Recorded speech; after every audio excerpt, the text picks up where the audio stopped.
Oh my god. Whew. It's another hot one today. Oh, hold on a second. Forgot to do something real quick.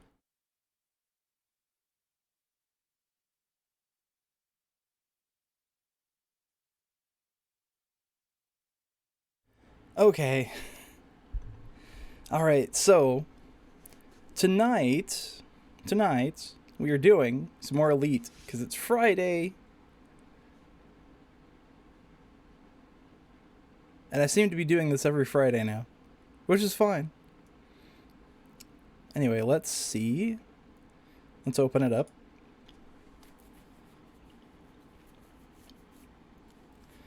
Whew. Kind of glad I only had 3 streams this week because it's too damn hot. Alright, here we go. Alright. No need to fix the window or anything. It just starts right up. Hell yeah. Okay.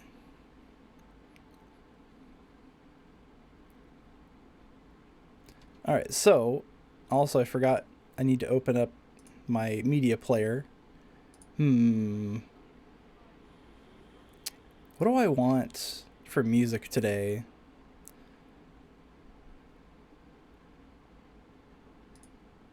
Let's try, let's do the mod music again. Let's see here. Where did I put that playlist? I think it's actually in my VTuber folder. I made a couple playlists for,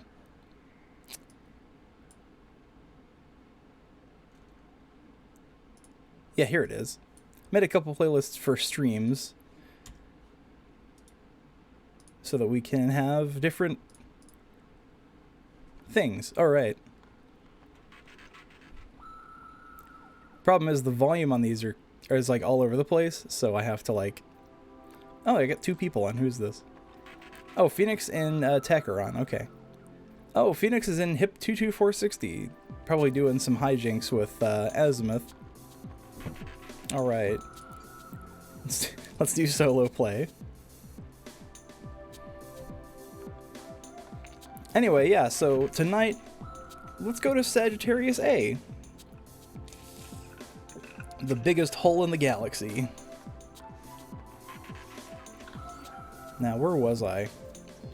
Oh yes, my weekly power bonus vouchers. Better get those.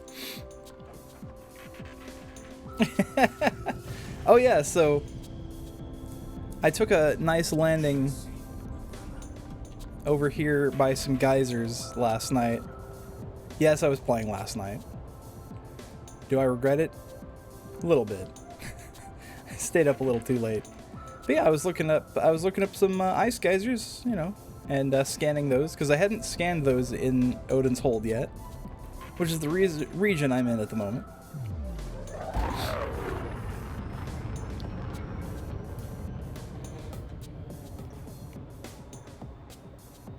Oh yeah, while I'm escaping velocity, I will open up, I'll open up ED Discovery here. I've been really liking that app. It's kind of amazing that this exists. Someone made this from scratch. This program called ED Discovery, and it has like all these amazing third-party tools that I've been using. Also syncs all my progress with EDSM, which is great. Reservoir replenished. What is that? But yeah, it's been fantastic to use.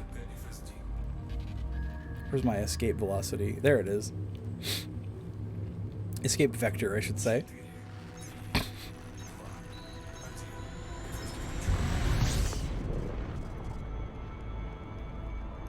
Alright, so we have a route to Sagittarius A. We're just going to go right there.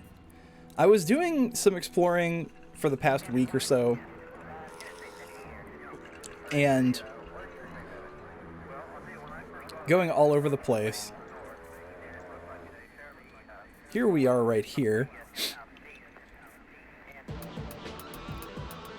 In the midst of all this, there are so many stars. close together in this region that it's hard to see where to even go. So you gotta zoom way out. But anyway, so now we have a route to Sagittarius A. And then I was looking at stuff to look at on the way out there. I forget why I bookmarked this, but for some reason I felt compelled to see this on my way out to... Where'd it go? On my way out to Beagle Point, after I get to Sagittarius A. This, oh, it's a black hole. Okay, well, yeah, that's always worth checking out. Then there was something over here. So there's like 3 waypoints between... Why is this bookmarked? It's a red giant? Oh, there's a nebula here. No wonder, of course. That'll be explored already, but I want to see something nice on the way out there. Then this one is another... What is this? Blue-white giant star. You can tell it's big because it's got one of those... It's got this huge... what do you call those? It's like a... Just a big... corona, I think it's called? Anyway, let's keep going. I have 39 jumps to go, actually. So we're actually going to be there pretty quickly. And the cool thing about this route, as opposed to my previous ones, where I go in the middle of nowhere, is the fact that I don't have to worry about fuel stars, because there's hundreds of stars within 20 light years that I can just look at and scoop.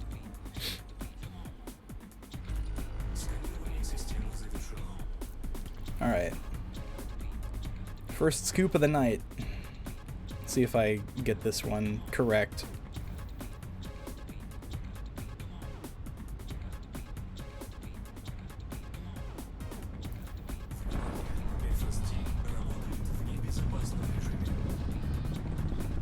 Nice. So I found the secret to scooping with this. Like I found the speed I want to go for the neutron star scooping is about, you know, 15 megameters a second or something like that on average. Whereas with the Diamondback it was a lot different, just because of how different the two ships are in Super Cruise compared to each other.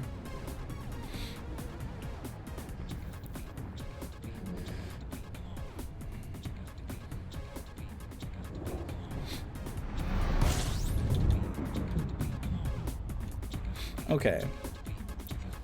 I guess I'll honk the systems, see if there's anything cool on the way. What's up, Tech? Welcome in. I think, for the purposes of this stream, if I don't see anything too valuable, I'll just keep going. Because I don't see anything in in this range here. You have, well, here, I'll show you. It says under my body, but around this frequency you have Earth-like worlds, water worlds up here, and then you have ammonia worlds kind of in between. So anything in that range is going to be good money. But, well, here's a gas giant with water-based life. But yeah, I'll just do like a quick scan, I suppose, because that's, you know, more discovery, because this hasn't been discovered yet, this system. You're also in Elite doing Fed missions. Good idea. I should do that if I'm ever in the bubble ever again, because I really want the Federal ships. I know they're not like as popular as the Imperial ones, because they don't look as nice or whatever, but I think they look better than the Imperial ships, because I have refined taste.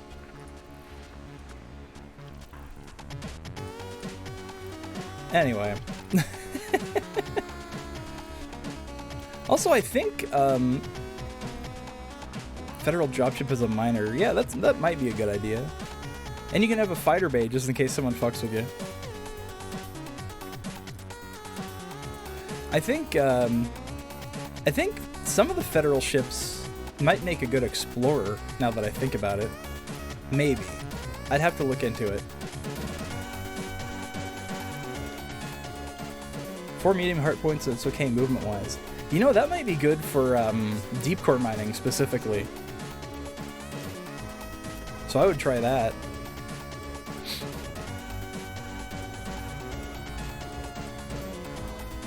Where's the orbit line for this sun? Where the hell? Oh, there it is. Thank you. Sometimes it doesn't show up immediately, and I'm like, ugh. I'm afraid to get sucked in.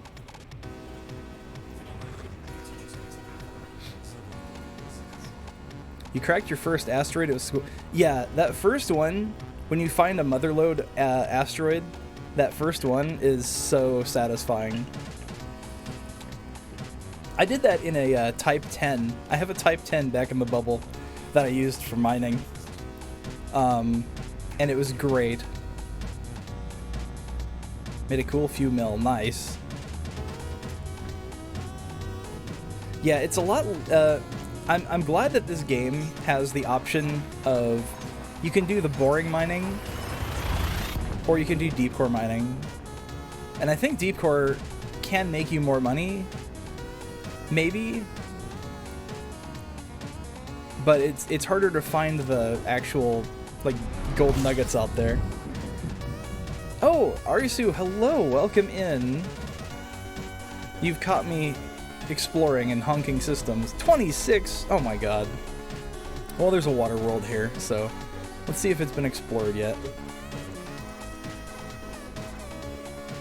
Let's see. Dude, it hasn't been explored yet. This one's all mine. I was looking through a Void Opal hotspot. No Void Opals. Yeah, I've tried doing the hotspots too, and it's weird, like...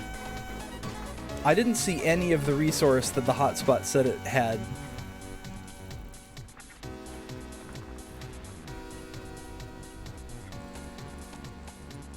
You honk my world? Oh baby, honk my world. What is this? Like, are you a clown now?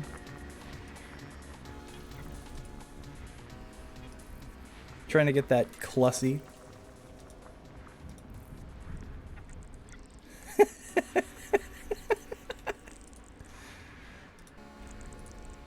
Oh my god. I could re-debut as a clown VTuber and ruin everyone's day.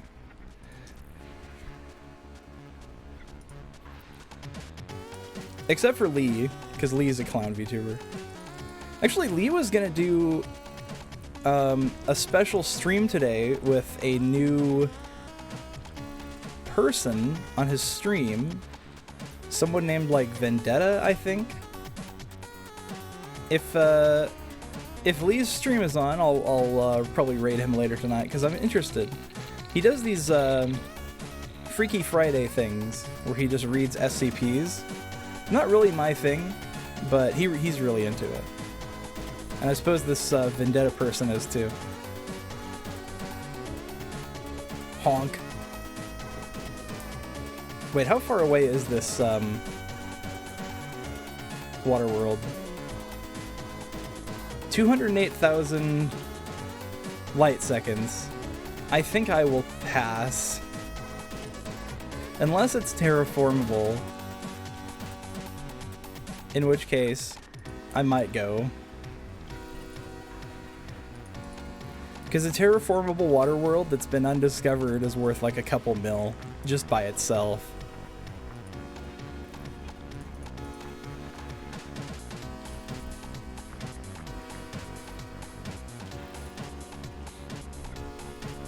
But let's see if it's terraformable or not.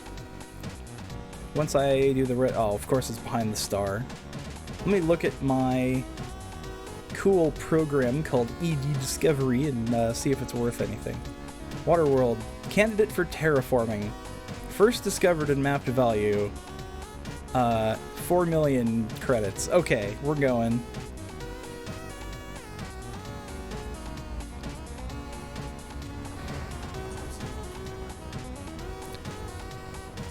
you go 2D, maybe stick with one animal. Yeah, that's the thing, is like, one of the things about live 2D models is that they are kind of limited in customizability. If you don't have access to like Vroid Studio, you know, or if you're not an artist yourself, where's the, is it 6, I think? That's definitely not it. Oh, it was over here. God. I think it was this one? No. Waterworld. There it is.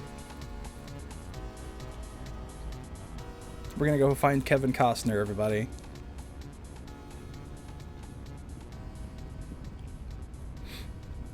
The cat version is more a fox. Oh my god, no. Another fox. Okay, we're just gonna chill and wait to zoom up on this water world. It should only take about half an hour or so to get there. No big deal. Oh right, I have auto loop on. Well, let me turn that off. Otherwise, these mods will play literally forever until I like manually change the track.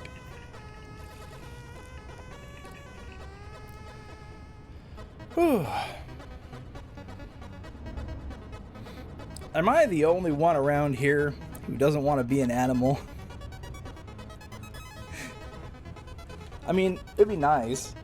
It'd be nice to have that option, but like the default Vroid ears just don't do it for me, because it's either bunny ears or cat ears. That's it. I might be able to download more off of Booth or something, but nah, it's not there.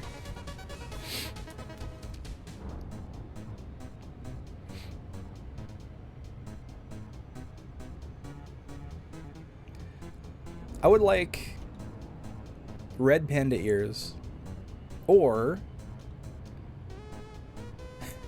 and I know this is gonna sound stupid, but civet ears. Why? Not because I like the Kopi Luwak, but because I like Hanamachia. And she has the ears too. Not as cute as your new one? It's a different kind of cute. Like, you're definitely more obviously boy mode, you know, with that old model. And I didn't think it looked bad. But honestly, what you're happier in as a model is what I like.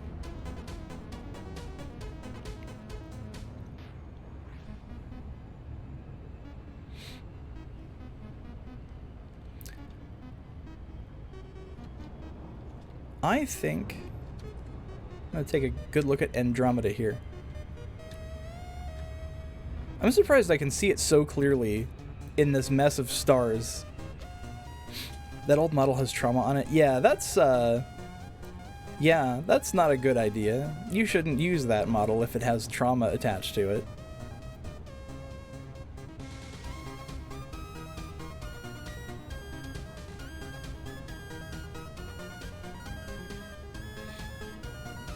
$200,000 to go. We are getting faster though. See, it says 30 minutes till we get there, but it's more gonna be like 10 minutes, I think. Was that the Wiggly dance? Yeah, that's my chiptune dance.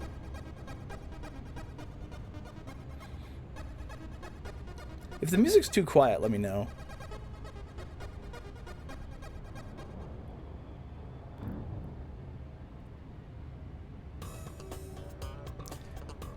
I'm gonna turn it up myself, actually.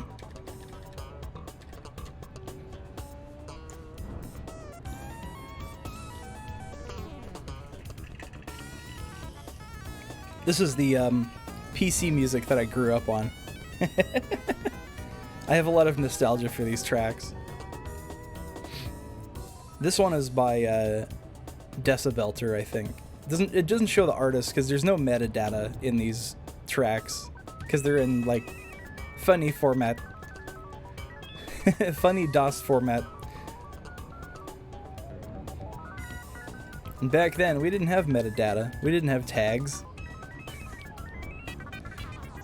We had sample text that we would load up in the tracker, and we would look, and they would have their writing address. You could write to them or mail them wares, or call them on their phone number in Germany or like France or wherever they were from. Be like, hey, call me at this number and I can send you more tracks. Oh, man.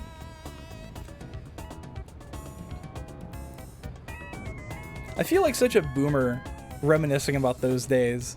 But man, like, the old internet before it became like corporate, you know, was so much better. Like, I don't think people have any idea now.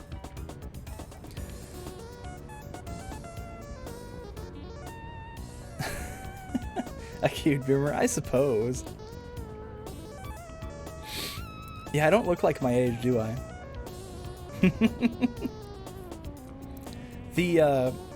But yeah, like, you know, I really feel like the old internet was better.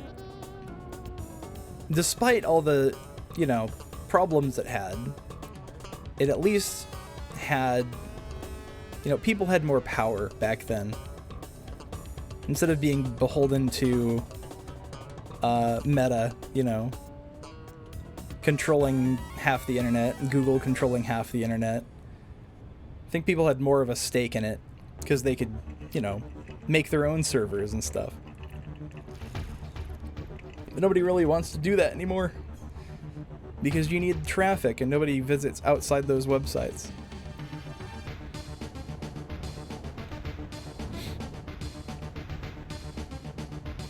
Oh, speaking of that, though, I saw that the, oh, see, we're already down to 6 minutes left. That half an hour sure passed by like nothing, didn't it? But anyway, what was I saying? So, one topic that I've been seeing going around lately is the Internet Archive lawsuit. And of course, most of my friends, actually all of them, are of course in support of the Internet Archive. Because it's like the biggest repository of just raw information that the world's ever seen. But God forbid these publishing houses lose any money by having their stuff hosted on archive.org.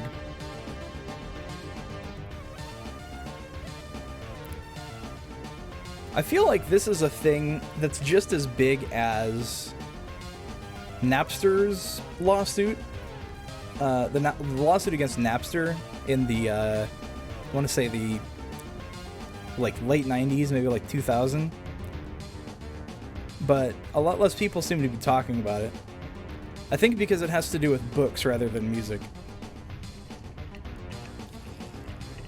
And yeah, now, you know, a supplementary topic is the fact that the whole Ubisoft thing, where they're delisting old games.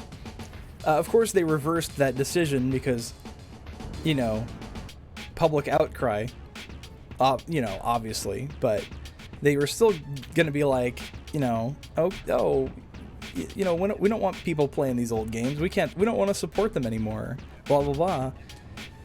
But no, people might still want to play the first Assassin's Creed game, you know? And they might not have the disc for the PS3. Yeah, for real. Like, I was just talking about this in Discord earlier with somebody.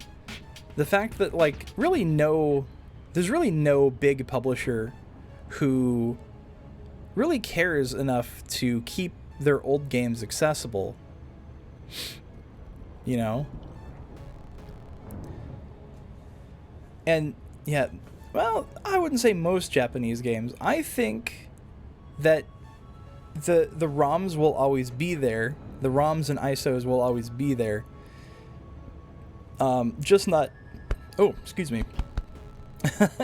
Just not, like, immediately accessible to people who don't know where to look. In fact, a lot of those games can be found on archive.org. Whether you can still play them in like a modern Windows environment is kind of, debatable. But a lot of them I think you can emulate. But yeah, I was looking for... So when I got my MSX computer, Panasonic FSA1 Mark II. It's an MSX2 computer from... when was this? Maybe 84, 85? Maybe 86, I don't know. But mid-80s computer from Japan. I got a flash cart for it. Because all these games... These game cartridges that came for the computer are like minimum $300 fucking dollars if you want one of the more notable titles. Oh, phone games. Yeah, okay, yeah, that makes more sense. Yeah, because, like, that's the thing is those old Java phones, nobody really... I don't think anyone knew how to get the data off of them or something, so... Unless they find the source code from the developer, yeah, then they're probably gone. I had a friend who worked for, what was it? Was it Gameloft or something?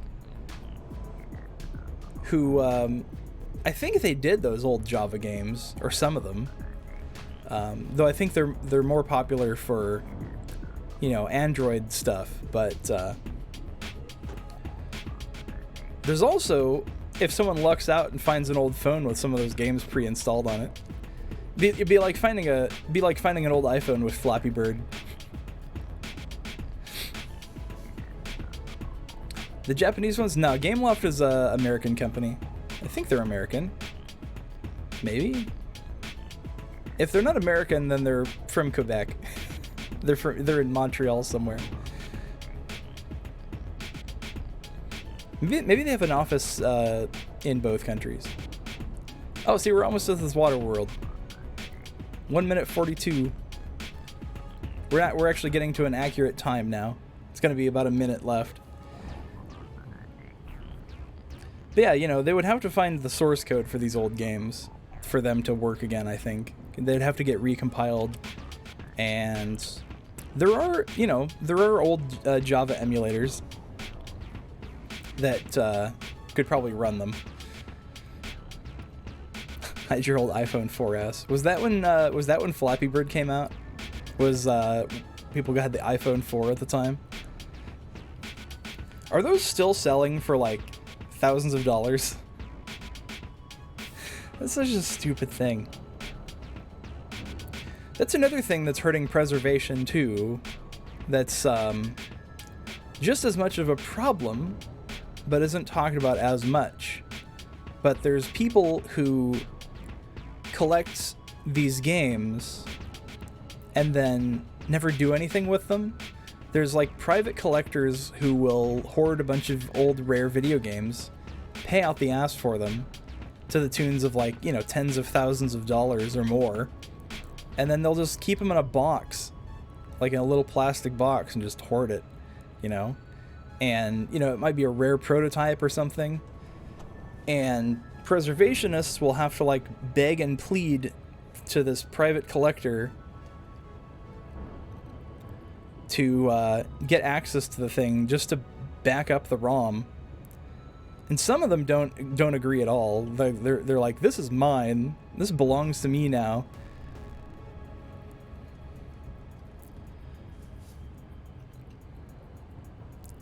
And then, God, game collection got stupid. It's like the whole thing about, what was that, Weta Games, the grading service that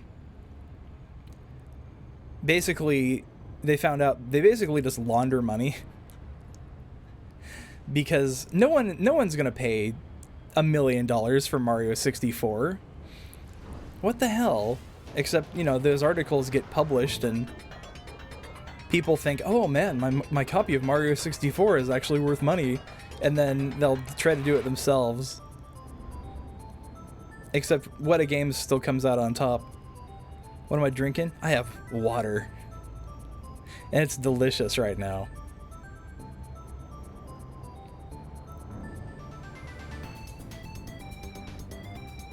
I think What a Games, they had that YouTube documentary come out about the guy who is behind the thing, was also behind the collectible coin inflation of the 80s, and he got like fined $1 million back then for fucking with the market too much and being like manipulating the market for, you know, personal gain in really underhanded ways. But he's basically he came back and he started doing the same thing but with video games, and it wasn't even rare ones like Flintstones for the NES. It was like, you know, it was like Mario 64. I think that's the funniest shit ever. But man, I realized game collecting isn't for me anymore when I went to there's a local shop that sells used video games, and they kind of go off of internet price a little bit. And I walk in and they have a box. They have a copy of Toe Jam and Earl in the box. It was $140, and I said no. I'm not doing game collecting anymore. That was the last straw. There is no fucking way. I'm glad I already have the game, and if I need money, like in an emergency, I can always sell it, I suppose. Because I also have Toe Jam and Earl in the box. But yeah, I was just like, yeah, I'm not doing game collecting anymore. This is stupid. You used to be able to get these games for like $5-10, maybe 50 if it was like a super good rare game, but like those days are long gone.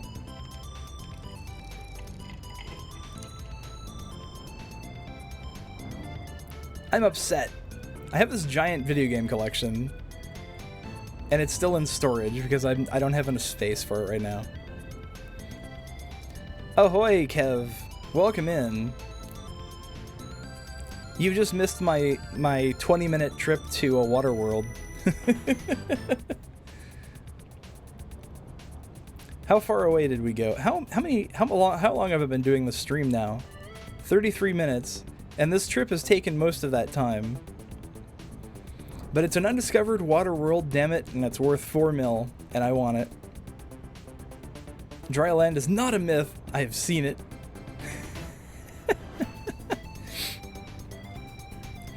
Howdy. What's up, Dread? How you doing?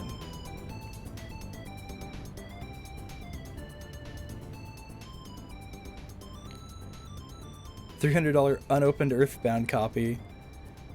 Oh my god. Yeah, who knows how much Earthbound is worth now? Is it still about 300? I'd be surprised if it was only 300 still.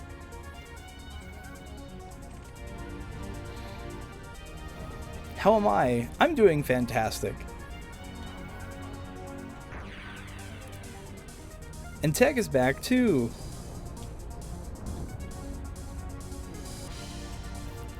Alright, let's do some probes.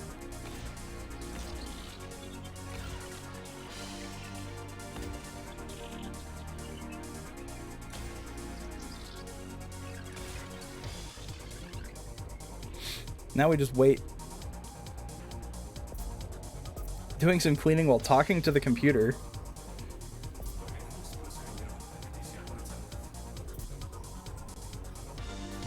Bam.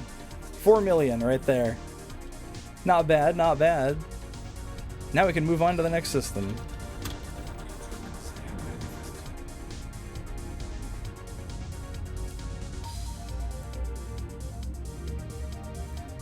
The Rebel base. It's probably on the moon.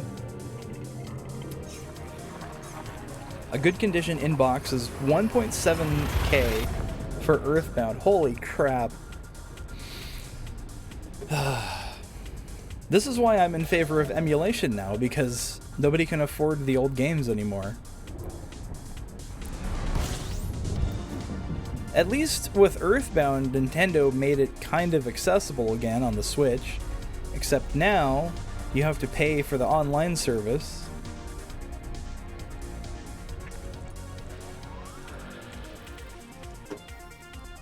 And it's a rotating stock thing where you can only play it for a month or so, and then you gotta play the next game that they put out for you.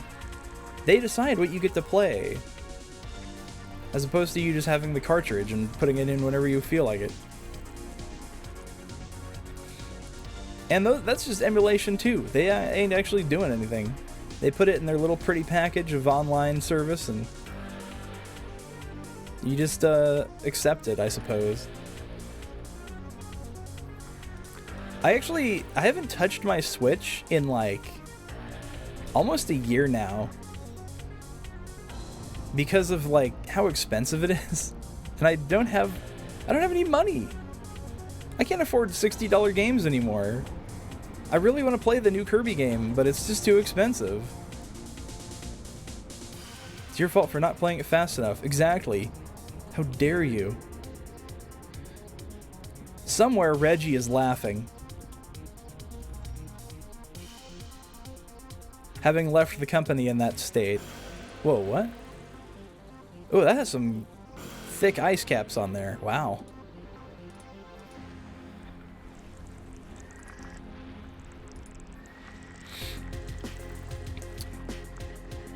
Oh yeah, there's the family plan for the Nintendo Online. I should probably see if I can get a group going for that.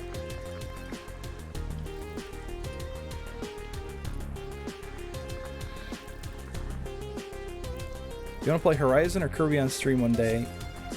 Yeah. Do you have one of those capture card things?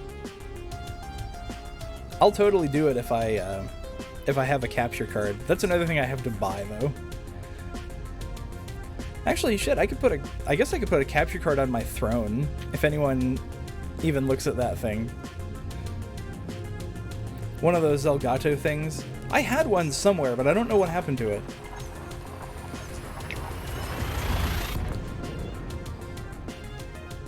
But it's that one where it's just this little black thing that says Elgato on it, and you put HDMI on one side and you put USB on the other.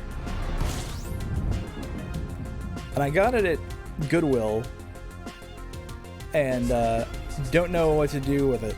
Like, I don't know how to actually make it work. I don't think I have the cables for it, for one. Oh, you have an internal one. Well, I'm talking about the one I have somewhere in storage. I might have even gotten rid of it. I don't know. Oh boy, Neutron Star time. How's my modules looking here? 94%? Okay. I have plenty of health left on my modules.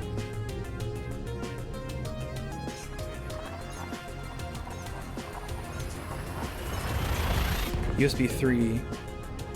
Yeah. I figured. It might...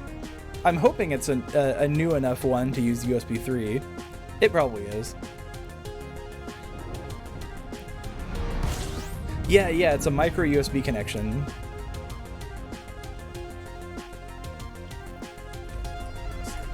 Wait, what?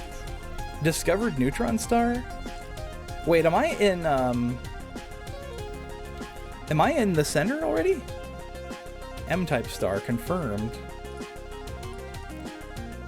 Empyrean Straits. I'm in the Empyrean Straits. I have reached a new region. Oh, I'm in here. Hold up.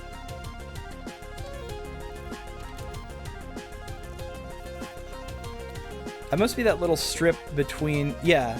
So I'm in that little strip between Odin's Hold and Galactic Center. Hell yeah. So this is a new region I haven't been in before.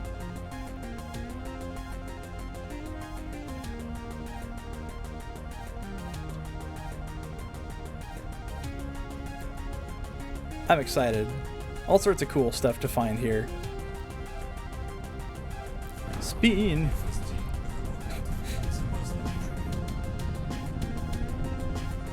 Oh, it popped me out too early this time. Why?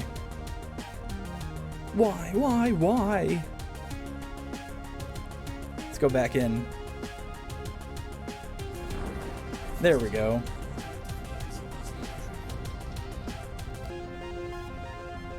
Yeah, too fast, I think. Or I wasn't, I didn't glide in. I didn't slip in surreptitiously enough.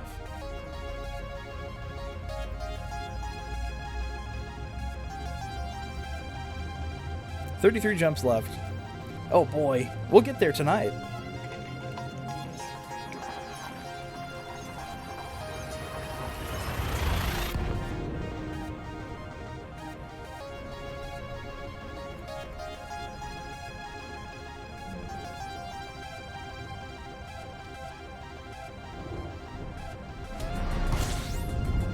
Oh yeah, Ari, how's your expedition going? Because I know you're headed to Colonia, right? Ooh. Big ring.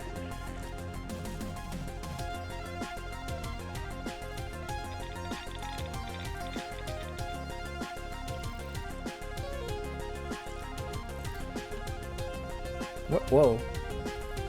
My FSS has been doing this skip thing sometime. Like, see that? It's been doing this thing where it skips around. I don't like it.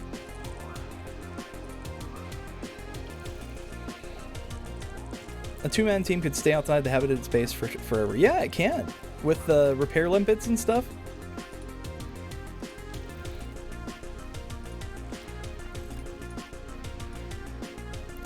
Oh man, I'm discovering everything because I'm in a new region that I haven't been in before. So everything I look at is like a new codex entry. I think that's actually worth some money.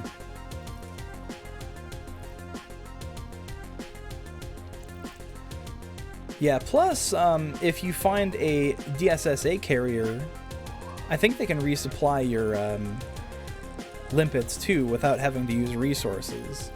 You just need 100 credits apiece.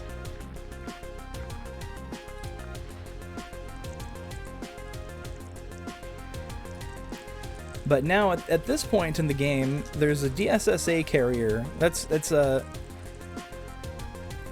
I can't remember what the name stands for. Deep Space something. But it's basically a conglomeration of fleet carriers and fleet carrier owners that have decided to park at all ends of space. It's just iron and nickel, though. Deep Space Support Array. Yeah, that's it. I stopped at one on the way here, actually. There were two on the way to Sagittarius A from Colonia. Nice, real nice pit stops that were sorely needed.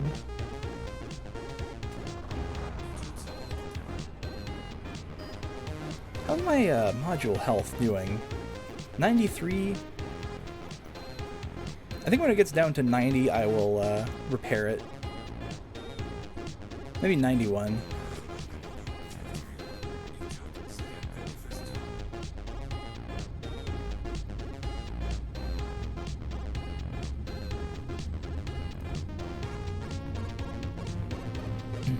But yeah, imagine having a carrier and just deciding to be like, yeah, I'm just going to park that out here for a year. Not do anything with it. But I guess, you know, it's probably for people's... Can you have a second or third carrier in this game? I don't see why not, I suppose. K-type star. Oh, yeah.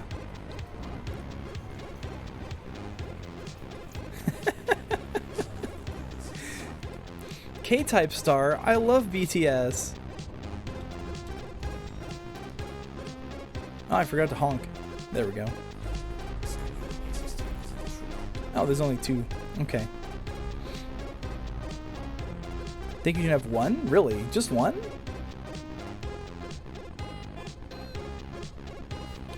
I bet people have it on alts or something then. I would like a carrier. I don't know what I would do with it, but I would like one. I only have 141 million right now. I came up to Colonia with about 30 million, and then now I have 141.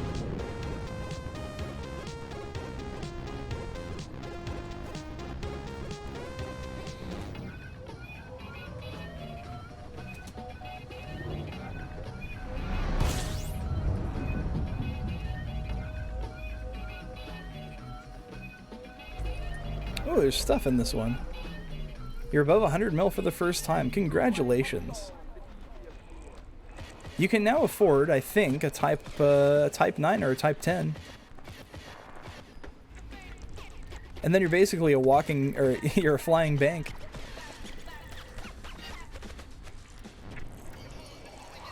Is this all gas giants? Wow. Wow, nobody discovered this system yet. It's a neutron star system. Gonna go for the Corvette? Yeah, that's a good idea. I love the Corvette, how it looks. It's a damn good ship.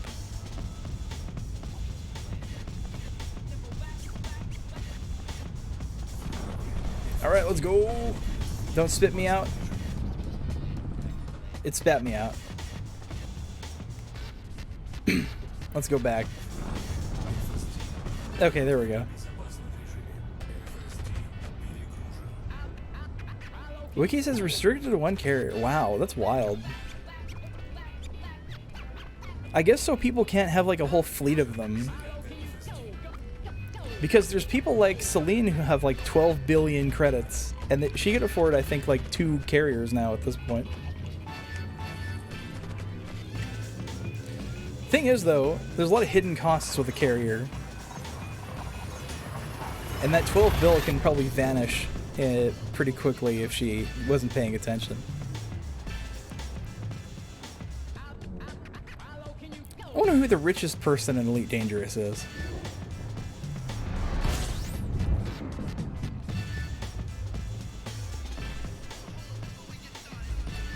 It's probably someone who just sits there and mines all day, to be honest. Just someone who stared at rocks for so long. They've lost any sense of self. But they've mined so many minerals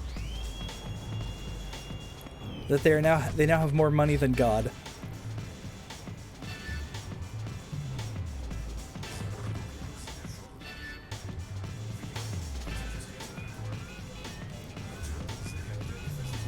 Oop, too soon. There we go.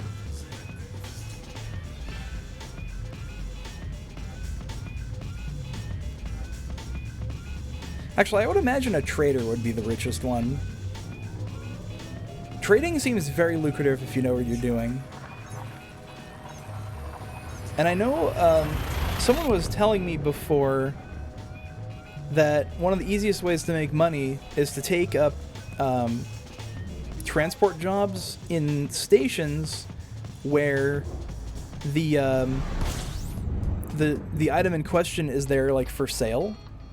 And apparently that's a thing where you can just buy it off of the station and then sell it back to the station, but you get the mission money for it. And you can apparently make a pretty good amount of money from doing that. He said 100 million an hour, but I don't know about that.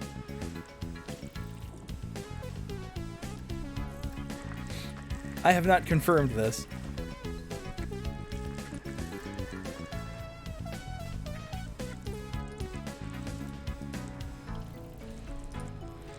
Stonks. Yeah, exactly.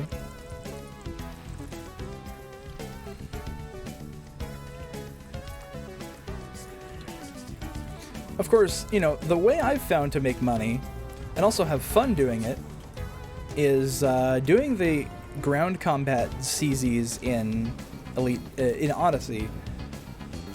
Because if you do the high difficulty ones, it's maybe like 15 minutes of playing Halo and you've made 10 million credits.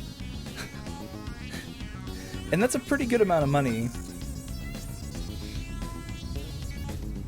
The wet work missions.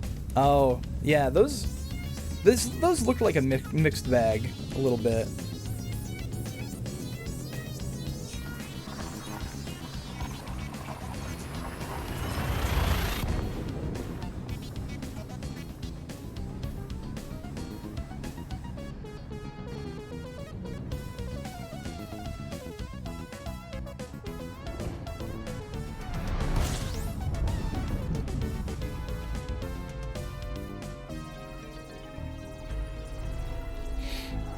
Four objects in this system, in this neutron star system. I wonder if it's been discovered yet.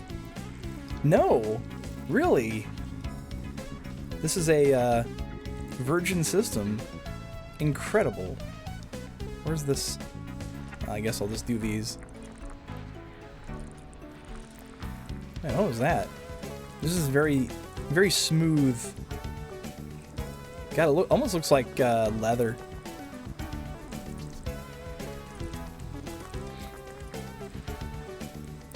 Sometimes it's a fun no Russian section. Sometimes you have to unalive an HVT guarded by tier 1 ships. Oh yeah. I saw you do the high value target one, or at least one of those missions. Those aren't fun. I tried doing one of those once.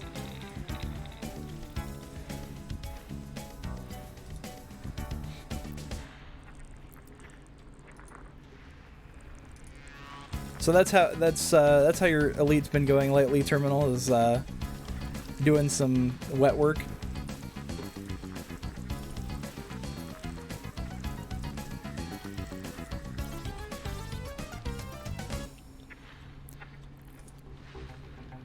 $12 mil in the hole. Ooh.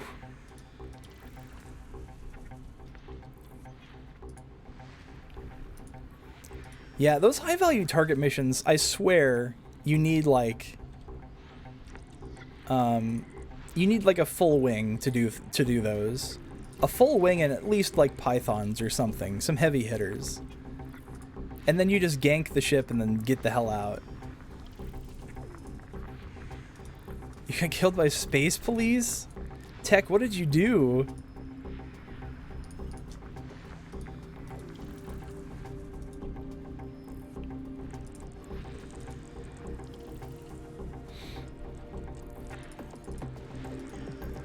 High metal content. Metal rich body? 2 more things. Let's see if there's anything in this system worth any money. Oh yeah, there's a terraformable high metal content world. 3,500 light seconds out. There's another one somewhere. No. Oh, no, there's the metal rich world. Worth 548,000. That's not as much.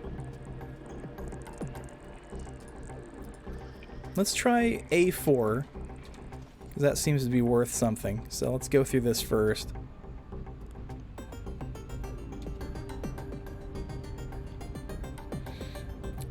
Took an alternate contract in a mission, not knowing it would send you after someone not wanted. Oh no. Tech also found a wing strat where support ship makes the DPS ship knight unkillable. Oh yeah, the laser thing. The healing lasers or whatever. Oh yeah, the space cops don't fuck around.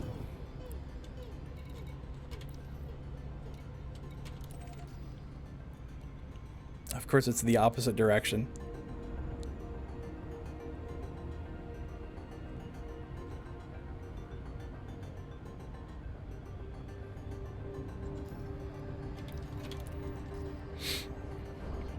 Especially, I think if they're outside a station, I think the station also has guns.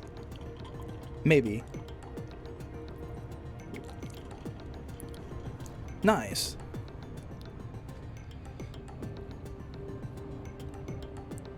Yeah, I don't think logistics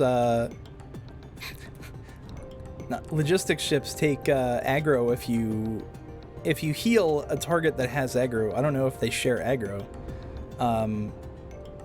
I say logistics ships because I'm used to EVE Online, because that's what we call them in EVE. Is we'd have... I had a logistics ship for multiple races. One of them was for armor healing, one of them was for shield.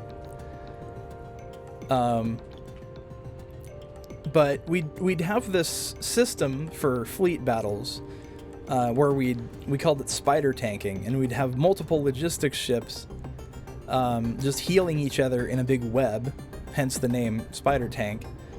And you know, then we'd have each logistics ship also target and hit another ship, whoever was getting primaried by the other fleet. That was stressful as hell. I hated FCing so much.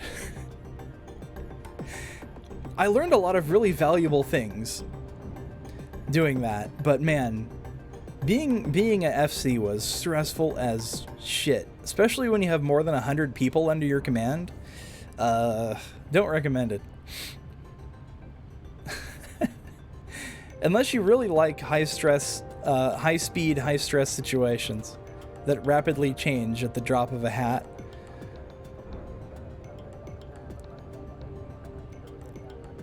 Yeah, over 100. I never really went over 200 people, but I did command over 100 people at once, a couple times. I liked the small scale stuff way better, where it was just like 4 or 5 of us in a little gang, you know? Maybe 10. 10 was a good number.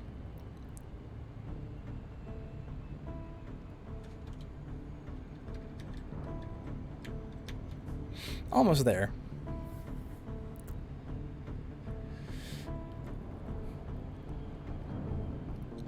Yeah, that's the thing. EVE is more about the, a different experience, I think. It's not really like a simulator. It's more like a management kind of thing.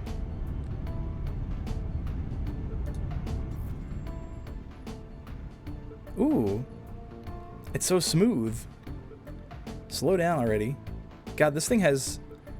this crate has so much torque even in Super Cruise. Alright. There we go.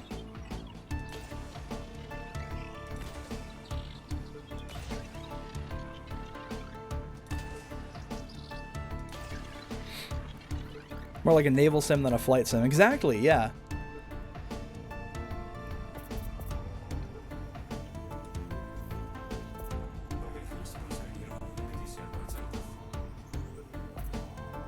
Easy peasy.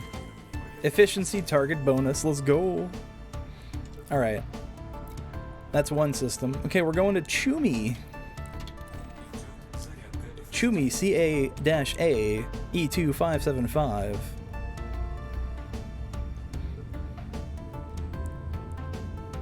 Chew me up and spit me out.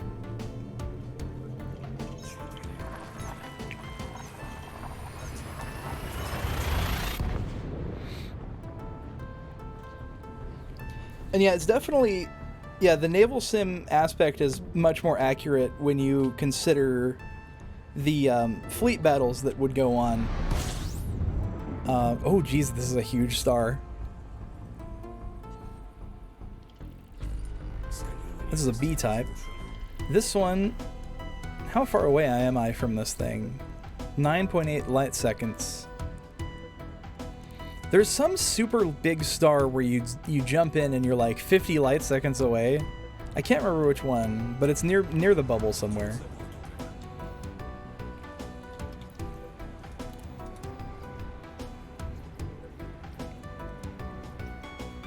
Of course, EVE like Elite can be whatever you want it to be. The joke about it being, you know, spreadsheet simulator is also apt depending on what you're doing. But yeah, like trading and mining is another big thing in that game.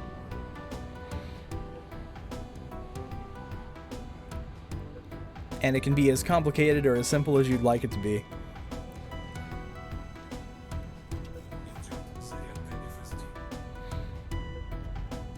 And the fact that the monthly subscription can be bought off by in-game currency is kind of great, actually. I played for free for a long time because the cards for a monthly pass were super cheap. They're really expensive now, though, I've heard. You can actually use the spreadsheets in the game. Yeah, they announced at FanFest this year that there's now an Excel export function for EVE Online, and the crowd cheered. They were so happy.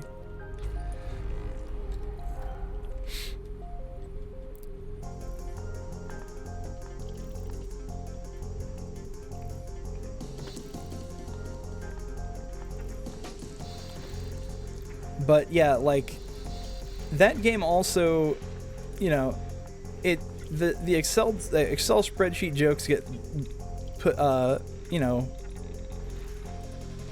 tossed around a lot. Also, the fact that it's basically, you know, libertarian simulator in space. Because really, it's you're kind of on your own.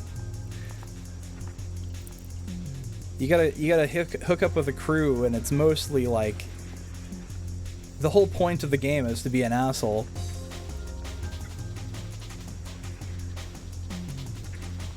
Who is the bigger asshole in space? That's who's gonna win. I tell you, for a while, a long while, the reigning superpowers were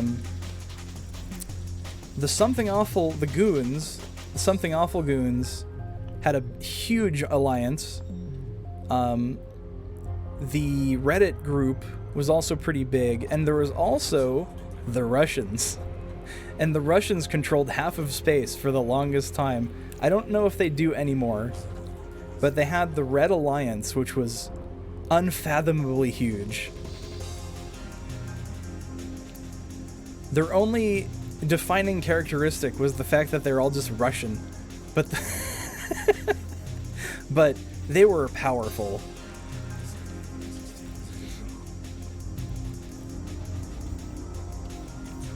And of course, there was even spies and counter spies and double and triple agents. It was ridiculous. Someone would start an alt account and join up with the goons and try to get in with their command and see what they were up to.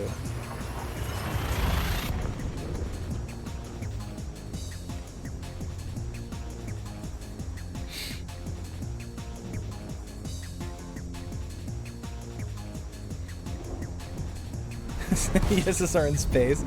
Yeah, it really is. No matter what, there's always going to be Russians coming together in space to band together and, you know, try to take everything over.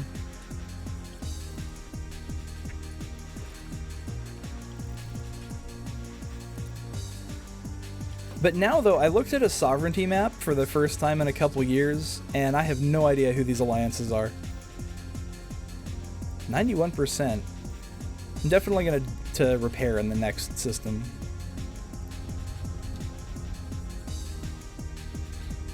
Buh.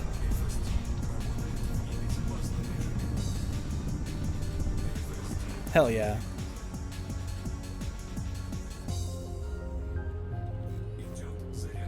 Chew me. 24 jumps left. Okay, next one's a yellow-orange star. Easy. Now entering Galactic Center. We're gonna be in the Galactic Center.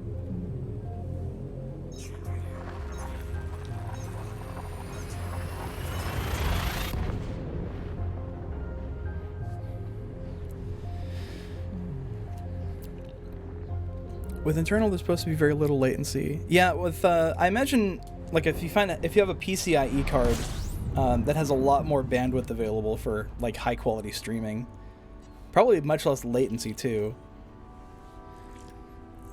Instead of using the video capture and not opening the Elgato app.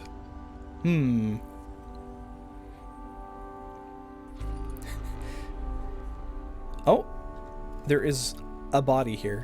One gas giant in this system. So now we're in a new region, and I'm rediscovering everything again, because I'm now in the Galactic Center. We're very close to the end. Of course, now 91%. I'm gonna stop after this, and after I, what's the word? Refuel, and then I'm going to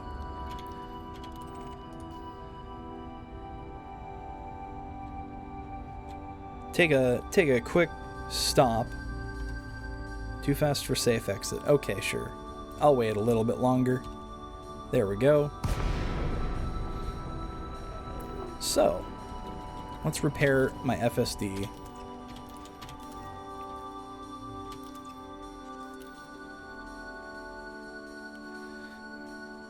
Go to SagA. Yeah, I'm almost there.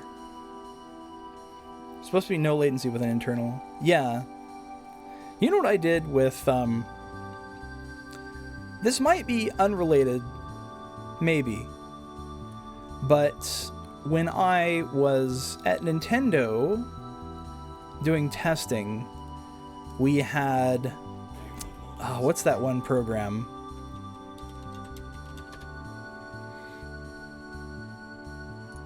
We had Virtual Dub for our PCs, and it was very, very efficient and very fast. We did that for all our recording and capturing of any bugs and stuff. Lucky me, Nintendo is right there. The commute was a nightmare. I don't recommend it. There we go. Also, that they treated me like shit, so I also don't recommend working for Nintendo. Unless you get into Nintendo proper instead of the staffing agency. If you can actually have a Nintendo job, then yeah, you'll be treated pretty good. They got a tennis court, they got a soccer field, they got a weight room and fitness and like nice cafeteria. And if you have a Nintendo salary, you can afford it. They have sushi every Thursday. It's a nice looking campus.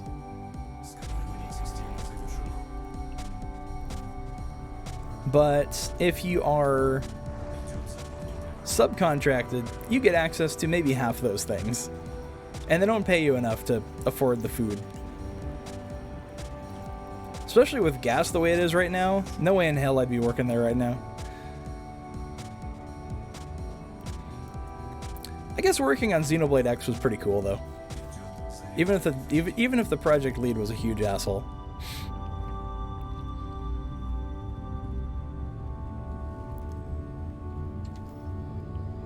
I wonder who named these systems. Chumi? What is Chumi? You have unlocked Soul. Excellent.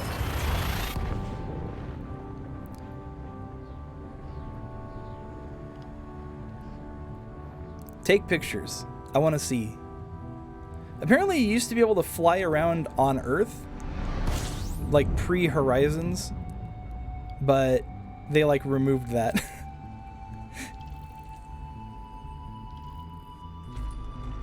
26 bodies.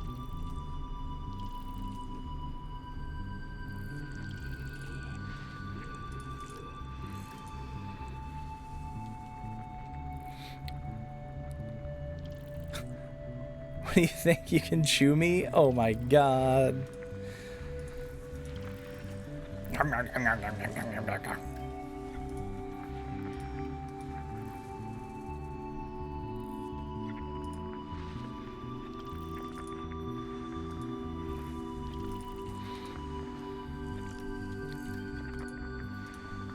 Man, I need to get one of them Stream Deck things so I can be like, I can put on my angry face.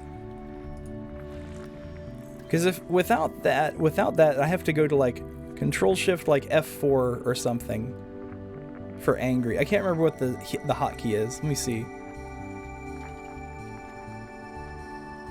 That's happy. That's angry. There we go. And this one, this is my sad. Oh no. Oh geez. My bottom teeth clip out of my chin. I need to fix that. Same with this one. Oh my god, that looks terrible. I haven't worked on my expressions that much. But this one's alright. You look cute, Angie, and sad. Except for the whole teeth coming out of my skull.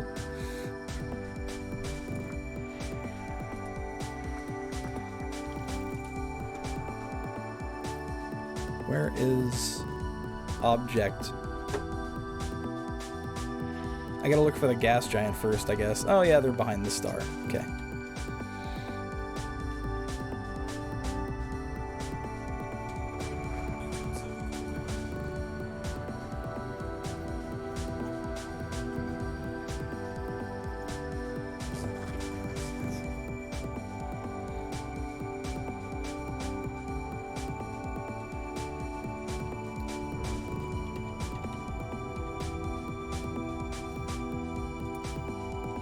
How's my...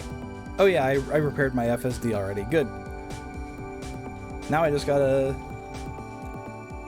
find the rest of these. It's kind of unbelievable how close I am to the Galaxy Center, and yet there's still so much unexplored, just because of how dense the stars are here. Like, there's no feasible way to, like, accurately map everything. Because there's just this unfathomable amount of stars. Unless you can make macros.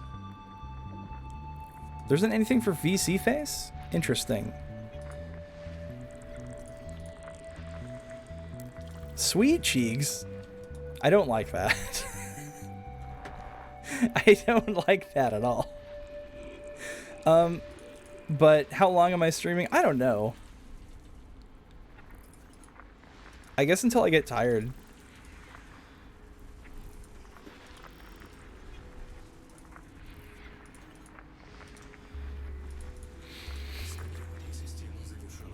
Alright, let's go. Wait, was there anything in the system that's valuable? There's a moon with geological stuff on it. There is... biological signals on one of them. Okay, that's fine. I will move on. Looking for biological signals can either be really easy or kind of a pain. I found some bacteria last night that was super easy, and I was like, oh, thank God it's easy this time. Thanks, Ari.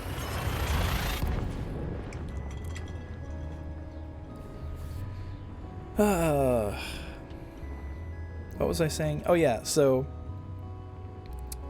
some of the biological stuff that I've looked for on planets and moons has been a complete pain.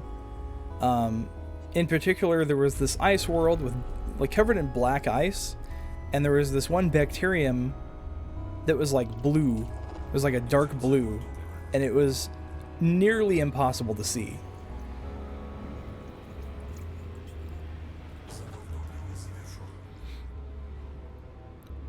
Did not like that. Let's see.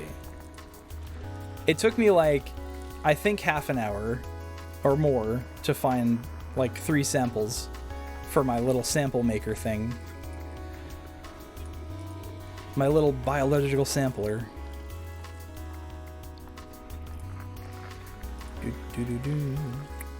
Okay.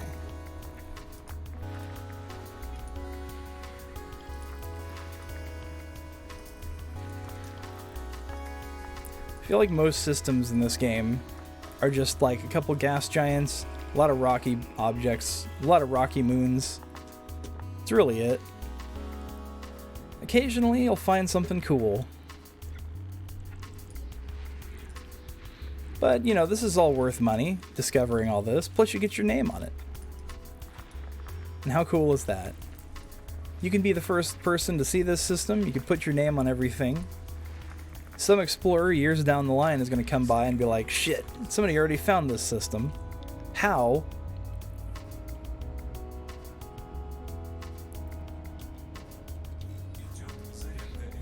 Because that's kind of how I feel sometimes when I find a system that has a name on it already. I'm like, what? How? I'm out in the middle of nowhere. There was one when I did that expedition north, like I guess above Colonia. There was this one system was explored, and then whoever explored up there just went to that one system and then went back. So either they got bored or they couldn't actually go any further. Because it could be a situation where it's like, you know, maybe it was a really old explorer, like pre-Horizons, that didn't have engineering and just couldn't go further. Because pre-Horizons, like 34 light years was a long distance. That was a far distance to jump. And now here I am in this big ass thing going 54 light years. Then you can have the Jumpaconda that can go 80, or the a Diamondback can do 62. Actually, I think the Diamondback can also go about 80, but you'd have to remove all the utility off of it.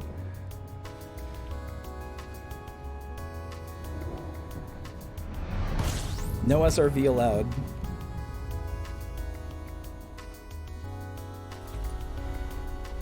Four objects.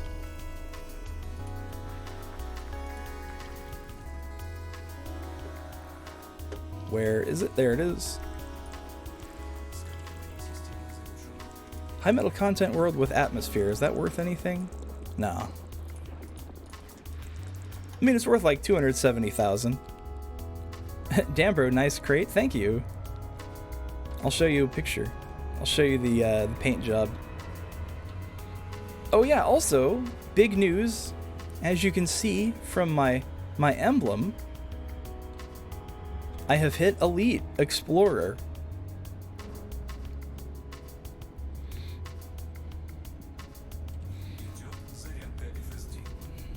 And I'm very happy about that. High metals are worth a bit? Yeah, they are. Oh, excuse me.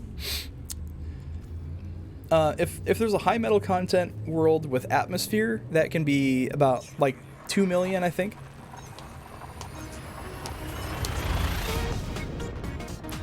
I like how the music was timed perfectly with the jump there. Also, welcome in, Erica. How you doing?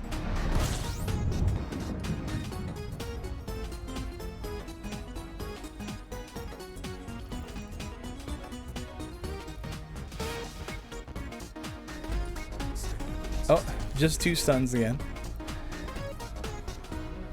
I love this track. It's an Amiga classic. Falcon DeLacy killed Lakon, which is very not Pog. How did they kill Lakon? Lakon still has the Diamondback and the type 1 through 10.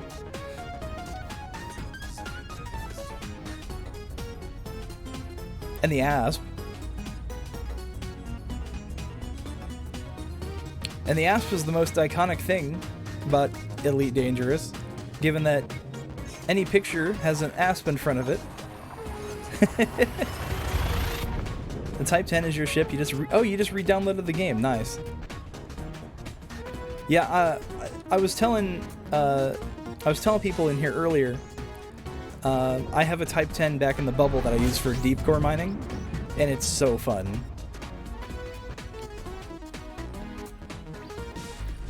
And that ship is just ridiculous.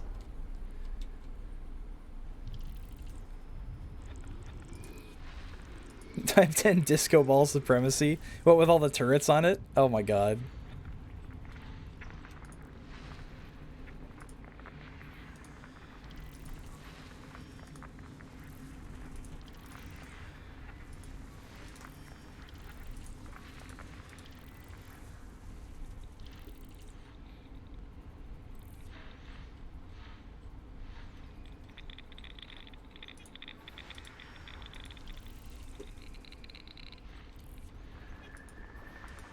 What the heck happened to my music? Oh. There we go.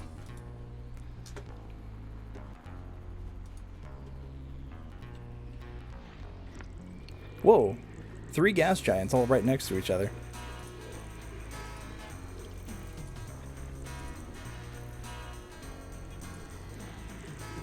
Very pretty gas giants, too.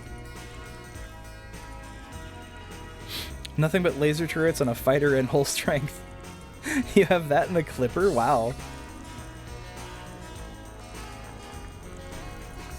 So you before you must have played this game quite a bit then to be able to have a clipper and a Type 10.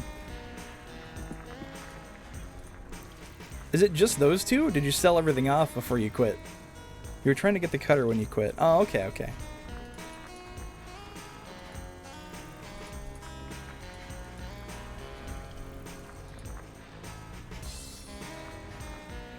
You sold everything to get the 2? Oh no. I really like the small ships, to be honest. I like my Imperial Eagle. It's not good to go out there solo, but it's fun in a wing when you have, you know, when you have friends. Because that thing goes so fast.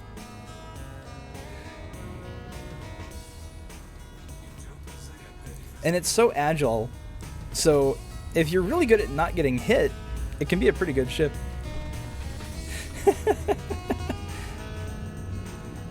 But you might need to go silent mode once in a while. Get people off your tail.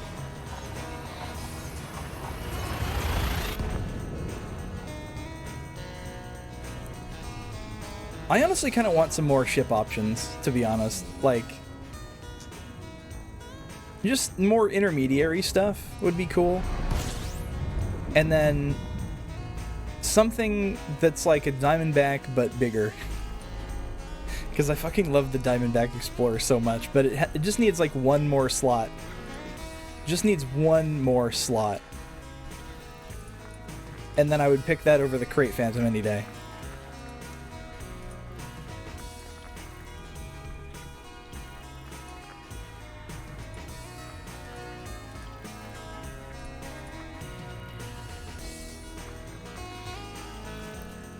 We've been waiting for new ships for like 5 years. Yeah, I know. They need to release... Oh, someone... I was having a conversation with someone who had a really cool idea. Like... You know, okay, so you know how in the new Star Wars movies, it opens up in that one, like, salvage place that Rey works at? Or hell, even... that one game that Terminal was playing, Last Order, I think. It starts out in like a salvage place. And like, I would like to see something like that in Elite, where you go down to a planet and it's just a big junkyard full of shit. And that would be a way to, like, he was theorizing that that could be a location where you could like get special ships like a Cobra Mark 1. You know, something really old and junky, but you'd have a Cobra 1, and it would be ugly and a piece of shit, but it would be your Cobra 1, you know what I mean?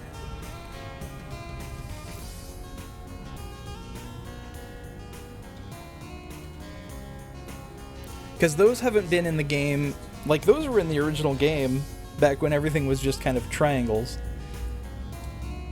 But it'd be cool to have like vintage ships in Elite too, and that would be a way to get them. That would be an interesting, immersive way to get old ships that they don't sell at shipyards because they're junk. The Narwhal. Is the Narwhal supposed to be like the dolphin and the beluga?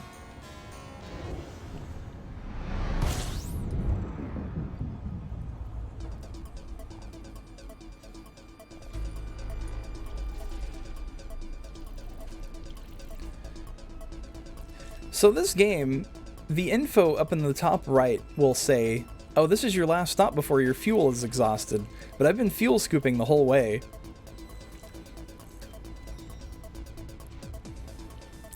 If you played ME2, make it look like a debris field around the collector station. Oh yeah, that would be cool. There's a lot Frontier Dev could do with this game, but I imagine it's probably pretty hard to implement new stuff in this. It would probably have to be a whole new expansion. But I think they could. I think they should introduce at least one new ship, or at least at least. And I know this would be this would betray the people who pre-ordered, but the Cobra Mark IV should be accessible to everybody. At least that's what I think. Like, yeah, I know people who pre-ordered would feel, you know, cheaped out because they have the Cobra Mark IV because they pre-ordered the game. But now you see NPCs fly them all over the place, and it's like, wow, I want to fly one. But they're like the rarest ship in the game.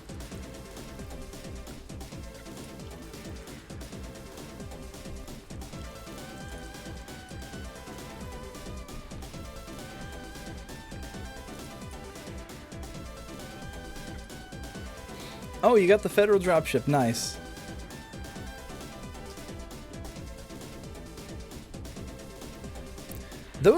Those dropships, I wish those were used in the ground combat stuff, because it literally has dropship in the name, and I think those would be better suited than a vulture to the ground combat zones. Because having one vulture take one person down planet side seems a little inefficient. It's like taking a taxi down to a war zone. Like, who the hell does that? After tearing some Cobra 4s apart, pretty solidly not interested. Cobras are good if you're a human and you know how to fit one out, but like, they're never going to excel at anything. They're just going to be good at everything. It's really the jack of all trades ship. Because a lot of people use them for mining, a lot of people use them for transport, a lot of NPC mission running stuff. But they're basically like the best ship for newbies to get into, I think.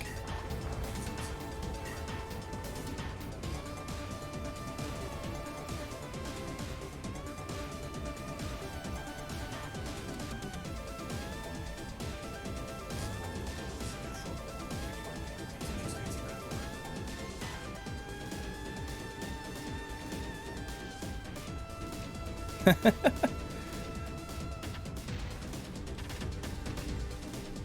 lot of stuff behind the star on this one.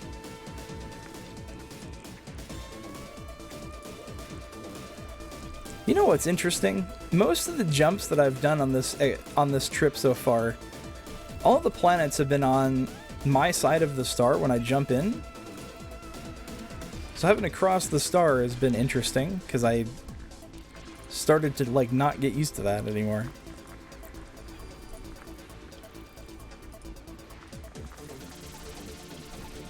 Oh man, there's 50 objects in this system. Good lord.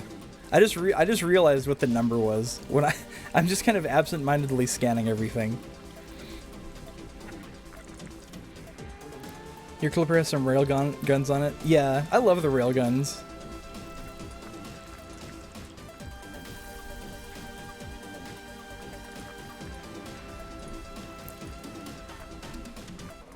Railbun.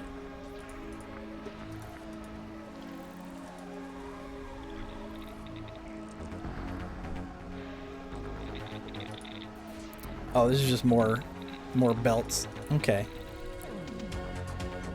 Oh, there's more stuff back here. Okay. God, there's so many objects here. What the hell? Where am I going? All right, here we go. Here we go. Jesus. There's so much here.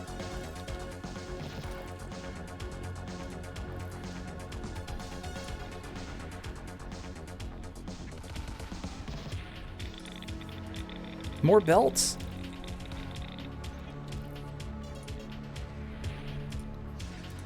So many belts, you could call this system Nomura. 31 belts in this system. Jesus Christ.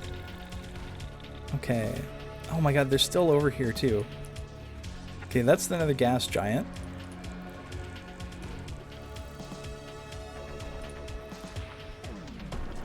Okay, there we go. Good lord. Let's see how much money this system's worth here. Is there anything... money? A1 and 2 are worth a fair bit. And how far is that away? 20 light seconds. The other one's 35. Okay. Those are doable. What else we got? Okay, A1 and 2. Phone gonna die, have a good stream. Okay. Oh, this is a big system. The other pieces are... Okay, was this... Yeah, this was the A1 that I wanted to go to. Thanks for coming in, Erica, though. Appreciate it. Okay. Metal Ridge body. No atmosphere. However, it's landable.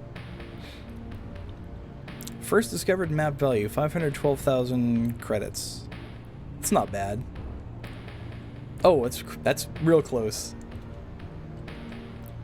Forgot. I forgot everything's like... This was like 30 light seconds away.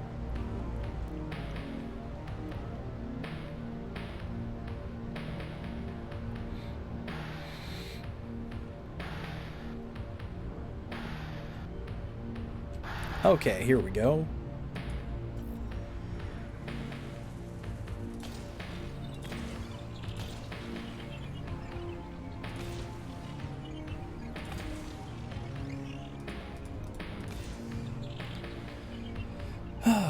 There's a lot of drift on this one. What's the orbit speed on this thing? Jesus. Rotation period, 3 days. It's got fumaroles and vents on it. Okay. Now for A2.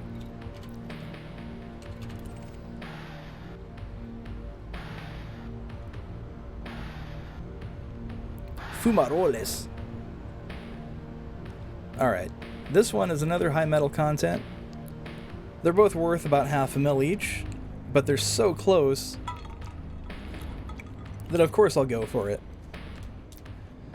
God, 50 objects in this system is ridiculous. Look at that. And half of them are 225 light seconds away, or 1,000 light seconds away. Oh.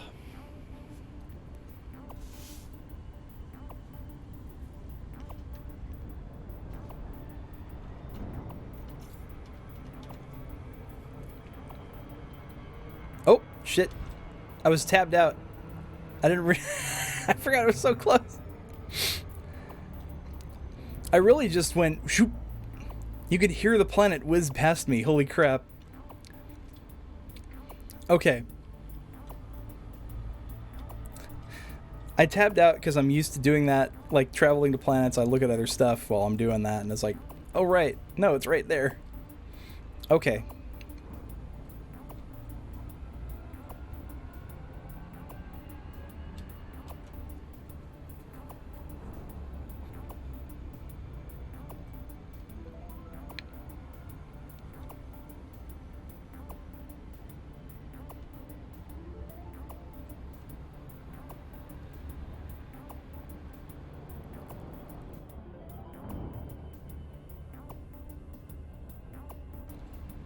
Alright, there we go. That's a good spot.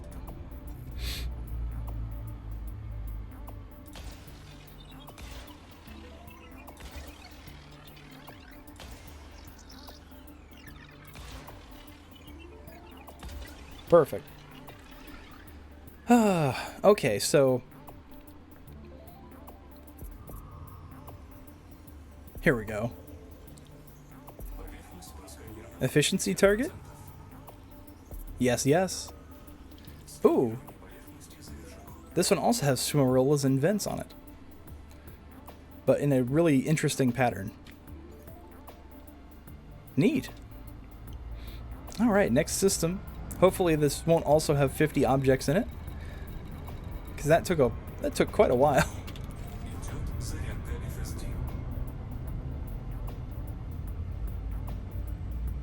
Where is the system? So the next one's a neutron star. Okay.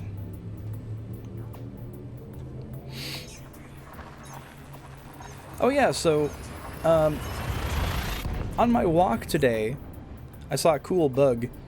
I haven't seen a green caterpillar in a long time, but when I was walking, it was wiggling around on the pavement, and I was like, oh wow, I haven't seen one of you in a long time. Just a plain green old caterpillar. I haven't been doing my walks a lot lately because the route that I usually go has some construction going on. Oh, we're finally in a discovered system. Okay. Yeah, there's some construction going on, so I don't really like dealing with that, so I haven't actually been going on my walks.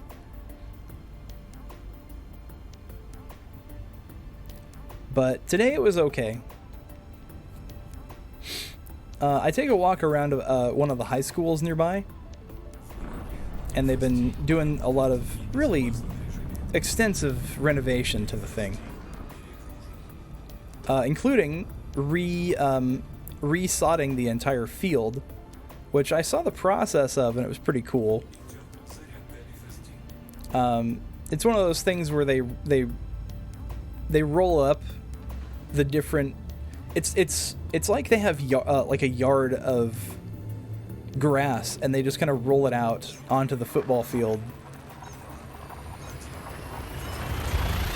and they just kind of like pat it down, I suppose, and then wait for it to, set into the ground, and then they take the nails out that were holding the thing down. It was a pretty cool looking process. But today they were cleaning all the trash up that they were leaving behind.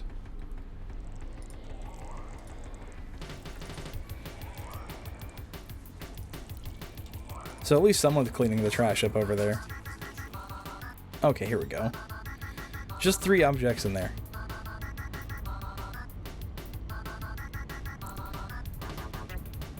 Yeah, it was a nice day. It was about 80 degrees or so, and just enjoying the nice weather and the fresh air. Oh, I think I went too hard. Oh, no, there we go. Yeah, there we go. Perfect. That was a good drift in there. Spin. Okay.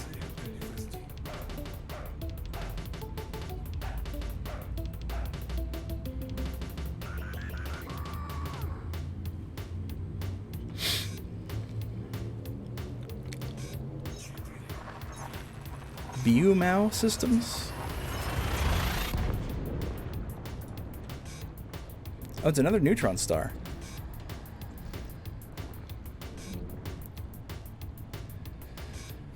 I think at this point it's gonna be discovered systems, because I've hit a neutron highway.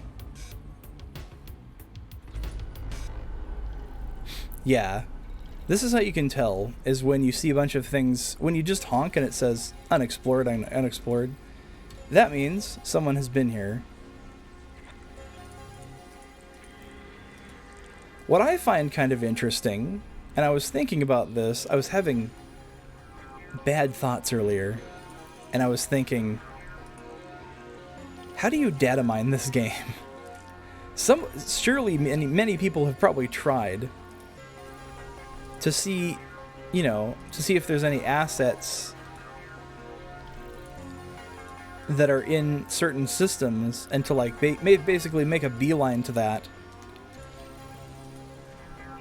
and be the first one to discover, Raxla or whatever,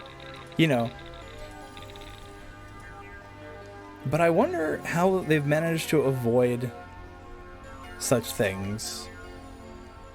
Or maybe they haven't, and the people who are leaking these things just have, you know, really good secret keeping skills.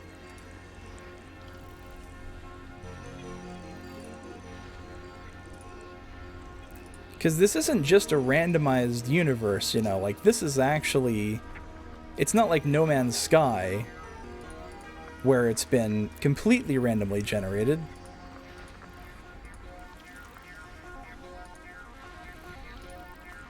But I think in No Man's Sky, when they discover a new system, or like when they go further in the galaxy or whatever, it'll like, you know, make the system on the fly.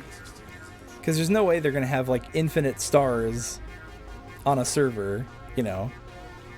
But this one's all self-contained. Like they generated it out, they generated the galaxy, and that's it. So some stuff is out there, and it's been set, you know. And it took people like a couple years to even find the Zerara down in the Formidine Rift, and all the clues that led to it.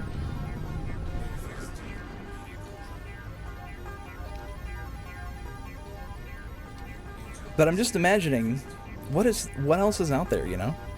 There's got to be something else. This is a big galaxy. There's got to be regions out there that have more things in them.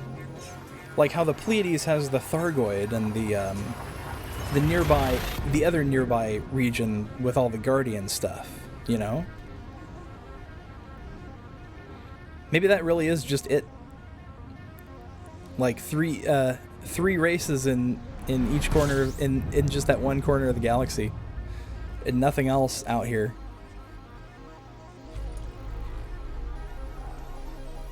That'd be kind of sad, wouldn't it?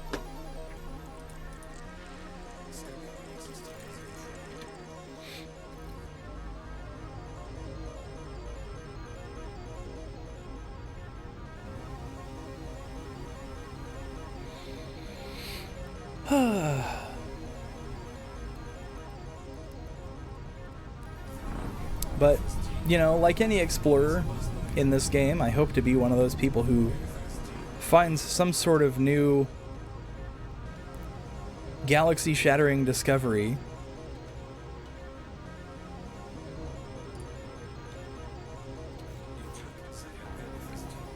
Oh, another neutron star. Jeez. Still at 96% on my FSD, so pretty good. Oh, I might need to refuel soon, though.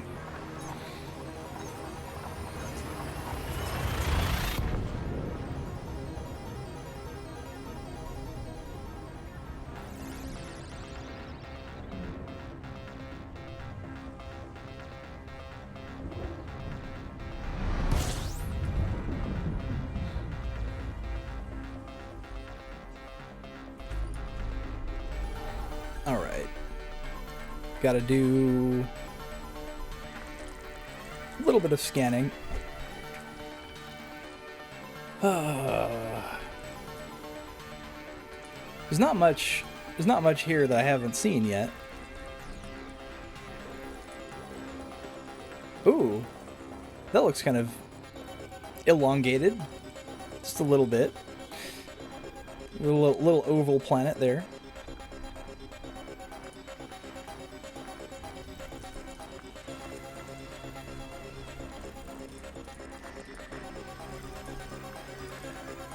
Wait, what? Interesting. I must be looking at the dark sides of these moons. Because everything's black. Okay, there's all the damn belt clusters. Those don't count for anything.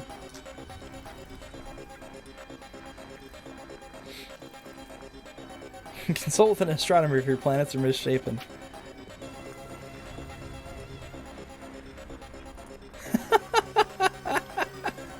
You know, the FSD, the jumps take a little bit longer the closer to the SagA you go, just because of how many more stars it has to generate in the skybox. or I guess the star box in this case, the background. Because it models each and every one of those.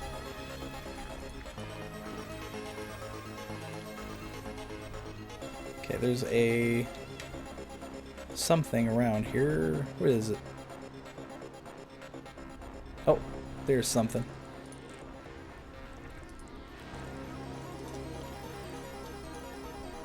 What was that? Oh, no, they are here. Okay. Just one moon on that one. All right.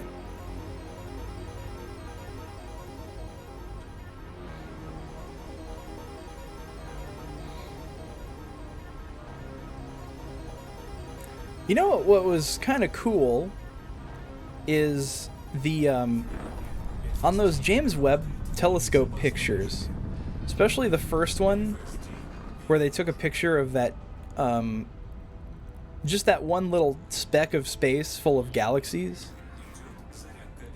There was so much lens distortion going on, either because of gravitational forces. There was like gravitational forces plus the lens curve not being like, and it wasn't like a perfect circle.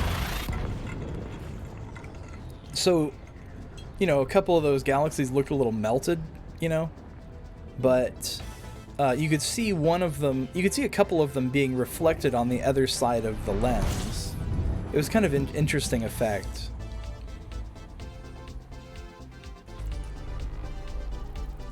Okay, I can finally refill. Okay, I'm just gonna park here for a little bit at a safe distance, and then we'll look at some stars and we'll look at some planets. I think this one's undiscovered. Yeah, this is an undiscovered system. The interesting thing about, well, one interesting thing about exploration is that since everyone's jump range is so different, new water world, non-terraformable though, but still worth a good bit of money. How far away is that? 420 light seconds. Nice. But yeah, since everyone's jump range is a little bit different depending on, you know, their configuration of the ship and also how much fuel they have in their fuel tank, people will jump to different systems even in common routes like this one, because everyone goes from Colonia to SagA. That's such a common route. But the fact that I'm finding all these new systems, because my jump range is specifically 54 point something. What was it? 56.08 is my current, but that's because my fuel tank is so low. But once I fill up my tank, it'll turn to 54.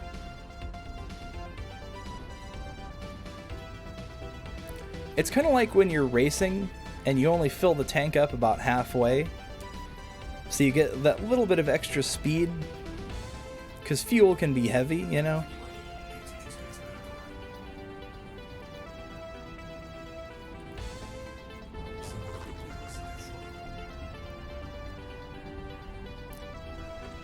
So right now, see down, it's down to 54.2, 22.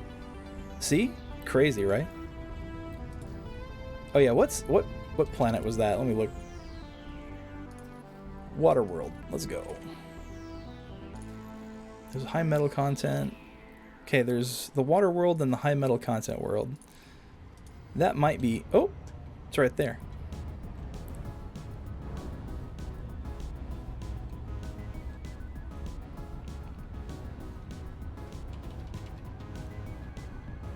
The high metal content world is not worth that much.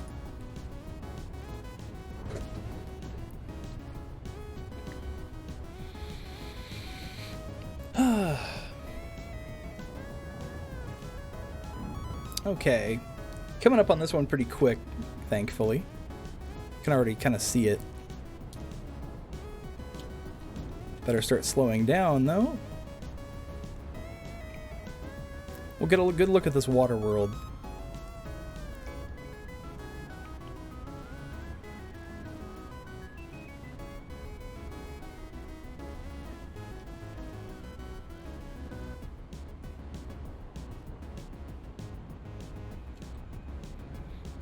Bumau MBM. Oh, I can get the moon right there too. That's like that's really close. I might as well get the moon while I'm at it. Even though it's like 30,000 credits, I think. Probably.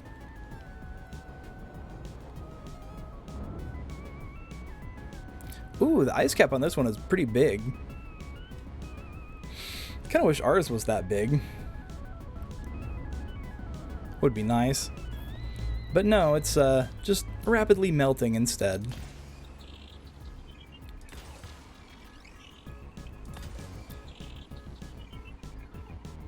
Antarctica was that big at some point, I think. Like, millions of years ago. Okay, I think that's everything. So let's go over to the...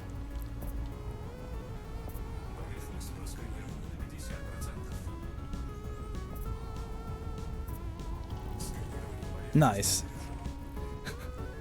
The exploration equivalent of walking away from an explosion is like, oh yeah, I've scanned this. I can move on already before the probes have even reached the planet. This one looks kind of wild. What is that on the bottom? This one only needs 4 probes. Let's see if I can do it with 2. Probably need 1 more.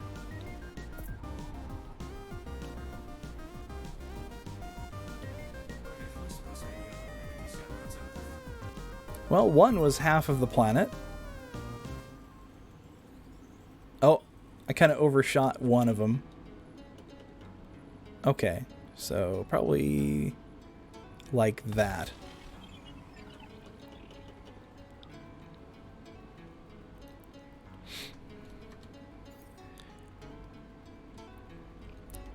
Yeah, the surface scan engineering is great because you need like, if you get it fully engineered, you only need like half the probes that it recommends. Yeah, let's take a look at this because looks like there's a polar ice cap on this, almost. Look at that. Interesting. But it's the closest one to the planet there. Alright. 8 more jumps until Sagittarius A, everybody. Oh, this one's landable. Interesting. Okay. So let's go. That's a neutron star? Yeah, sure.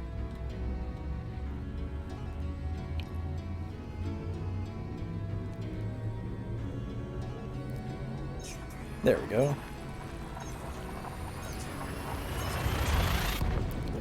Yeah, my DSS, where is it?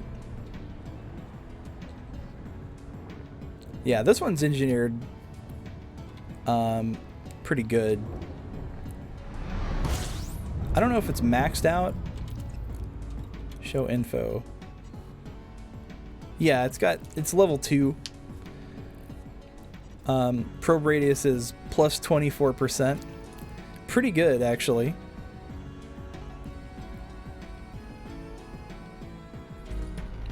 Oh my god, 24 objects here. Well, okay. Let's get them.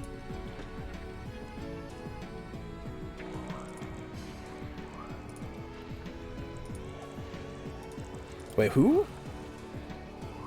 First discovered by Broninosek Potemkin. Broninosek? What? That's quite a name.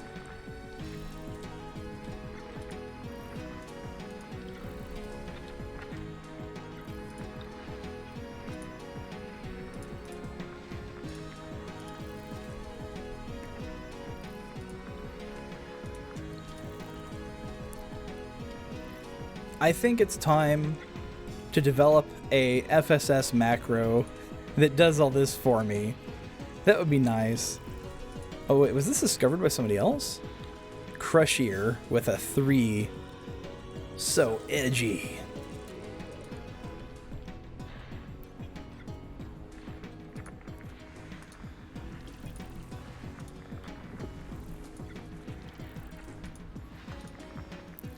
Okay. This should only be a minute. A lot of crap over here.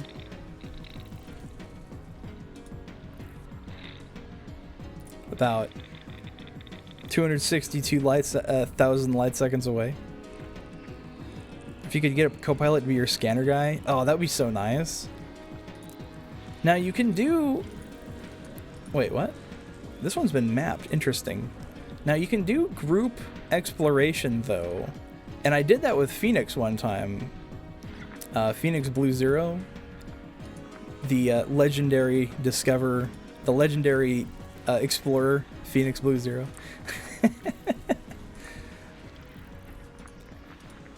Who I think may have found me completely independently, just looking up. They found me completely independently, like just looking up Elite Dangerous streamers, I guess. But I'm glad they did, because they're really cool. Talk to me, Goose. But yeah, getting on a squadron and discovering stuff together means that you get both your names on the discovery credits. Or if you're in, you know, a 4-person wing, you can get all 4. But yeah, there's a lot of objects out there that have been part of exploration parties that are multi-credited, I suppose.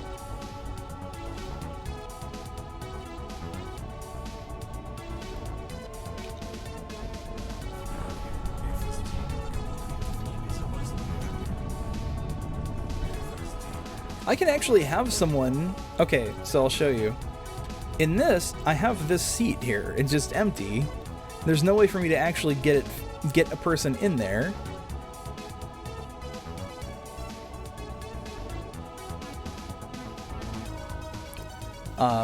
Without...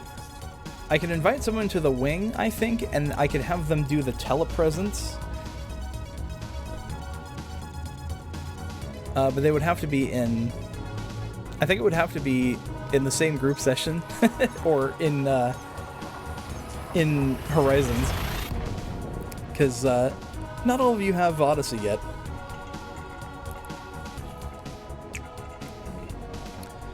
The Mamba is the Elite Dangerous Tomcat. Explain. Because I feel like it's I feel like it's more like the midlife crisis ship of Elite Dangerous. Or at least that's how I felt when I bought one. I think maybe I just didn't have enough money to kit it out, but I couldn't get a good fit on there, and I tried doing combat with it, and it just wasn't working out.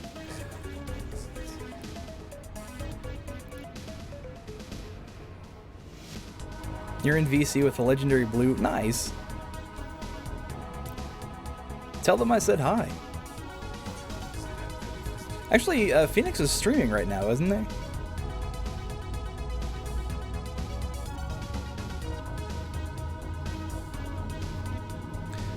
Oh yeah, I almost forgot to do this at the beginning of the stream, but it looks like 2 days ago, I got a new follow from someone named Dano Game Artist Art. With no, they have no profile picture though. I'm not sure if it's a real person. Hi, Kelly. Hello.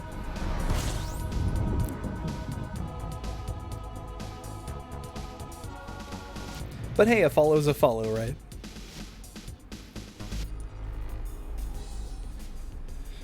That is an incredibly pink star.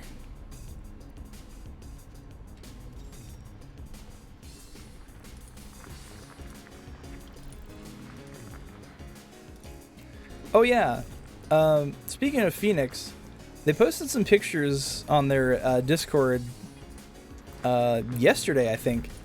They went to the Star Trek museum or something.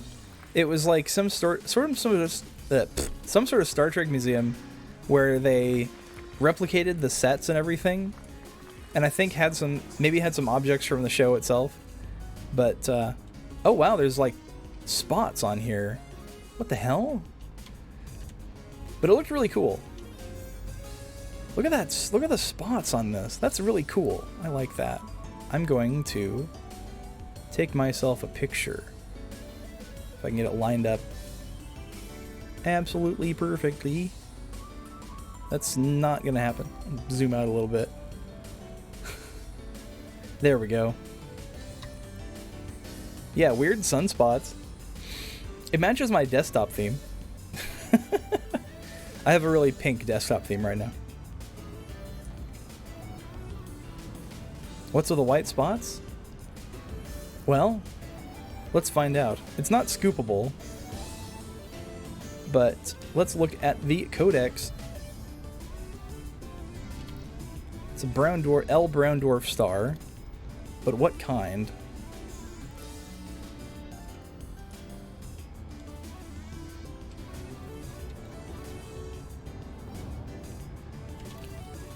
The codex will tell me everything I need to know. L-type stars.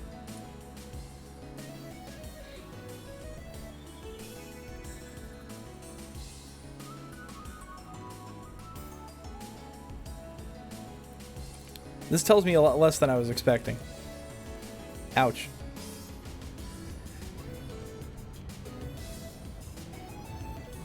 But I imagine it, you know, since it's a brown dwarf, if it's like, if white spots are appearing, brown dwarfs are about to die, right? Aren't they about to go supernova?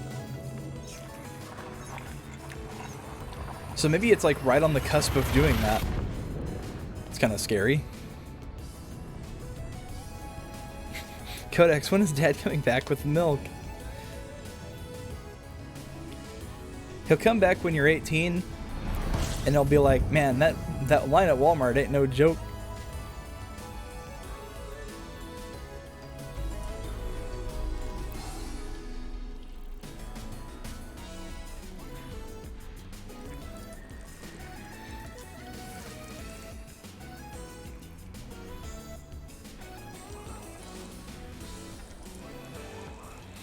Codex, when will I find someone to love me?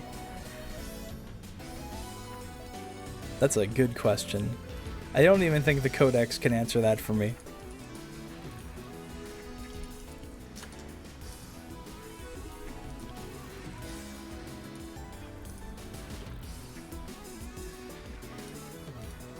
I don't know though. I sent so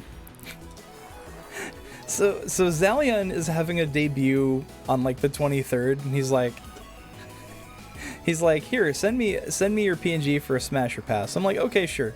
So we'll see what the results are of that. It might be just as simple as that. I hope his debut goes well though. He's a pretty cool guy. Like immediately, like, so he's friends with Heather, but like he came in when Heather raided me that one time, and like immediately became like a follower and like was like shoving tons of gift subs. I'm like, damn, bro. And then even like not only that, but was like, hey, give me your reference sheet and I'm going to commission some art of you. And I'm like, what the fuck? Okay, sure. Oh, that's a cool looking I like the colors on that. But yeah, so I had some art commissioned, and I look pretty badass, not gonna lie.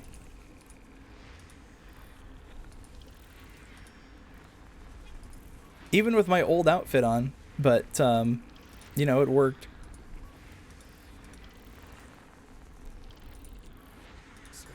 All right, there we go.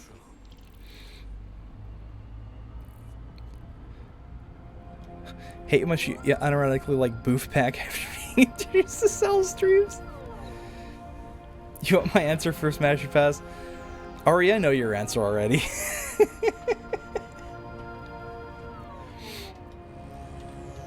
Oh yeah, I might as well, since we're just doing some jumps, might as well. Here, let's see. Oh, Space Debris on. I love this track. Where is it? I'll toss it into OBS real quick and show you guys, because I think it's really cool. Where is it? Look at that. Oh, geez, that's huge. Let me fit to screen. There we go. Look at that. Look how cool I look. See? Look, I look just like that, right? Looks just like me.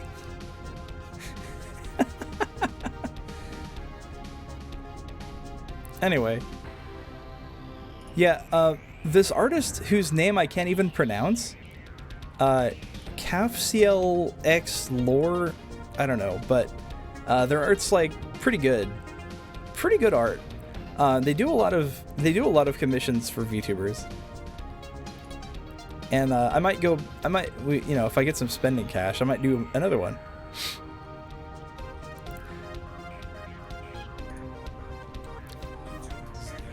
But yeah, I made like a little reference sheet for myself, because I don't have an artist to do that for me, but made one for myself. I thought I got pretty good results there.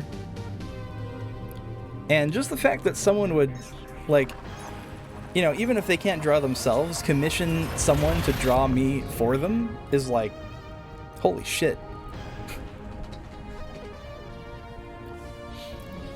And that so far is, I think, one of my 2 pieces of fan art out there on the internet.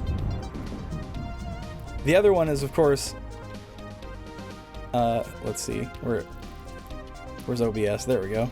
The other one is, of course, the Gremlin, which Doppel drew.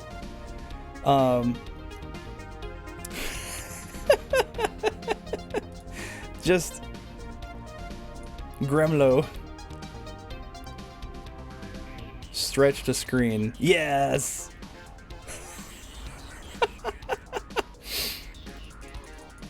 I could just leave this as a layer and just go like this every now and then.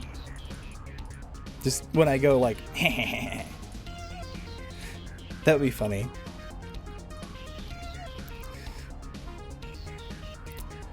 Okay. How far are we now? We're 3 jumps away. We are 3 jumps away from the center of the galaxy. And that thought excites me. Oh, this system is unexplored. I am 3 jumps away from literally the center, but there's still an undiscovered system. That is insane to me. Gremlin Senpai?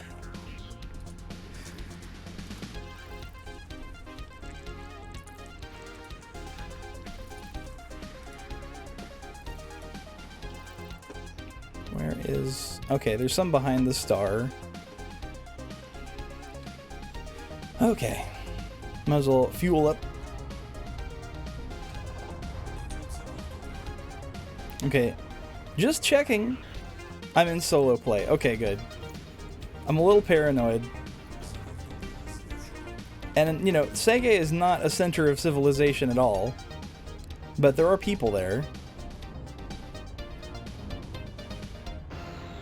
And it would be a very, very mean ganking spot, wouldn't it? Because nobody there is going to be kitted out for PvP.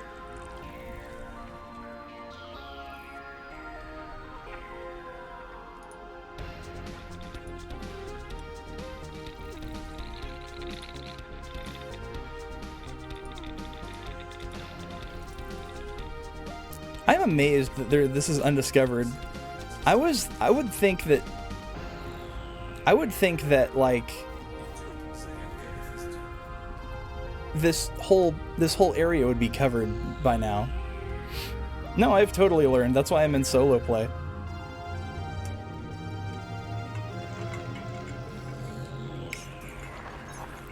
Guns are not going to save me.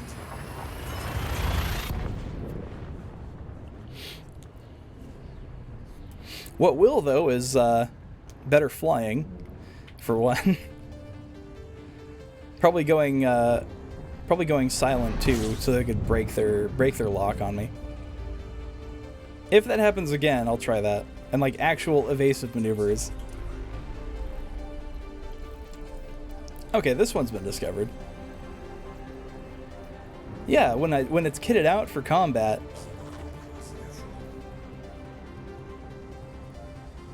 Have you seen my modules? There is nothing here that will help me.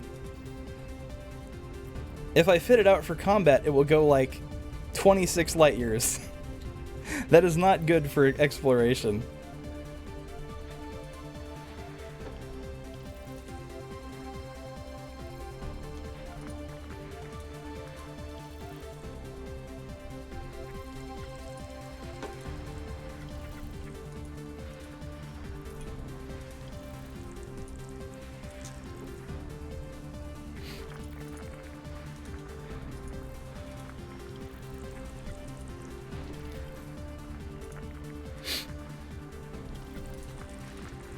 Wait, what? This one planet has been discovered. Okay. Hagarth.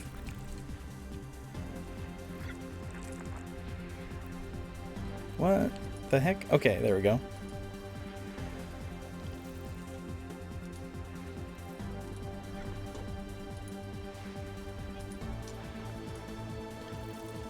Yeah, single jump range is a big deal, especially when you're going up to the top of the galaxy.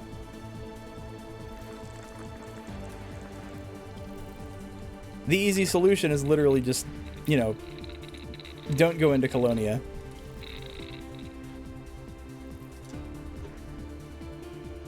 I've never actually seen gankers in Des yet, but they are there.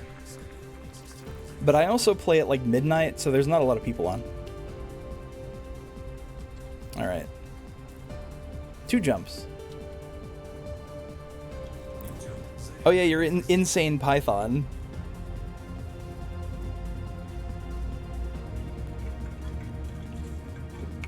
I kind of want to do some more Guardian sites with you, actually. That was fun. Terminal, when are you going to do some Guardian sites with Fox?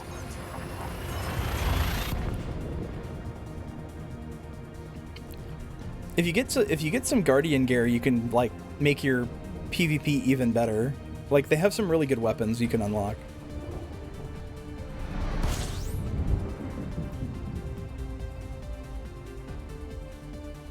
What's a Guardian site? Ah! You know, the ancient civilization that's the key to fighting Thargoids? The Guardians are basically a long-lost civilization, and the only thing left of them is some ruins. And you can basically pilfer them for relics.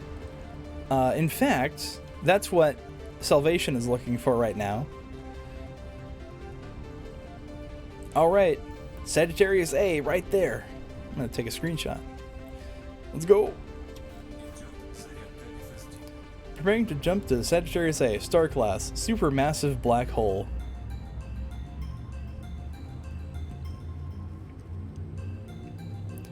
So yeah, biggest hole in the galaxy. Right here.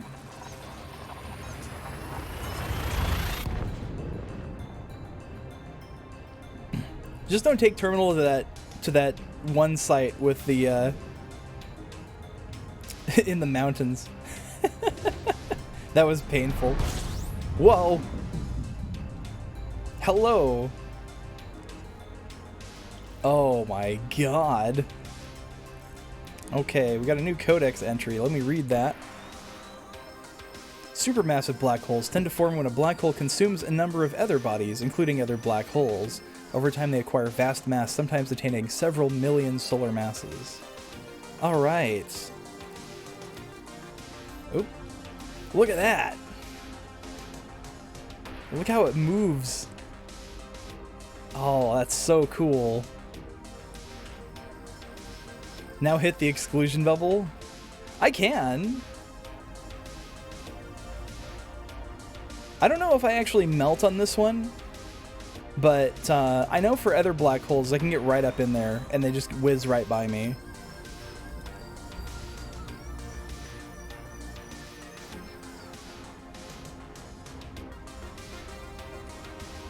Oh yeah, I should probably actually scan the system while I'm here.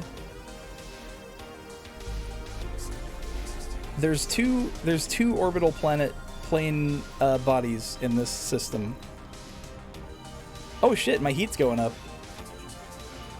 This is actually a hot object. Most of the other black holes in the galaxy are like...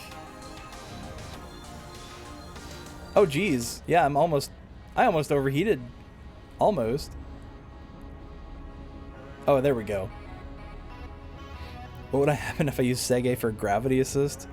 Oh man, I would get flung to Andromeda. Where there's probably another even bigger supermassive black hole, actually. TFFC Beastromatic.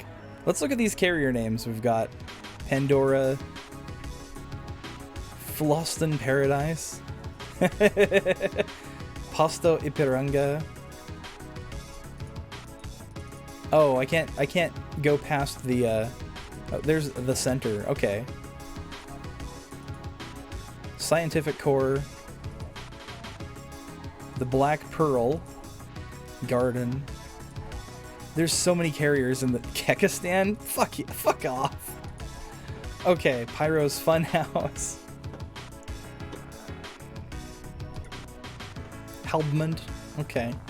Everyone's got their carriers here. What's Source 2? What is that? Source 2? First discovered by Zulu Romeo. Lucky bastard. Okay, let's find... Okay, let's see. Let's go to the center, which is obscured right now.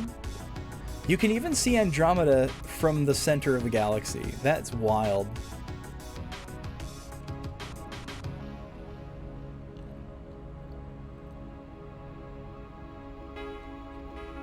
And then we get to look at the we get to look at the thing moving by. Let's take a look with our cameras. Whoa. Look at that. That is insane.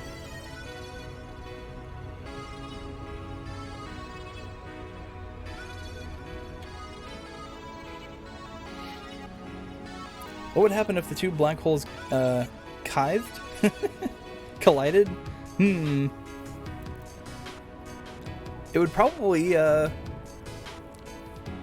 actually, it's a good question. We'll know in a couple billion years.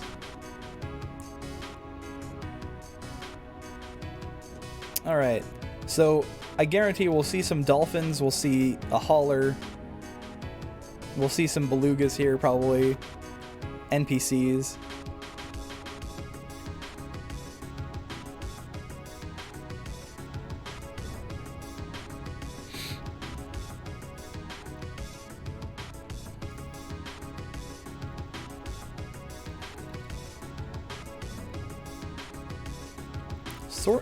The other star being Source 2 is kind of interesting. Oh, Kith. I see. Oh, geez. NPCs. There's a lot of them. Okay, let's see here.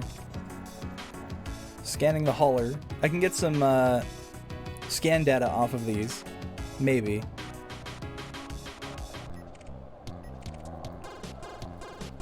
Let's see. Beautiful corner tours. Alright. Where is the other one? It's all orcas. I could actually, like, probably gank all these if I had weapons. And it's an anarchy system, so there's no penalty for it. I didn't get any scan data from these. Lame. Okay. Let's just scan the tourist beacon.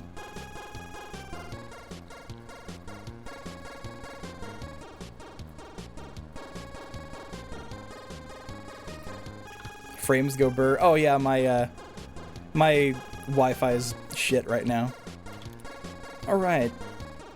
Sagittarius A is a popular destination for explorers and travelers. It is a supermassive black hole of the type found in most spiral and elliptical galaxies. Radio transmissions indicating its existence were first discovered by Karl Jansky. New contact. Oh. Anyway, might as well get a picture while I'm here, right?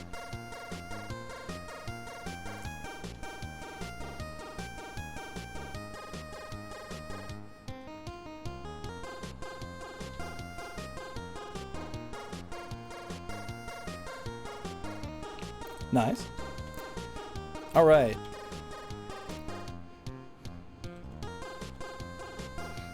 Well, that's Sagittarius A for you. And now I jump away. That's pretty cool.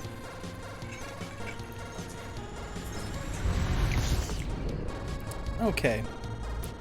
So let's get away from the hole. Let's see. It is really cool to see it move though.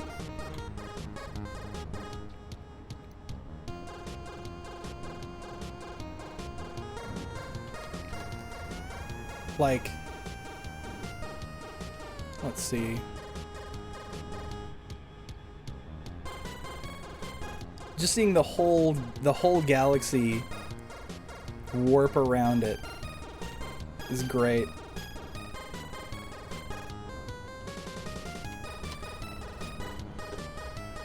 All right. Oh, that's so cool. Okay. Now, there is some more carriers to look at. Funkstar 1. Rip console commanders. Oh. Prometheus. The Barchi? I don't understand.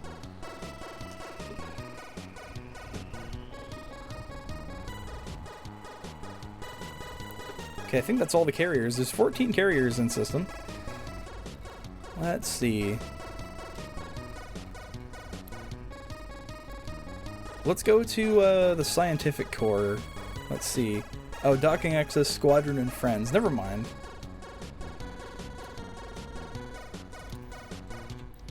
Black Pearl, docking access, none. Rip console commanders is open. Prometheus is open. Kekistan is friends only. Fuck you. I wasn't gonna go there anyway. Squadron of friends, all.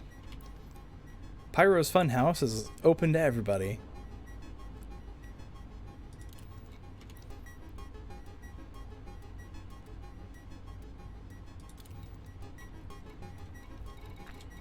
I'm sad that Scientific Core is only Squadron and Friends. I will go to Rip Console Commanders.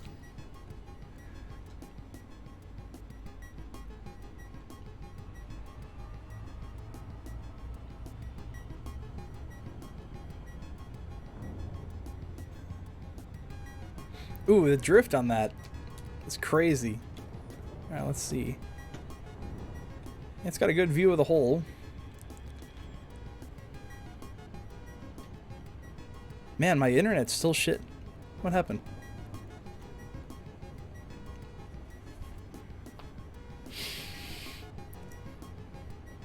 Okay.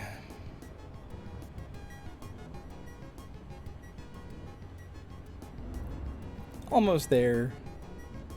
Then I think I'll probably refit and repair too. While I'm there.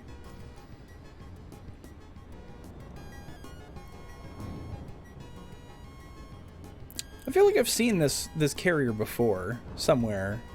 I remember seeing Rip Console Commanders somewhere. But where?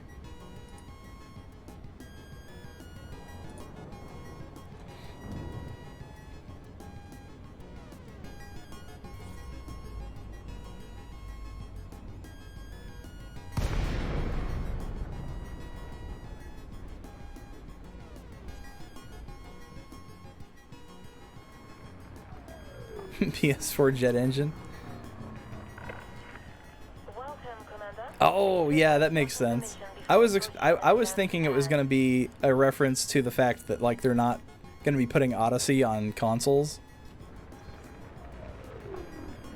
All right, let's do request some docking. I got my fancy auto dock. Yes.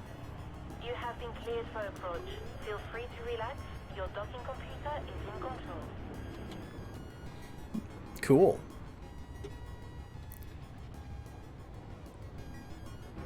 I like how this one looks. And you got a cool view of the black hole from your carrier.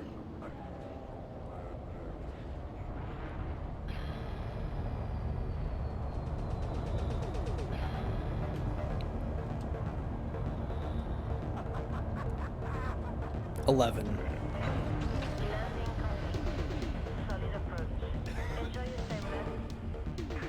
Just a big 11 right in front of the black hole. Okay. Welcome to RIP Console Commanders. Okay. Let's do some advanced maintenance here. I'm gonna leave my paint work at 89. We'll see how far down it goes when I get to Beagle Point. Commodities market. Oh, they're selling tritium. Okay. Oh, they're buying tritium. Of course.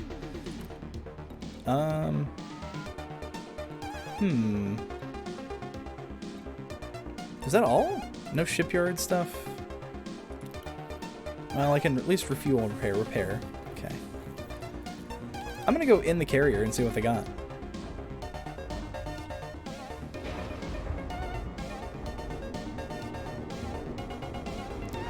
Some carriers have, like, the, what do you call it? The, biological stuff people. Can't remember what their name is. But the ones where you can, the ones where you sell your biological data. This one might just not have anything, though.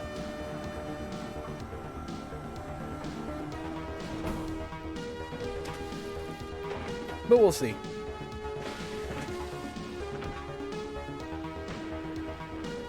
Oh, there's people.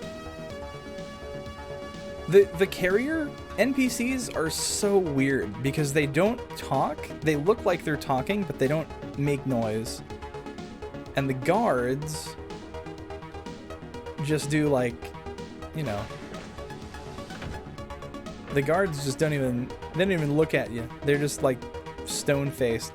They're like the royal, what do you call the royal guards in London? Am I going all the way? Of course. Why wouldn't I go all the way?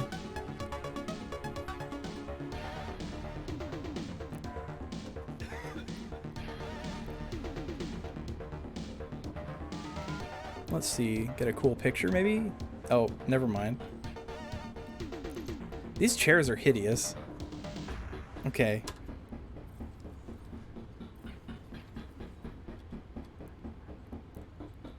They don't even have a good angle of the black hole on their deck. What the hell's wrong with them?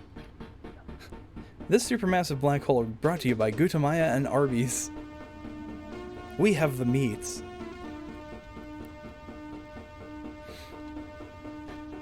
I can take an escape pod.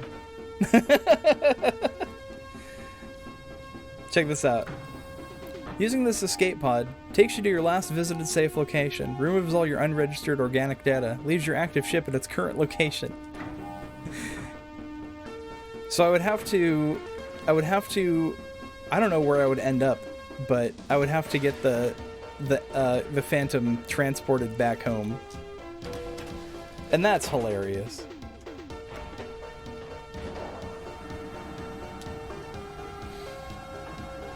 But yeah, no planets, nothing at the center, just a big black hole and a big white star. And a bunch of carriers.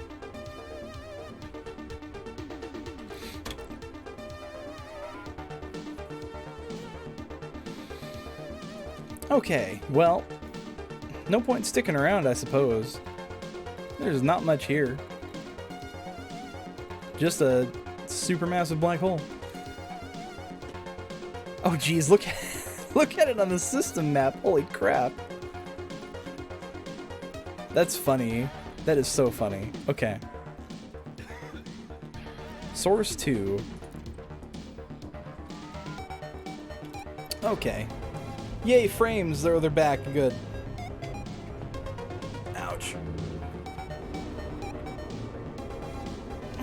Oh, it's nice to stretch my legs a little bit in the carrier. Ship released. You have this off.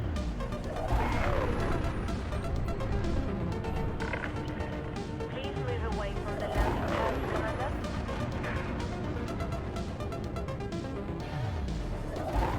Alright.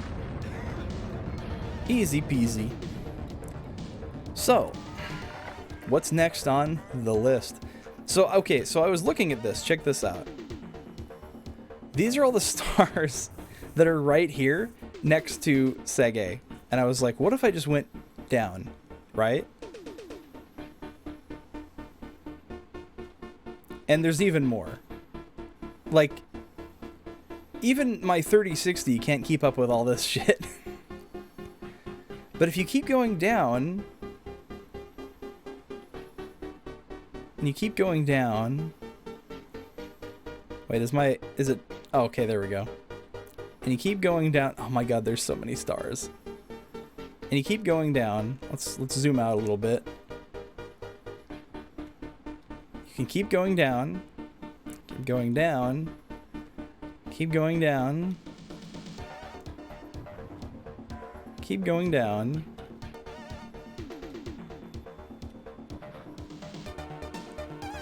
Just keep going. Here we go. So you notice how it's all red? It's a lot of red now.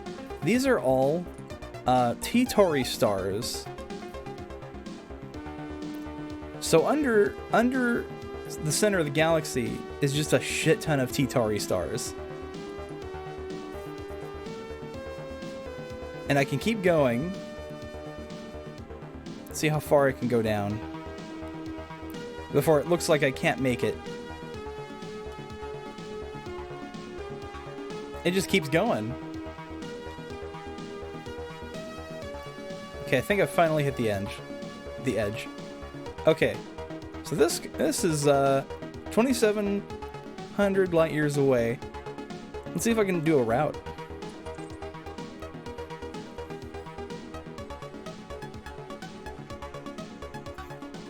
"54 jumps.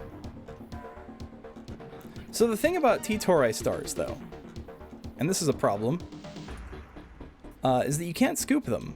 But that's all that's down here, almost. There's still a couple scoopable stars. In fact, it's sending me to them, thankfully. I don't like this one. It's sending me to those scoopable stars, at least. But let's see here. I could go down here.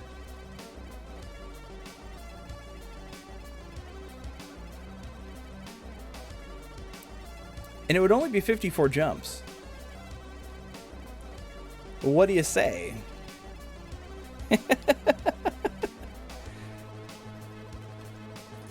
That might be kind of cool. And no one, I know no one's been down here.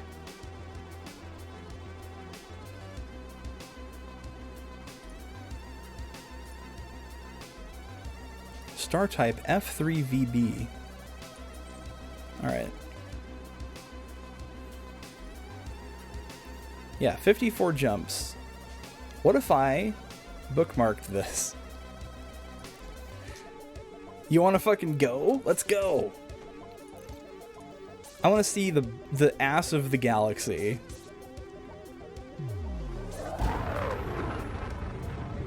Like, yeah, we can go right to Beagle Point, but where's the fun in that? Everyone goes from Colonia to SagA to Beagle Point. Why not do something different? You missed me making it to SagA. Oh, hold on a second. Well, before I jump... whoop. Where's the... Okay. Whoa. Oh. Nope. Turn off controls. There we go. Where is it? Where is it? It's here somewhere. Oh, there it is. There's Sagittarius A. We'll zoom in for you. It's huge. It is gigantic and it is very hot. Unlike the other black holes that don't actually do anything. Congrats on making it to the puke ball. Yes! It is pretty cool. I've just completed a explorer's rite of passage. And now I am forging my own path once again. Going down to who knows where, honestly.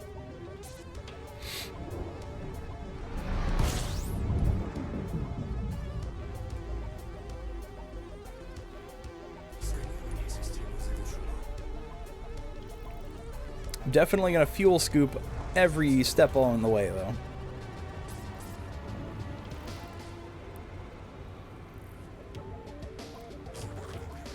Actually, how long have I been going tonight? Let's see. I've been going 2.5 hours. Your ass is stuck in May Night where you live. Okay. I'm gonna look that up real quick.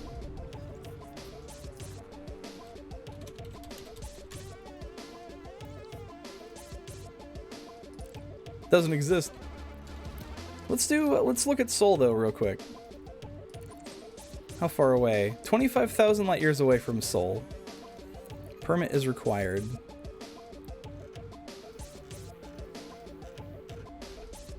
Huh.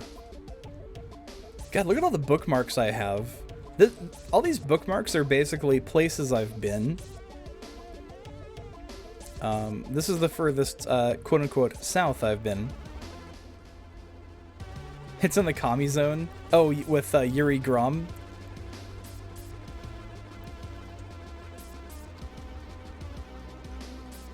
Okay. Now I'm over here. I plan on going here, then here, and then here.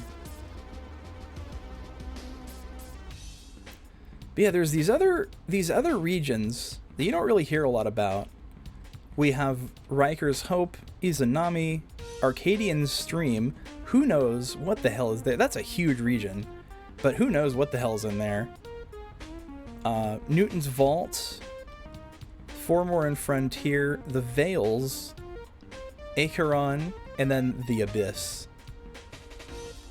Sorry, the Abyss. I'm gonna make it up there eventually.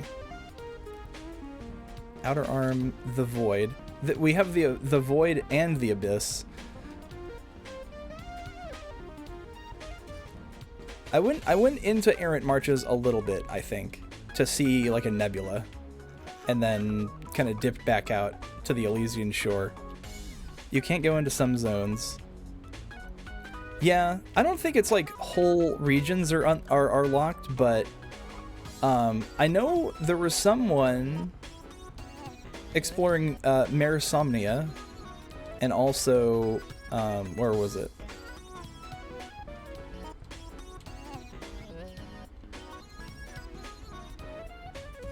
Yeah, I think it was. Oh, let's see. It was over here. I think it was just Marisomnia. I don't know if they are anymore. Yeah, I think most of space is open now. It's just a couple systems around the bubble that are locked. The current place where the community goal is going on right now. Oh yeah, I was gonna look up. What did you say?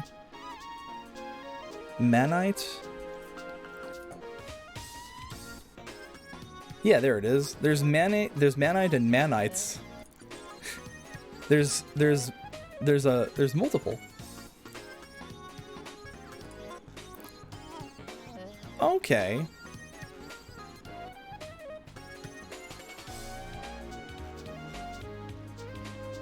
I haven't actually been there yet. It's impossible to jump over to the inner Orion spur?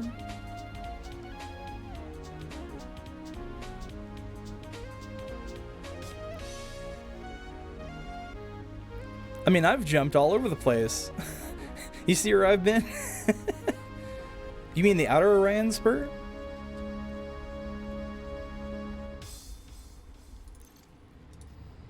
Anyway, let's keep jumping.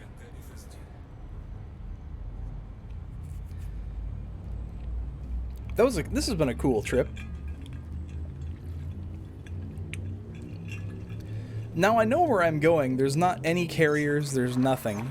There's no people. I don't think a carrier would be put down here.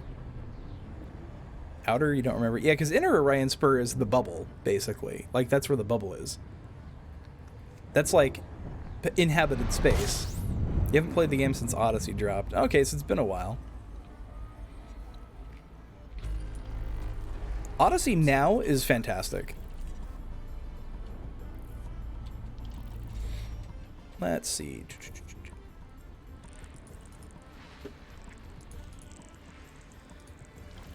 Yeah, we're already in unexplored space. We're 2 jumps away from SagA and it's unexplored.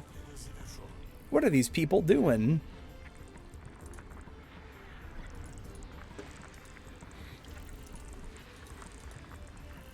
I might do a lot of this exploration off stream. What? How come I can't click on this? Target too close? Oh, wow. Okay, fine. Except I can't click on the things that are behind it now. Scam.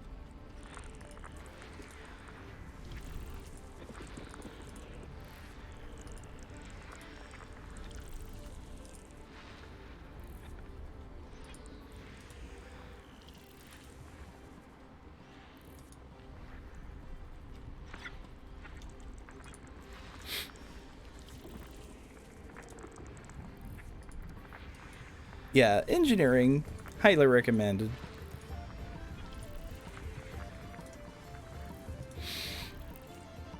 Well, if you watch me enough, you'll figure exploration out. It's pretty straightforward. Oh, right, I can't click on that. That's so lame. How come I can't go past that thing? Well, I've discovered everything, so that's all belts that I haven't seen. Screw that.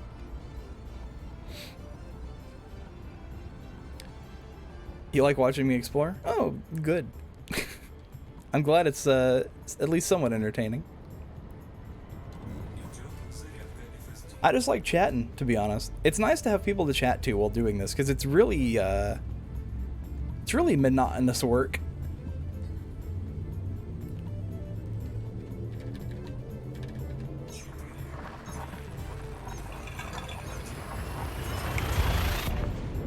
I'm gonna need some more water soon. Jeez, it's so hot.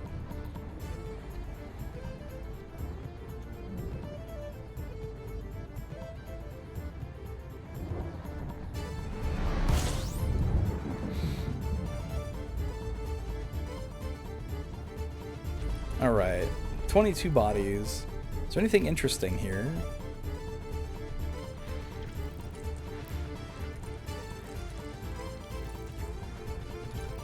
That's probably going to be a no, but we'll see. You know, I feel like, you know, there's, you know, probably hundreds of thousands of people playing this game, right? But for some reason, I have this feeling that I'm one of the only ones that's crazy enough to get to SagA and go, you know, screw Beagle Point, we're going down. Or like, just picking a random direction and just going, you know?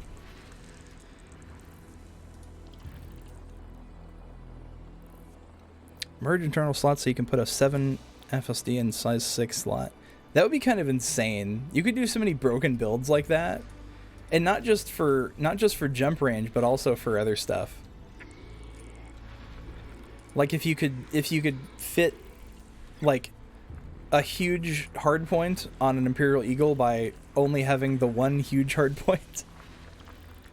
So it'd just be a little crotch rocket with a giant cannon on it. That'd be hilarious.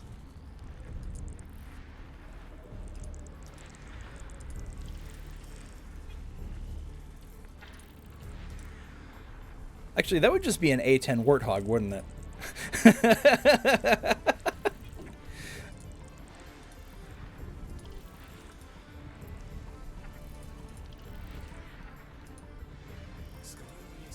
Turbo Anaconda.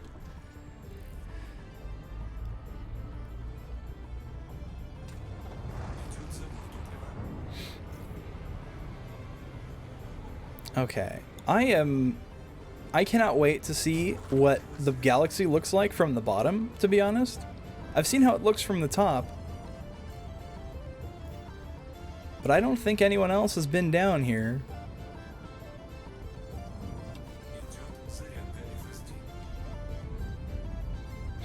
Gonna do some hunting with the terminal. Good.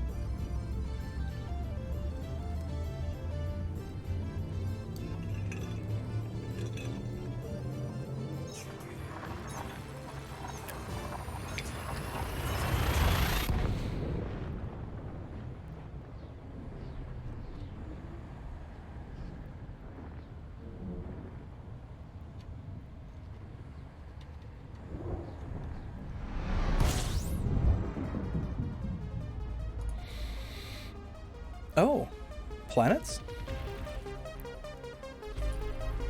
Has this been discovered already?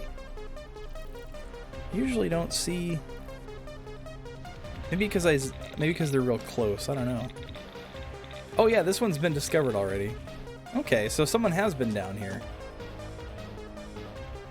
Where is the other stuff?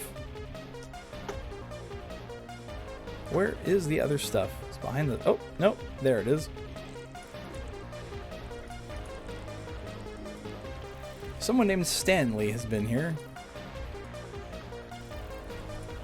Hello, Stanley.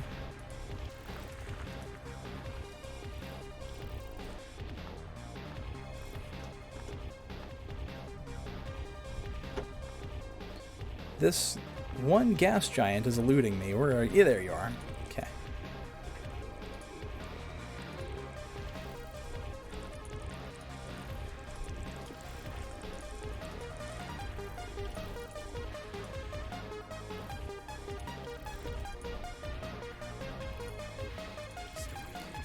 You know what that carrier didn't have that I stopped at? Universal cartographics.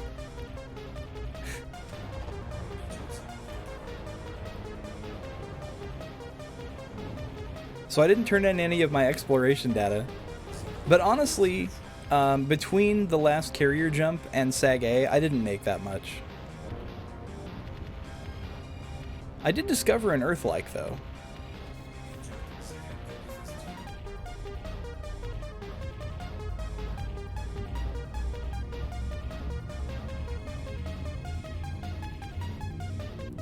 Maybe I'll make my way back up to SagA before going back to, going over to that one black hole. Or I could, nah, I'm not going to. I'm just gonna go to the next closest DSSA carrier on the way to Beagle Point when I come back up from the bottom of this. Have you noticed that the stars are already kind of thinning out a little bit?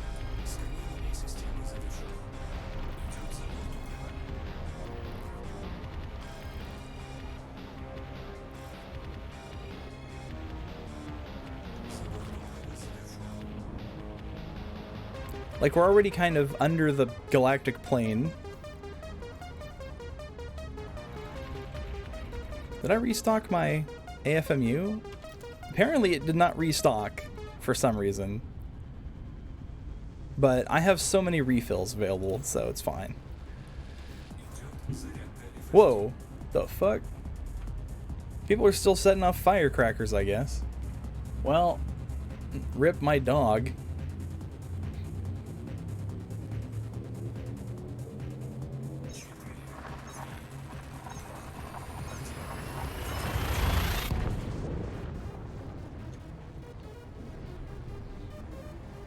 That was a pretty thick one.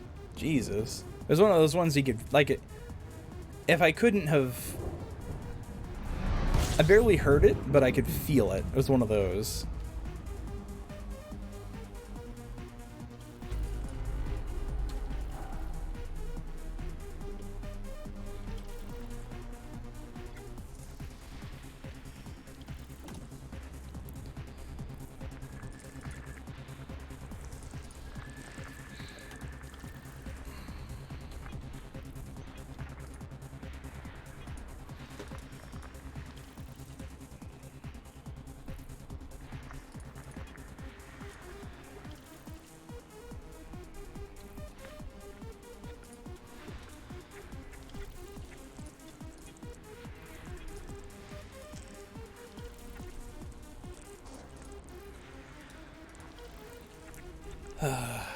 You know, I feel like the fireworks, at least, are this year have been better than last year. Because some of my neighbors were lighting those things off well into like August and September even. Like it started petering off in September, but they were lighting off tons of fireworks and firecrackers. It was so irritating. Like, and one of my neighbors would light one off every night at like 3 in the morning for some reason. I guess just to be an asshole. But yeah, it drove me insane.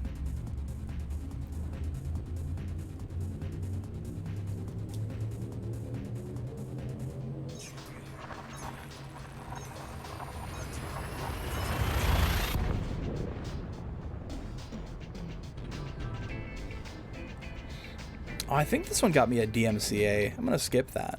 I can't believe an old mod file got me DMCA'd. But I think because it samples something else. I almost... Was there something else over there? What was that?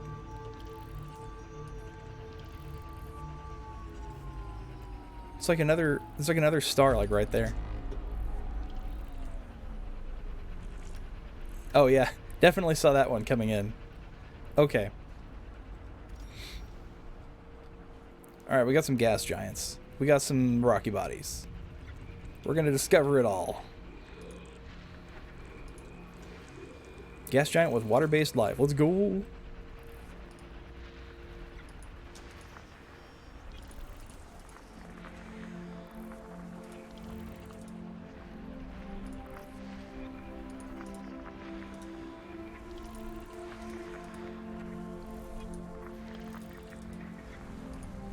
There's still stuff over here?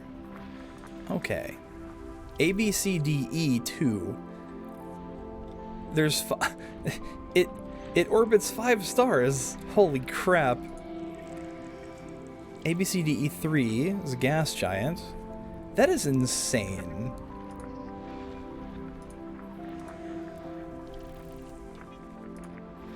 Once I'm done scanning this, I want to see what the system map looks like.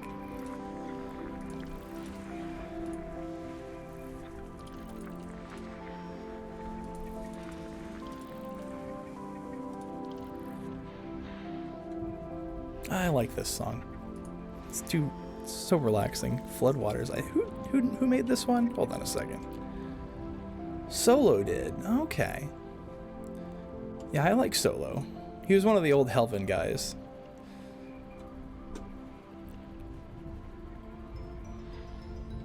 Real nice dude. Okay, that one's behind the star. I think that might be the last one. So let's take a look.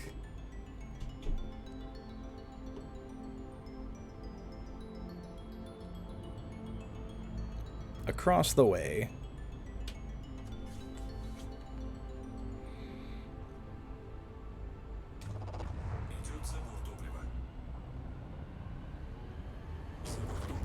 Oh, that filled up real quick.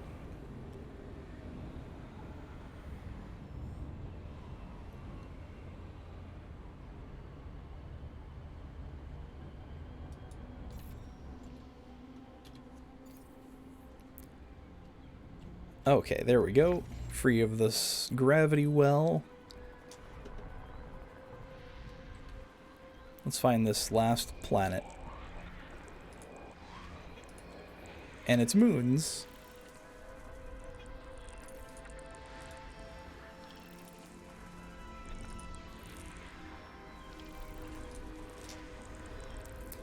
A, B, C, D, E, 1E.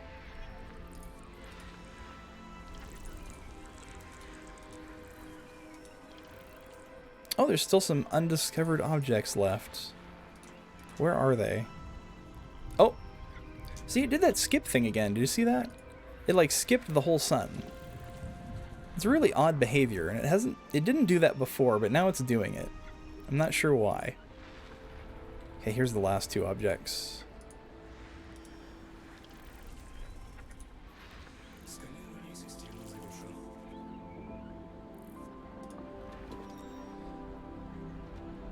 Is there anything valuable in this system?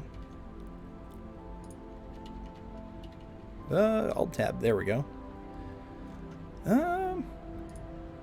There's a moon with 4 biological signals on it. Another one with 4 on it. Okay, let's look at the system map. I'm not gonna bother with the biological stuff too much. Holy crap! So there's a brown dwarf. There's a red giant. Good lord. And here is the epicenter of those 5 stars, with 3 planets orbiting everything. Wow. That's wild.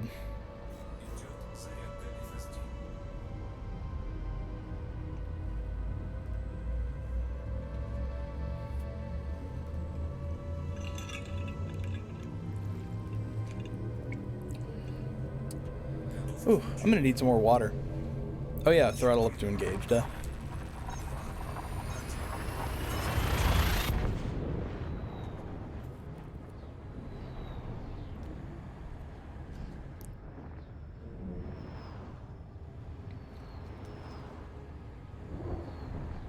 Sip. I just sipped.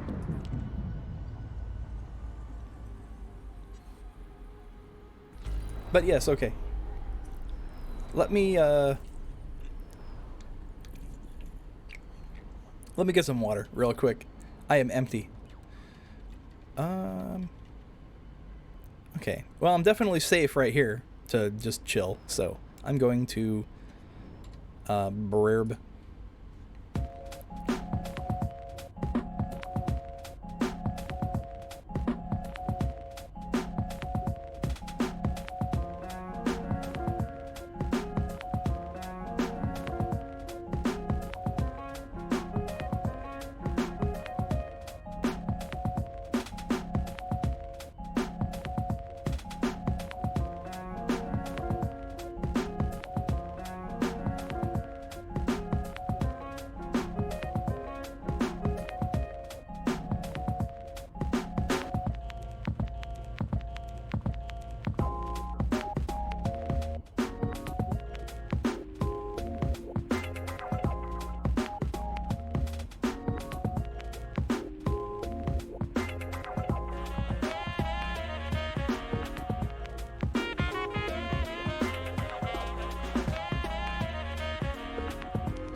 BRB raid.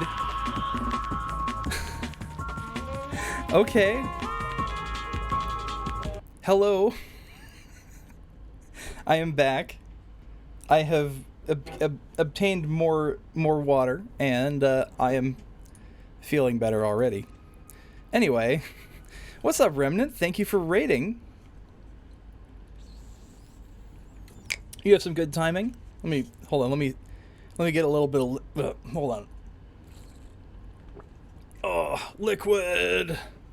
Okay. Anyway, Remnant, let's see. How do I do this thing again?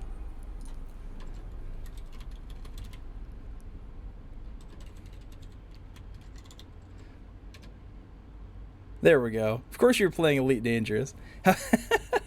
What have you been up to in Elite today? Also, hey Blue, what's up? I was just talking about you.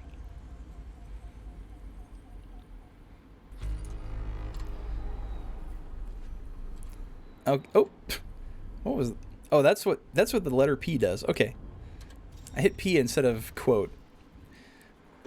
Nothing good? Oh, I was telling him how you're a master explorer, basically.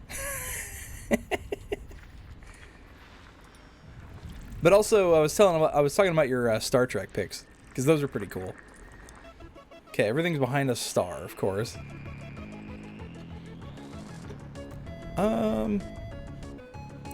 Okay, so I gotta go around the star here. No problem. Oh, of course. Yeah, I honestly, like, you take some of the best pictures I've ever seen in Elite. And also your pictures of the Star Trek sets were pretty cool. Even if they're just reproductions, it was cool to look at. Alright, should be okay now. There we go. Another 8+ hour stream that was not intended. Oh my god. It's too hot for me to see, for me to even do... I'm considering cutting it at maybe like 3.5 hours. It's too damn hot.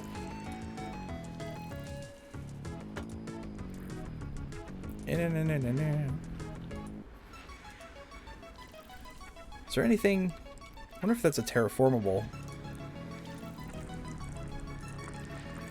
Oh yeah, so...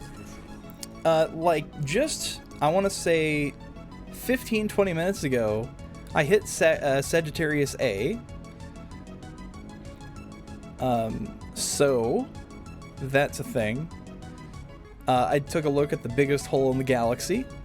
And... it was pretty cool. I thought it was pretty cool.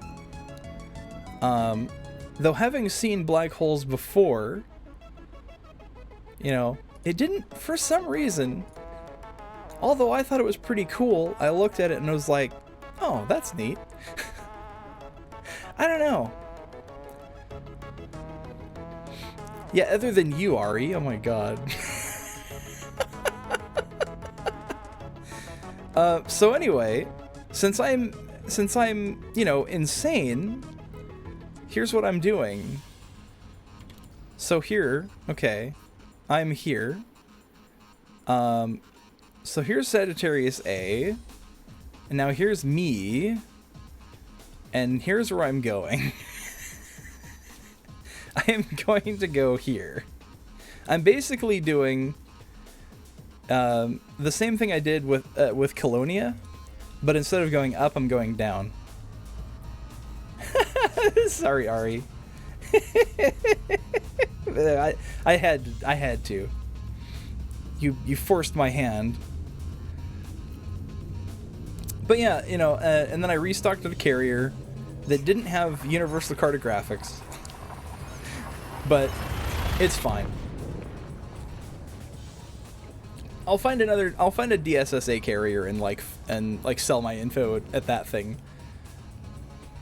So I have a big trip planned.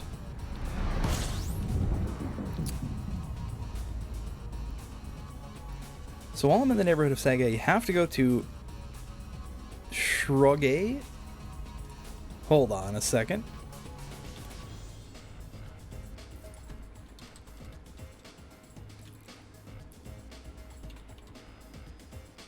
KKA D983. Holy crap. That doesn't look like it's in the neighborhood at all. That's in the Empyrean Straits. It's not far by way of the Neutron Highway. Okay. Oh, there's a nebula. There's a couple nebula over here. Okay, but I will look at this system.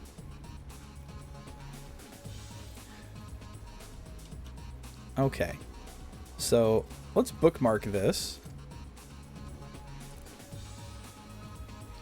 Wait, what kind of star is this?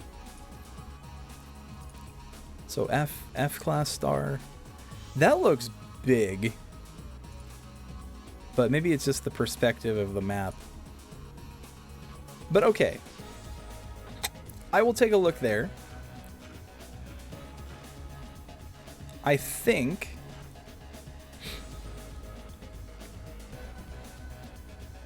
I won't spoil you other than to say the NSPs in that system are the most eerie you've ever seen. Whoa. Okay. So how far away is this from here? 7,000 light years. But yeah, like, you know, if I hit a neutron highway, that can be pretty easy. But yeah, sure, I'll bookmark it. Why not? Natural stellar phenomena. It's been a while since I've seen any of that. I don't think I've seen any, like, outside the Colonia area, actually. But I'm hoping one day to, like, come across some that no one's seen yet. Because there's got to be some more out there, right? Because that looks way out there.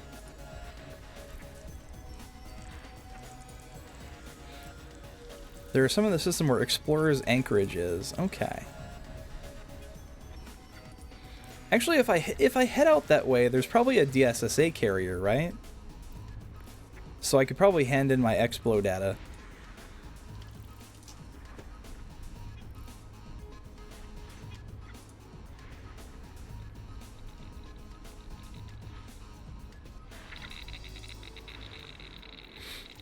There are a lot of NSPs out there just in random systems sometimes. Yeah, like, oh god. So I was watching Puzzle Pulsar, and he was jumping to SagA, he was doing a SagA trip, and he looked briefly at his left panel, and I saw natural stellar phenomena, and I was like, but he wasn't really like paying attention to chat. But I said, like, dude, there's a stellar phenomena right there, and he was already like 3 jumps away, but he's like, wait, what do you mean natural stellar phenomena? And I was like, dude, yeah, like 3 systems back at this point, you know, it was on your navigation pane, and he actually went back to look at it.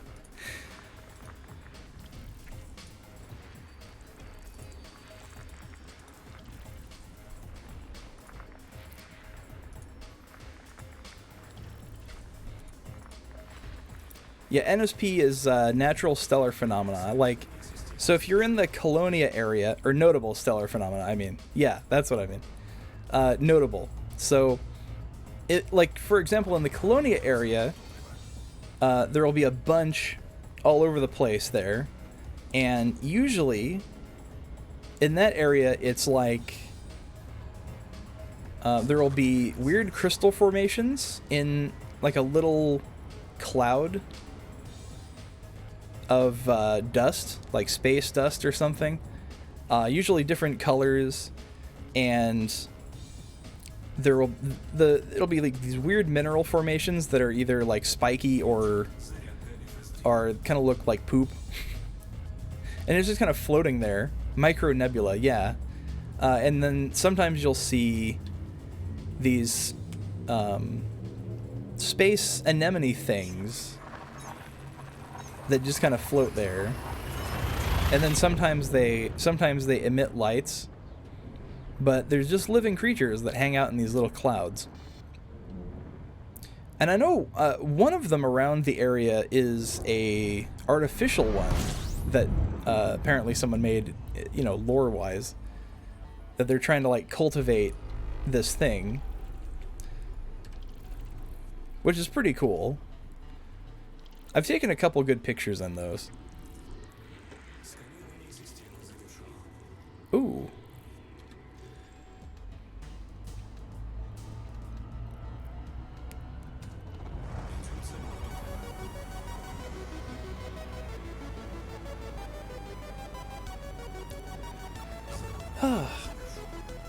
Yeah, those are the only types that I've seen.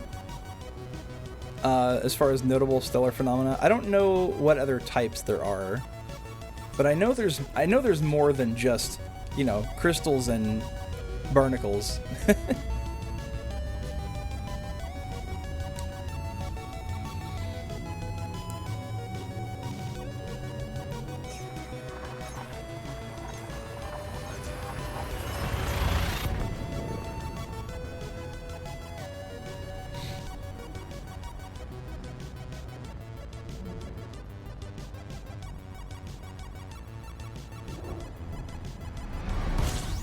Okay, so this current trip... Okay, I've got 43 left, 43 jumps left, until I hit the bottom. But this time, I'm going to take this one slow. Because this one's all unexplored. It's all unexplored. There's nobody been down here. I saw that one system that was, you know, Stanley was there. Some guy named Stanley was there, but I have not seen any discovered things down here.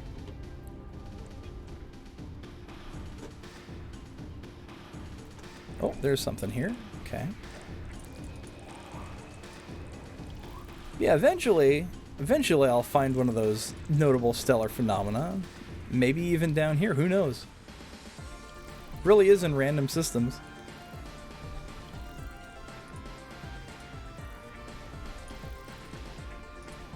The kind of crazy thing is that Collection of Wonders system on the way to Colonia is like... that whole system is like just insanity. At like how every star is ringed, even the white dwarf and the neutron star. And that was I've never seen that in any other system. Like out of the literally the thousands of systems I've been in, I don't think I've ever seen like a ringed star outside of that. So like, what?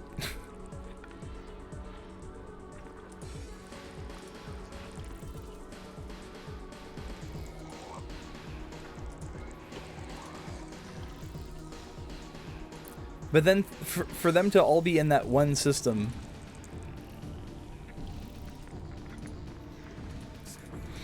it really feels like divine intervention though, but on the developer's part. Like one developer was probably like, I'm gonna mess with this system, and just made that.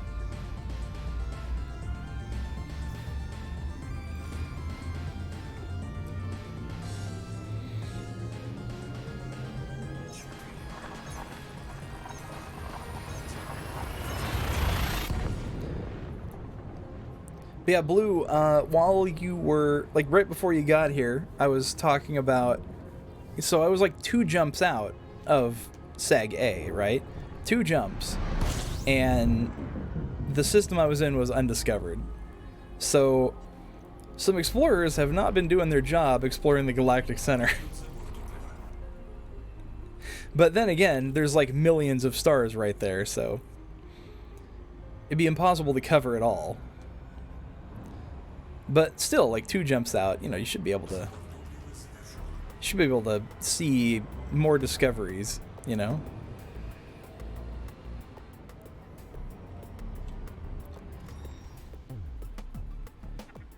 And I'm doing my part. I'm exploring the Galactic Center, kinda. Going outwards from it.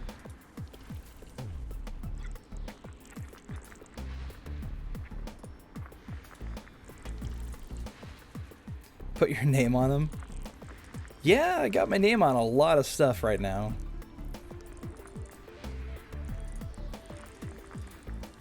But to be honest, given how much of the galaxy has been undiscovered, it's not that hard.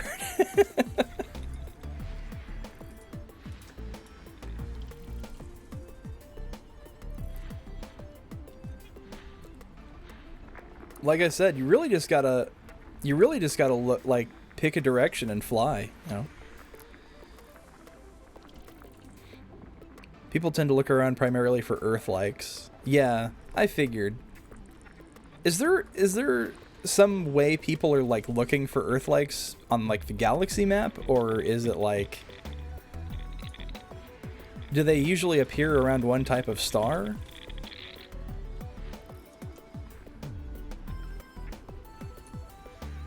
Because I noticed when I went above Colonia, there was a single explored system up there in the black, and it was the one with the Earth-like in it. And that seems kind of sus to me. Statistically, most Earth-like worlds appear around FG and K-class stars, but you can find them anywhere. Interesting. But yeah, it was like the one system this guy found. This one commander went up there, found that system, and then went back. because none of the other systems up there were explored.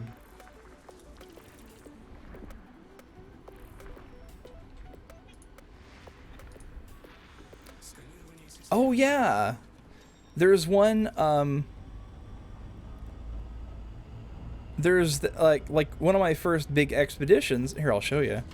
One of my first big expeditions was to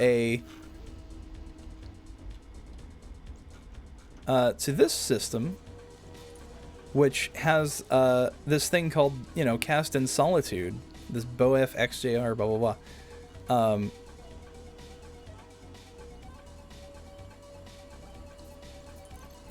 What probably happened? They were honking going into FSS and not bothering to scan systems that didn't have signals. Oh yeah, that makes sense. Because all the water and Earth-like and ammonia worlds are all like on that little frequency, that specific frequency. So yeah, that makes sense. But yeah, so one of the it's one of the stops on the Neutron Highway to Colonia, and it's that BOF system, and that has this, like, it's a noted location called Cast in Solitude, and that's a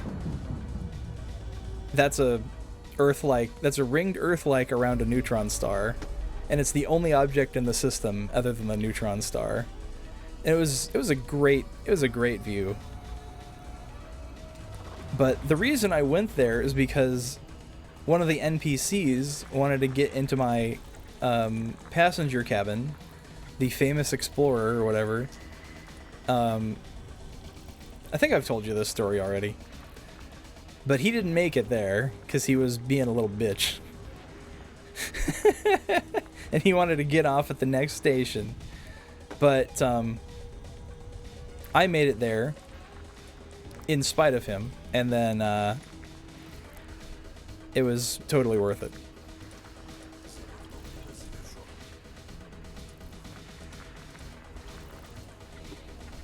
I hate when passengers are like that. Like, I don't want to be scanned. Ugh. Like, God forbid.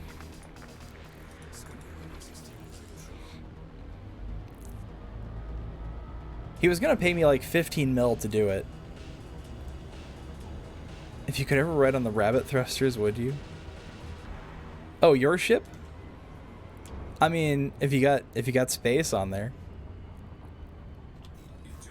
I was talking with somebody about the passenger cabins on a Diamondback, and I was like, I realized like months later after doing passenger missions for people, like, wait a second, how could they see out of my Diamondback? Because there's no windows back there. And someone suggested, well, maybe they're using a screen or something. And I'm like, well, that sounds lame. Like, going somewhere with no windows on a tour to see cool things, but you're only seeing it through a screen? That sounds pretty lame.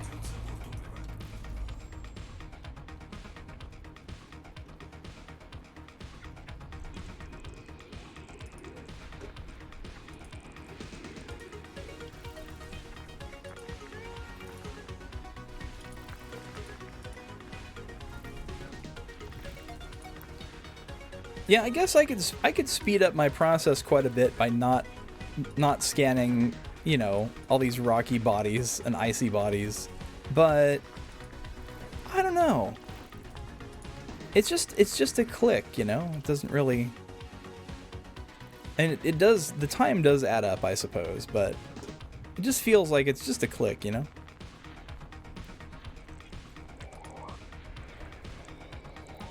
Yeah, right?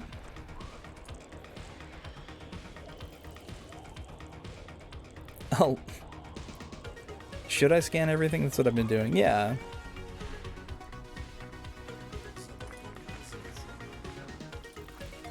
Especially because, like, okay, so this, oh, I discovered a new thing. Press O to open the codec. What did I discover? Rocky ice planet with no atmosphere. Okay. I discovered a rocky ice planet with no atmosphere.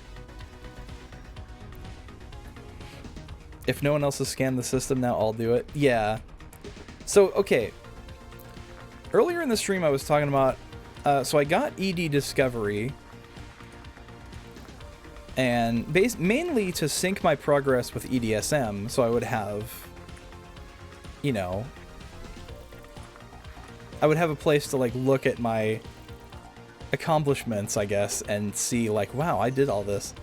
And track my statistics and stuff like that, but also to upload data to EDSM, and somehow this tool knows if there's going to be like geological or biological signals on the planet or moon before I even do a scan of it, like a surface scan. And I'm wondering if that's just like publicly available data in the system map.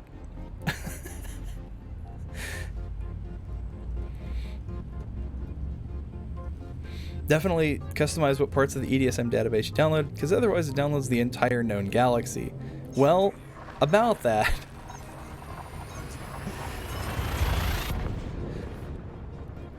It downloads everything, yes. I have downloaded everything, but I have the hard drive space for it. Oh, really? It does show that from FSS. Interesting. I don't know why I've never noticed that before.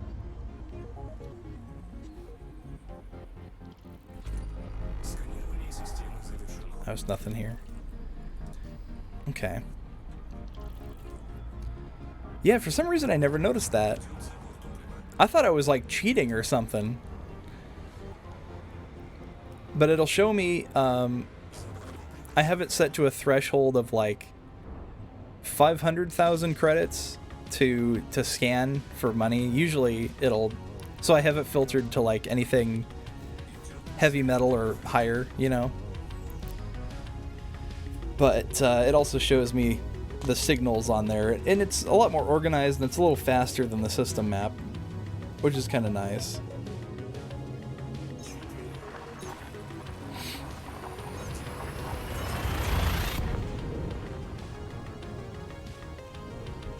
Yeah, because, you know, terraformables, they're going to be worth a mil plus no matter what.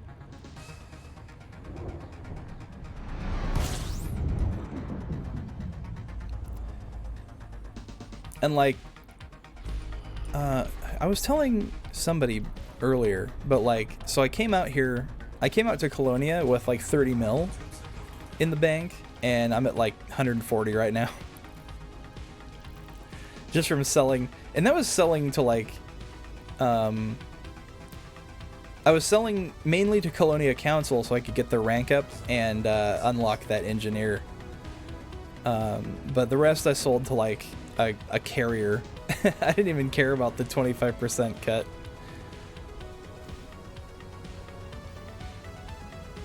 Was there stuff here? There was.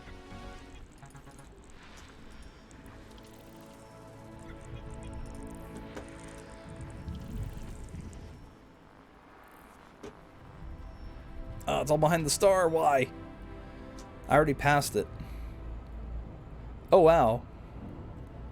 Yeah, see, we're already, we can already see the clear border of the bottom of the galaxy. That's pretty neat. Oh, and we get a clear shot of Andromeda down here, too. And, what's that other galaxy? The other spiral galaxy?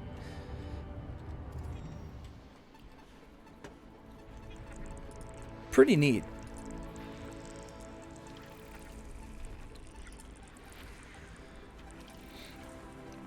But yeah, honestly, like at this point, you know, I'm in a crate phantom, out in the middle of nowhere. I don't really care about money that much. As long as I have enough for a rebuy, I'm happy. Oh shit! There's a water world. Let's go. That was 7? Yeah.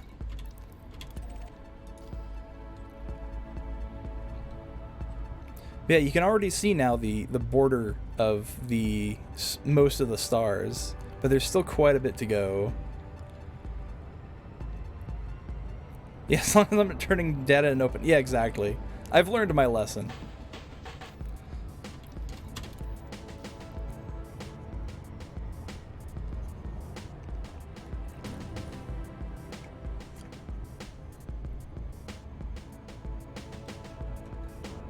What's that? A5? What is A5? I can't tell from here. It's fine. I just want to get the water world. This is not too far, so. Actually, let me look at the map here.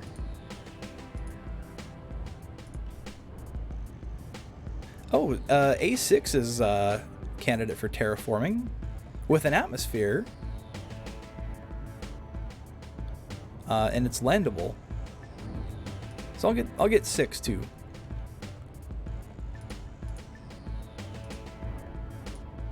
Oh wait, 5 and 6 are terraformable. Amazing. Okay, so I'll do 7, 6, and 5. Isn't it though? Like, God, it's beautiful out here.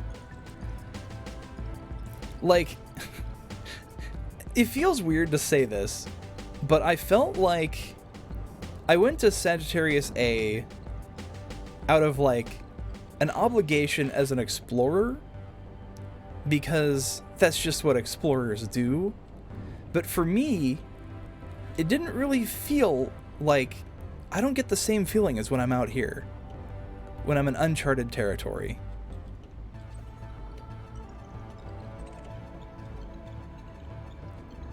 Look for bodies with biosignals? Yeah. Oh wow, look at this water world.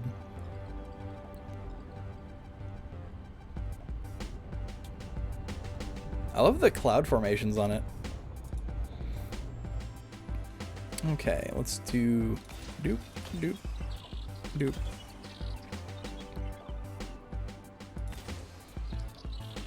Seven probes? Hey, Chris Whitey has come online. I know that guy. We flew together. During one of Celine's community things.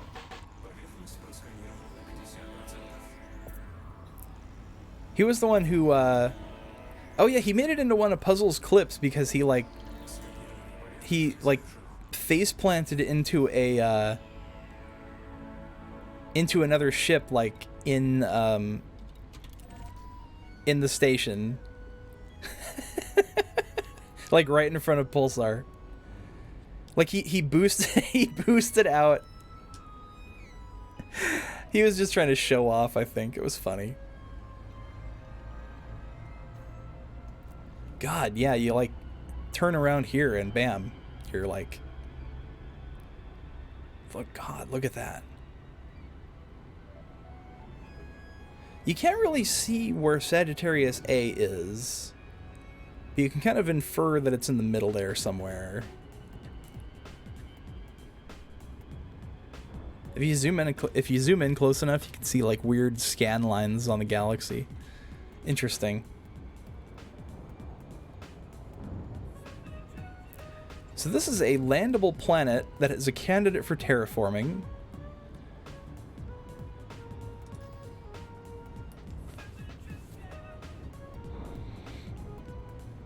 And has heavy metals on it. Let me look at the system map here. What has it got on there? Planetary information.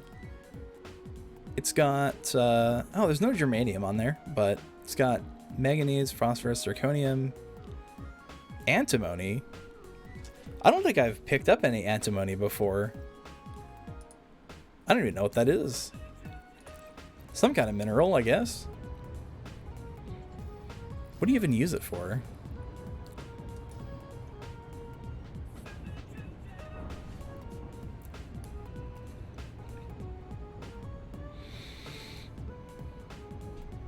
Things used for FSD boosts. Oh, maybe for like the super jumponium or whatever, yeah. Because that looks like a pretty rare material. If it's only at 1%. I have seen some mercury before.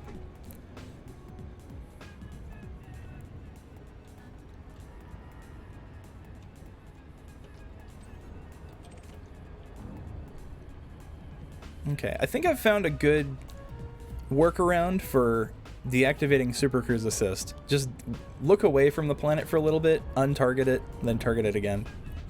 That seems to work. Okay. Up. Up. Up.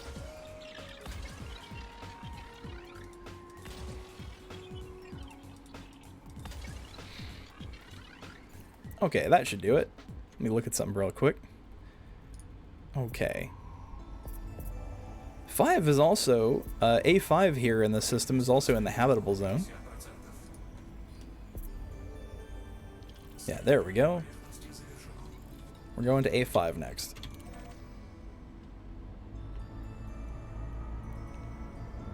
Pretty close-knit system here.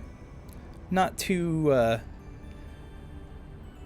spread out, which is nice. Let's see here. Wait, do I have any? Doesn't look like it.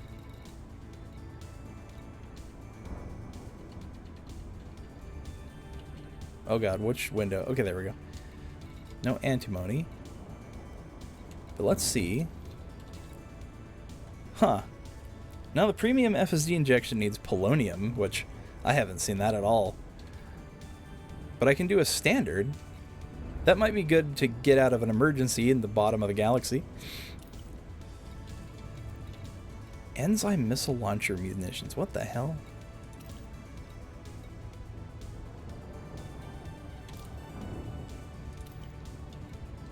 I've never used like half of this stuff.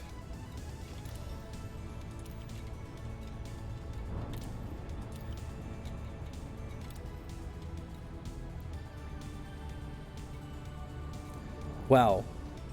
Wreckage components? That's an expensive synthesis. What is up, Space Trekkers? It is Data. Hello, how are you doing? I'm out here discovering stuff and feeling pretty good. I just went to the center of the galaxy.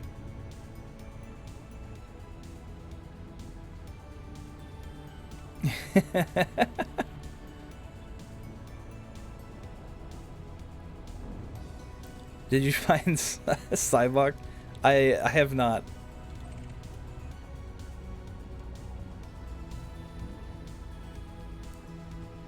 I might eventually.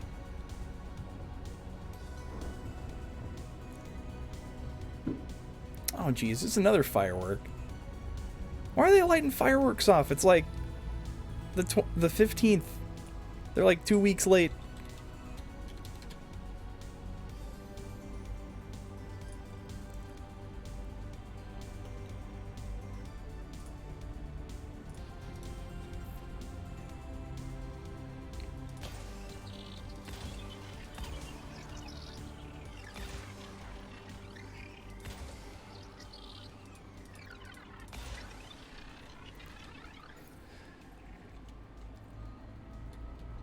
Alright, I think, was this the last one?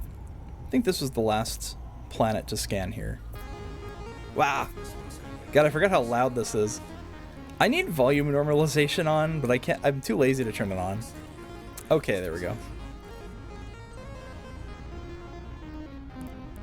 Love this track by Timbaland.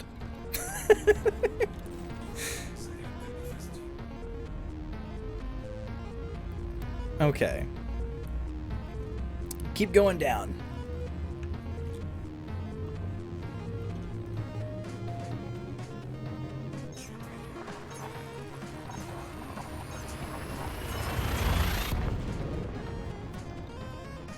Just a preset, my dude. Yeah. It's video game music, idiot. Literally direct quote from Timbaland.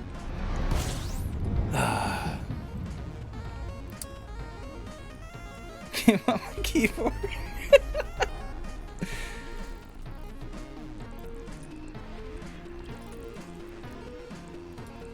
What a genius producer Timbaland is. He probably had one of his ghostwriters like pull this out, and he had to cover for the mistake.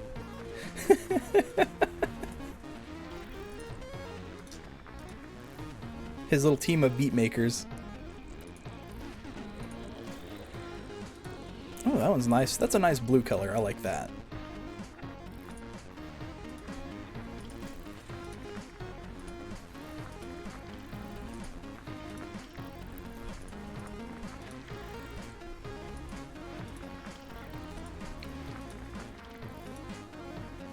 Oop. Oh, geez.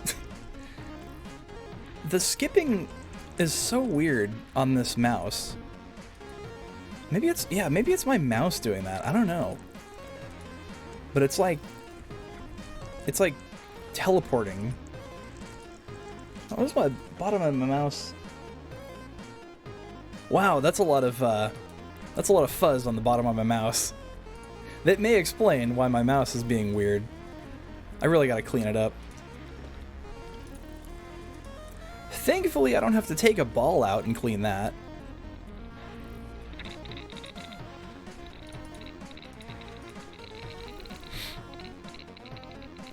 Just used to people clearing stuff for him. Oh yeah, that makes sense. Having like a legal team do all the work. That must be nice. Licensing is garbage. It's such terrible. Oh god. I don't even know if does Louder still do that for you? I think they do. Cause that started out as like, what the fuck was it called? It was something like specifically made for people doing like video game covers who were like, we'll do the licensing stuff for you, don't worry. And that was like a really cool service at the time. Go on Micro Music and Steel Trek. Yes, exactly. Crystal Castles. I still do not respect Crystal Castles whatsoever. Because they sampled Lobat, I think. And like shamelessly. And like that one, yeah. I don't think anyone in the chiptune community even likes Crystal Castles. Plus, they're so insufferably hipster looking. Oh my god. I haven't heard of Fits for Fight, though.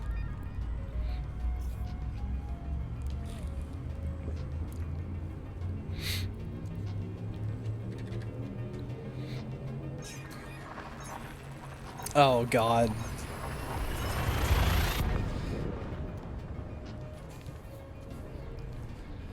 I don't even know who Alice Glass is, but I can already kind of guess what happened.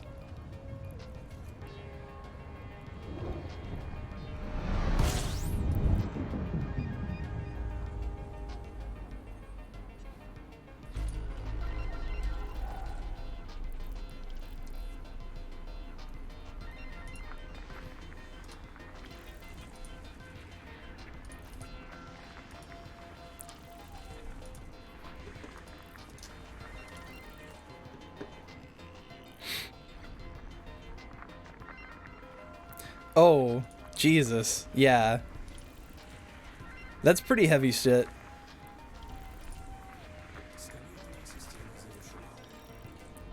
I thought that was usually reserved for, like, screamo bands. But, yeah, that's tragically way too common, unfortunately.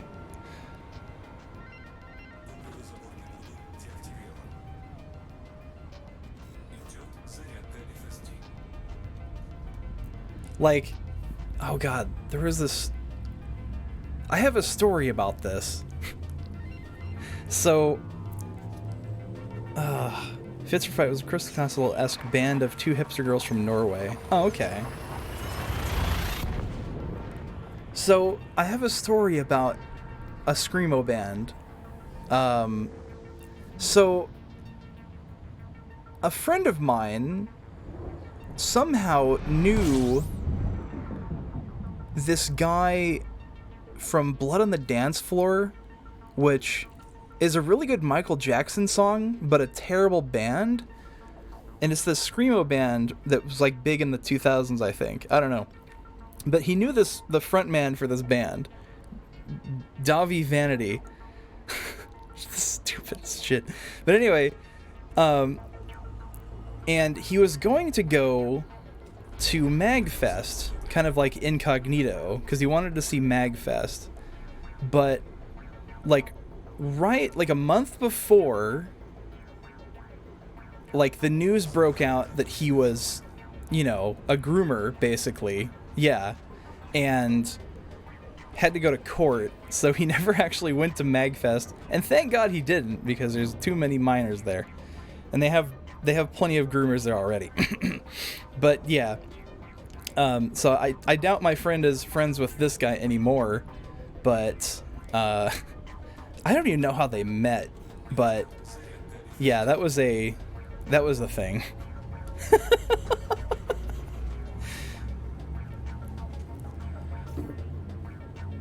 They got caught out pretty fast, never got an album out or anything. All their backing tracks were straight up printed circuit, Bodenständig, and...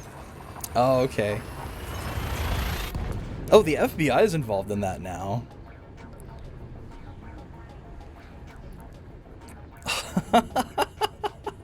Jesus Christ. I mean, I guess he is a pretty high-profile dude. Or was, I don't know. Yeah, I used to go to MagFest, like... I used to go to MagFest every year, but then it got way too expensive for me. Like, the cross-country flight started becoming... It started getting into the 400s in dollars, and I was like, I can't do this anymore. I can't afford that. Going from my airport to Reagan was like, I think I paid like $4.50 one year for a round trip ticket. It was stupid. And then the hotel itself got stupidly expensive, and yeah, I just wasn't making that kind of income anymore.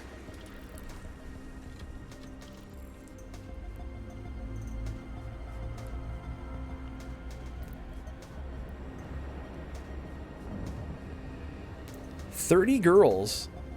Holy crap. Yeah, there's a stereotype about screamo vocalists being like that for some reason. I couldn't tell you why.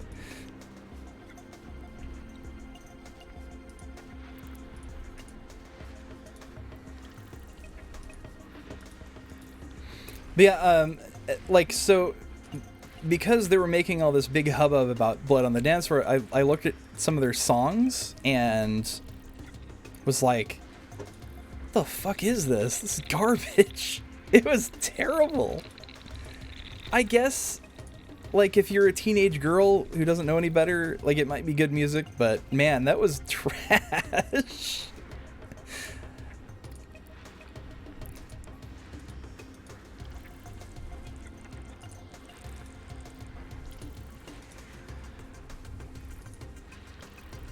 It was just, like, really annoying music.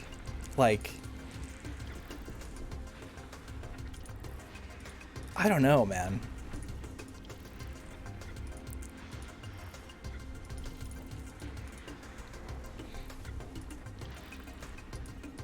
Oh man, this track's really cool. Which one is this again? Impulse by, let's see, Time Lord, August 7th, 1996. Email and contact. He had an old Netropolis website. Amazing.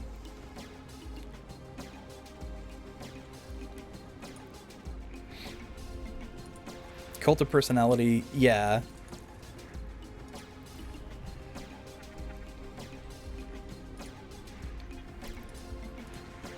Yeah, I guess it's just like a fandom thing, like... Let's see if there's anything cool in this system to check out. What is that? Gas giant with a menu-based life. Nothing too valuable in the system. Let's move on. We're going further and further out into the black, and I'm excited. Dickopolis. Based on Netropolis. Amazing. Yeah, he had netropolis.com/timelord. That's probably been a dead URL for like 20 years.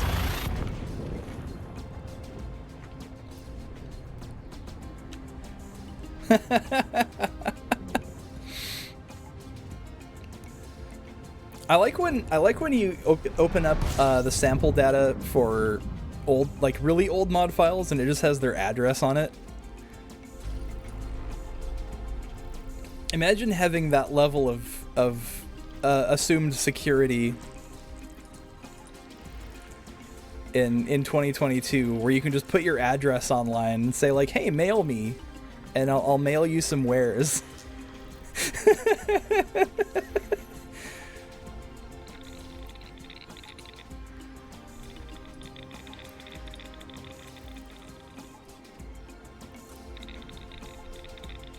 Oh, that was a BBS. Okay, interesting.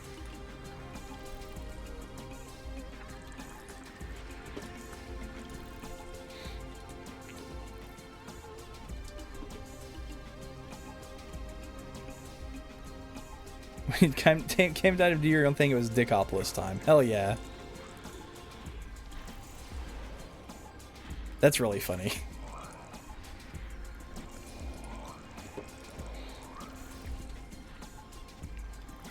Man, back when it was more common for people to just make their own websites, the internet was fucking wild. It's so boring now with all the corporate shit. Like like half of the internet being Meta and Google, the other half is Google. It's like, what the fuck? They don't let you do anything.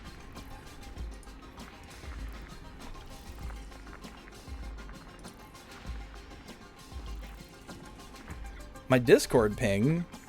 I have Discord silenced. I don't know what you're talking about. Maybe you are getting messages.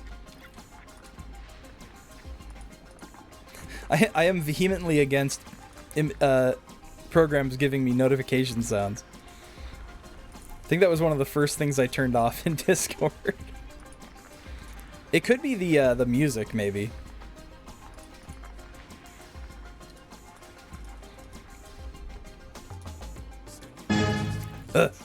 See that's there we go.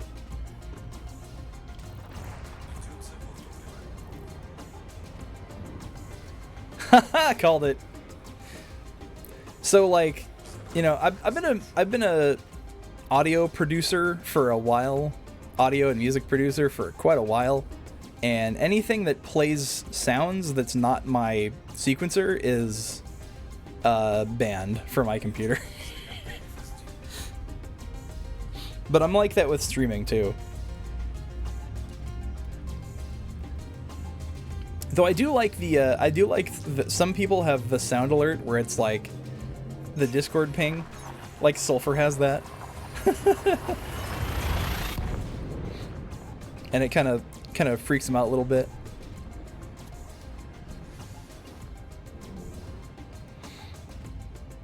Oh, your son's looking to get into music. How old is he?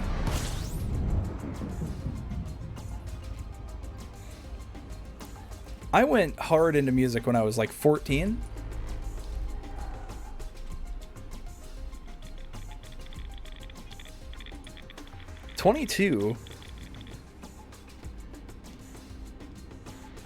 Yeah, like, I mean, any time's a good time, honestly. The software environment when I got started was quite a lot different. If I was still 14, I would recommend going on Kazaa and getting Fruity Loops 3 and just going wild. But things are you have a lot more tools available to you now.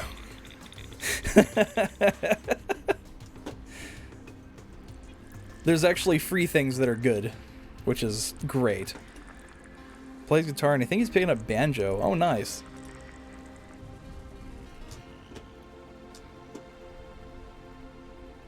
Where am I going? Okay, here we go. Gas Giant.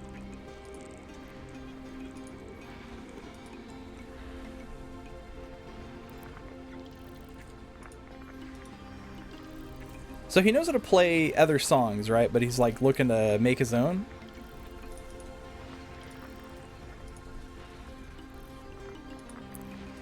Because if he can play already, he's already got a pretty good head start. Because it's when starting out, it's good to like do covers and like learn how other songs are played, so you kind of get like a feel of how songs are, I guess, supposed to sound like. Have to ask him about it? Yeah.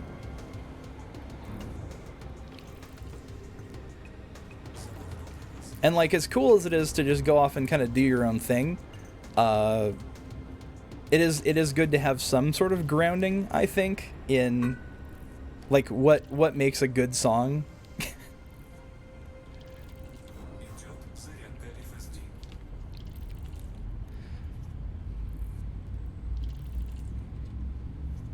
Regardless of like whether you want it to be marketable or whatever, you know.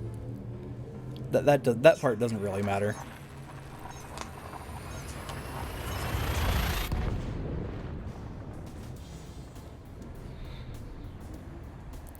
You can just go bang your hands on keyboard and get praise. You really can, though. There was this...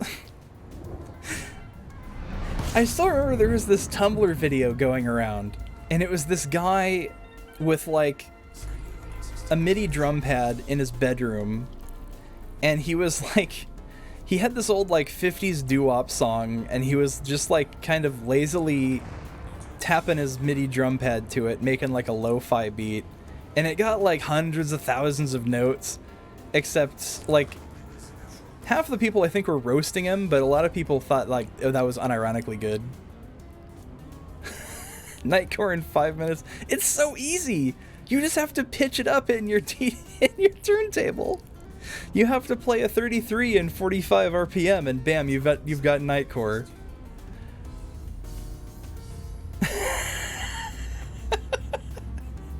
And of course, now you can play a 45 and 33 and do Doomer Wave. He added actual beats. Yeah.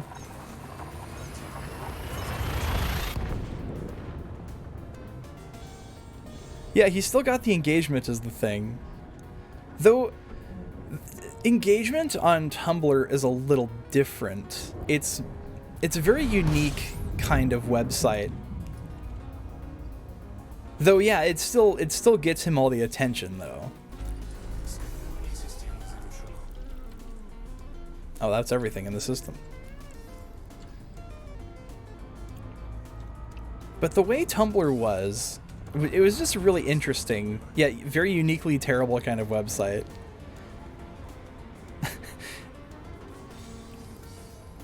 And as reactionary as it is to say, Twitter really did change when the Exodus happened. Like, that unique terribleness kind of migrated over to Twitter, which was already terrible.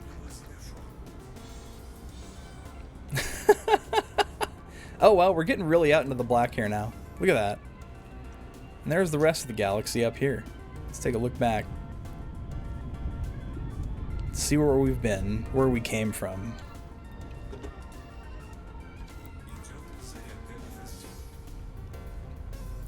You know, like, the thing about Tumblr, though, that I did like, was the fact that you could completely block all that stuff out.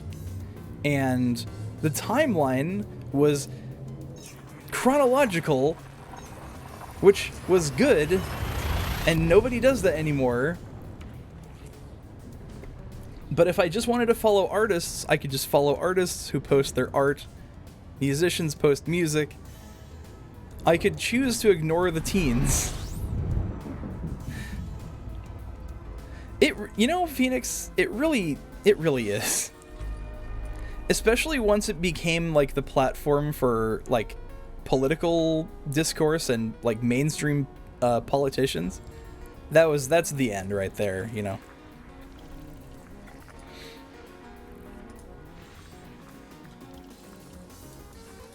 Yeah, basically. And the people who know how to game the system are terrible people.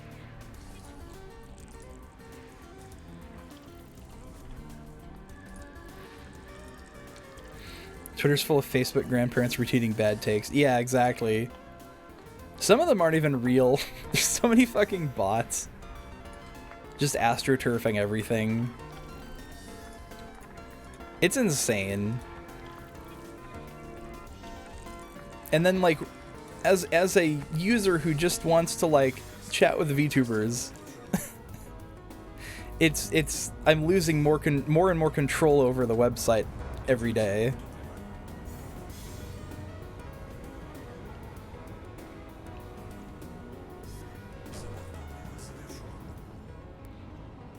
like more and more control over what I elect to see is just gone. It's like Tony's Twitter, but not ironic. Oh my god. He retweets the most cursed shit. It's kind of funny though. Like he'll retweet those shit takes once in a while, but mostly, like nowadays, it's mostly just like really cursed shit.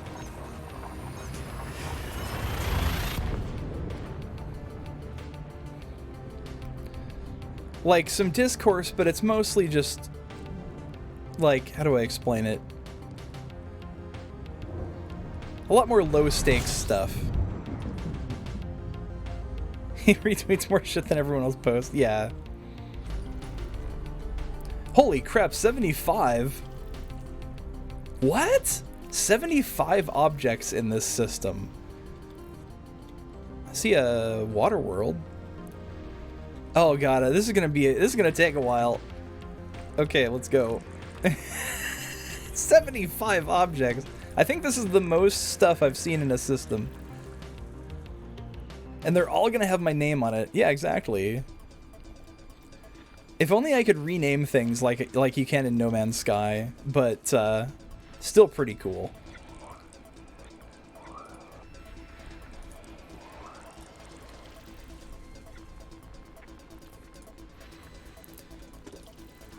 Oh, Vander Sigma, welcome in. How you doing?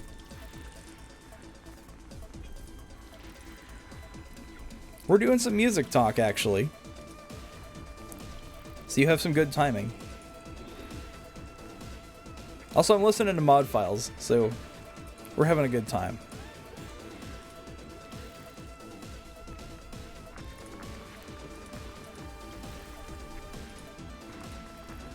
Another thing, too, though, is like with Twitter, like so much of Twitter now is like you have to promote whatever the hell you're doing, which is like the dumbest shit. Because it really reinforces the idea that if you're not constantly promoting your own shit, you're doing something wrong. When really, there's nothing wrong with just being a little bedroom, like a monkey in your bedroom, just plinking on a keyboard, having a good time by yourself. You don't have to promote it to millions of people. Just have fun, you know? And it's horrible for promotion because you have to learn the game of the algorithm, and it's like completely arbitrary whether your shit will get seen or not based on, like, God forbid you have a link off-site or you know, no one will ever see it, you know? When that's like the whole purpose of promotion is to bring people to your website. But the website, Twitter actively represses links that go on not Twitter. It's so stupid.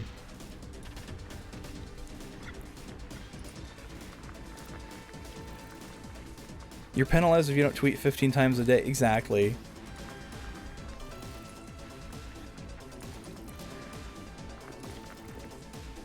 God, Facebook.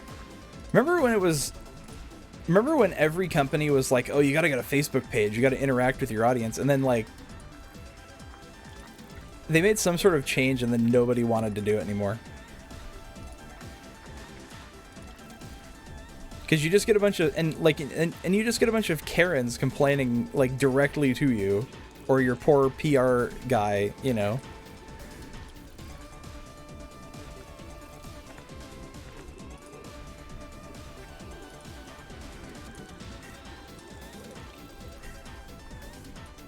Yeah, and like on the consumption side it's changed as well because you rely on wait, what? Is that it?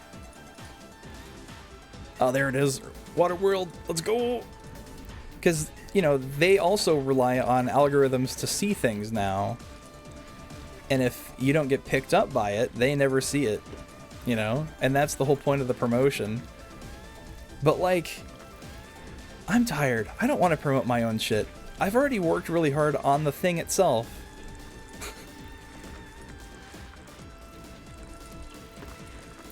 And I've never really been good at, like, promoting anything. Especially my music, which is not really... I think it's, you know, my stuff, at this point, I can say, you know, I'm alright at making tracks. I think I can make pretty good ambient stuff and, like, moody, cinematic, you know, sci-fi sound and shit. But, like, is it marketable? Hell no, it isn't. It does not have mass appeal. I have reconciled with that a long time ago. I don't make the energetic pop music stuff, you know.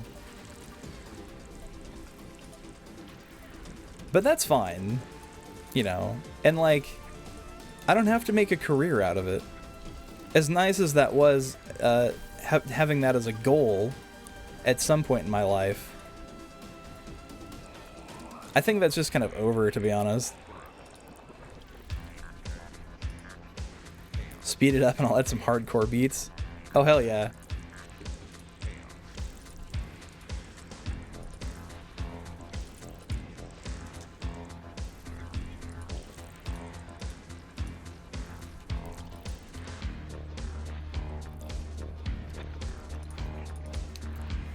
But I've been thinking about music again, like my own music, and the fact that, like,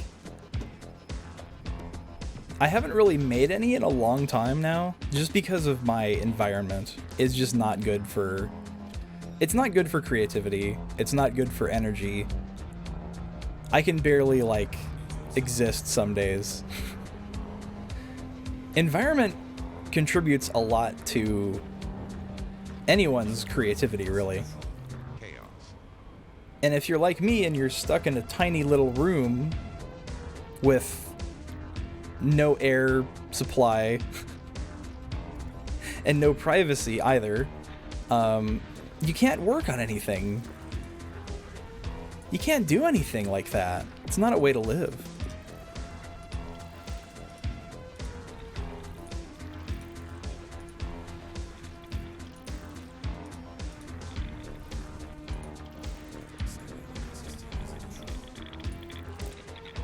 Like, unless you're comfortable with the people you live with, which, you know, I hope you are. I hope I will be too, eventually.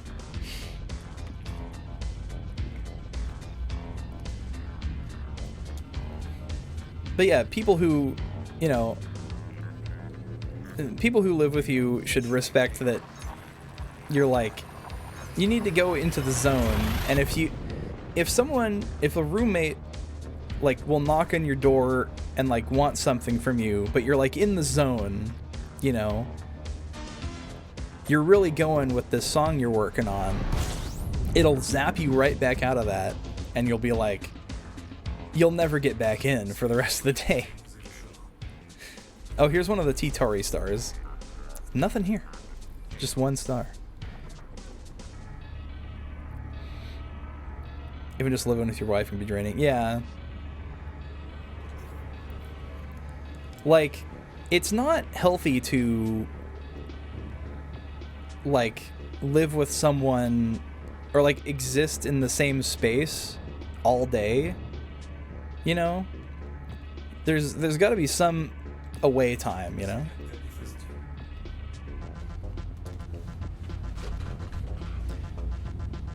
And, like, being away from my parents improved my relationship with my parents, like, drastically. Not having to live with them. It was great.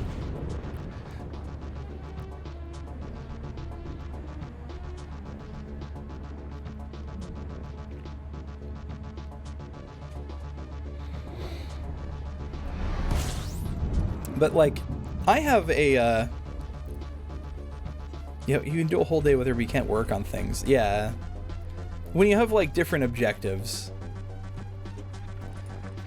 I know a friend of mine who, she lives, I don't know if she still does, but she, for years, had, like, lived separate from her husband, but they're still happily married.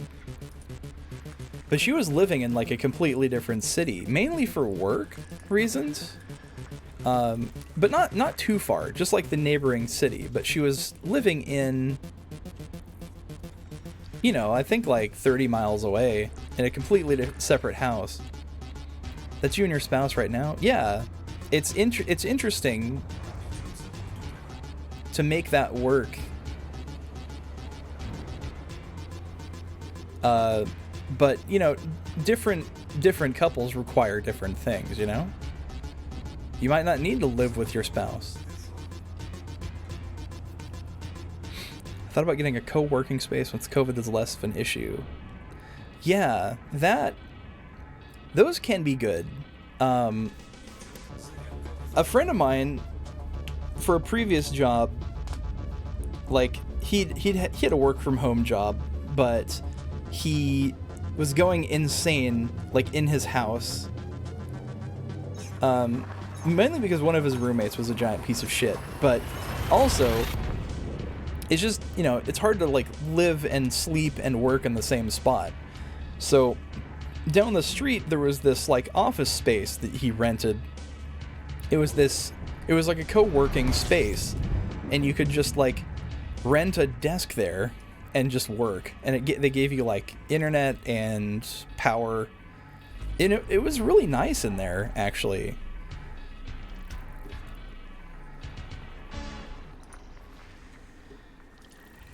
But, like, you go in there and you just, like, you talk to their secretary, and you're like, hey, can I get, let me get a desk? And you can get anything from, like, a big cubicle to a, like, open floor plan kind of thing, or you can get a completely private, like, suite. Oh, wow, look at that. But it was super cool in there, and we actually, I was working with him on some things. We were doing videos and video production, and we often had the whole place to ourselves, so we were able to just film there whenever we wanted. We had a green screen set up and everything. Oh yeah, Tech, you're gonna go live with Snowy, right? Yeah, I hope that works out for you.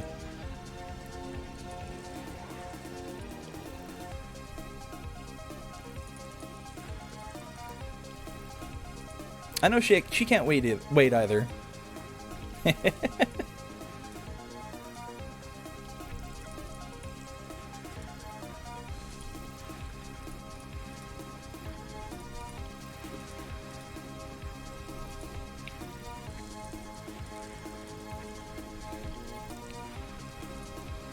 But yeah, like, my environment right now is also one of the reasons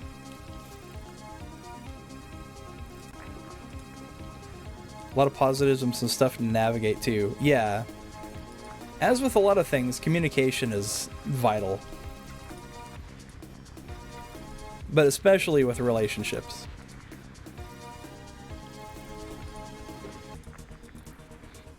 But I think they'll do pretty good. I think they'll do great. Pretty good.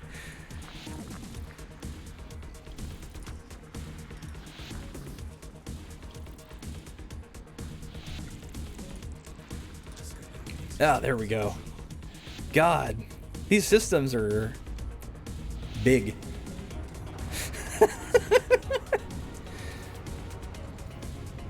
Wait, wasn't there a water world in this system? Hold on a second. Gotta check my map again. I kind of went zombie mode. I think I skipped the water world. Fuck, I did. That was in the last system. Maybe I'll see it on the way back.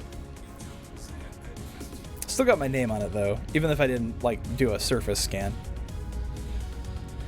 But anyway, what was I saying? Oh yeah, so streamer in charge of finishing a complete thought.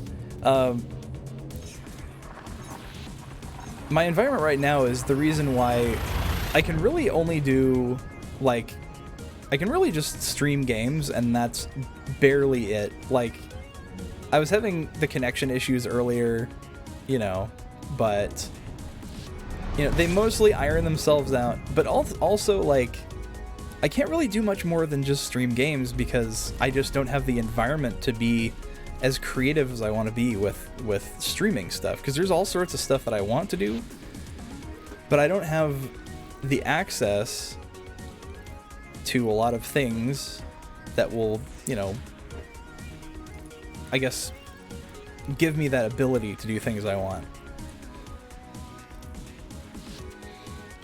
One of those things being, like, you know, stuff away from the computer.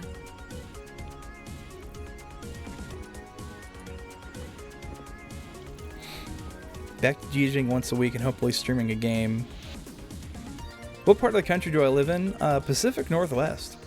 It's very nice up here. But also kind of expensive.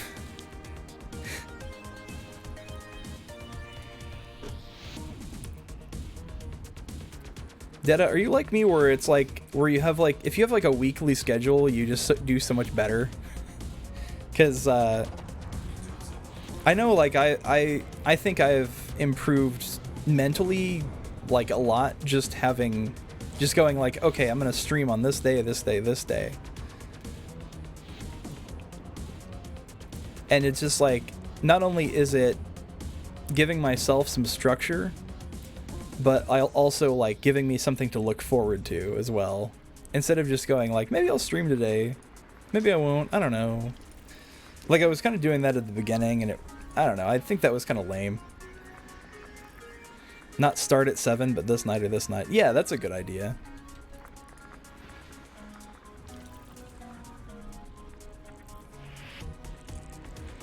I just kind of naturally just picked this time because it just works out. Mainly because nobody really bothers me at this hour, which is nice. Which is why it's been like, you know, I'll be on at 6.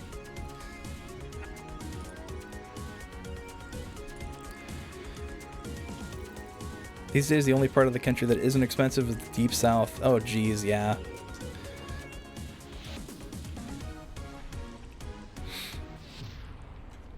Having people nearby would massively drop my stress levels. Yeah.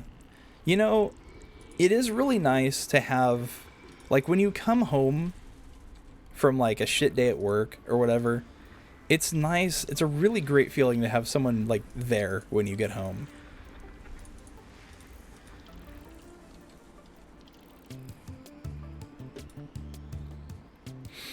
Kind of want a roommate because it gets really lonely. Yeah, me too. I'm like the same way a little bit. The other side of that is, oh, yeah, bad roommates. I'd rather have no roommate than a bad one for sure.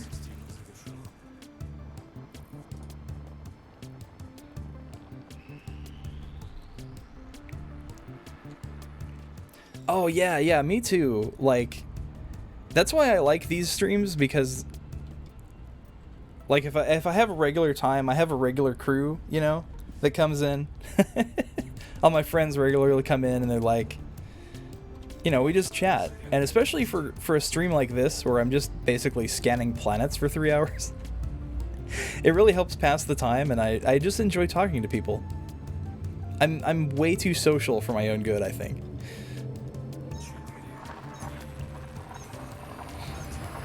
But yeah, when you have a dead chat room, it's kind of demoralizing a little bit. You know, I totally get that, because I was like that too, even back when I was doing radio. Like, if I had nobody around, I just didn't have the same kind of energy, you know? God, another 26 bodies. What the hell? All these planets are just hiding out here. Give me a break. Give me an easy system. Co-streaming can help with that. Yeah. Actually, Tech, don't you stream with Snowy a lot? Hated having a chat when you were doing your show.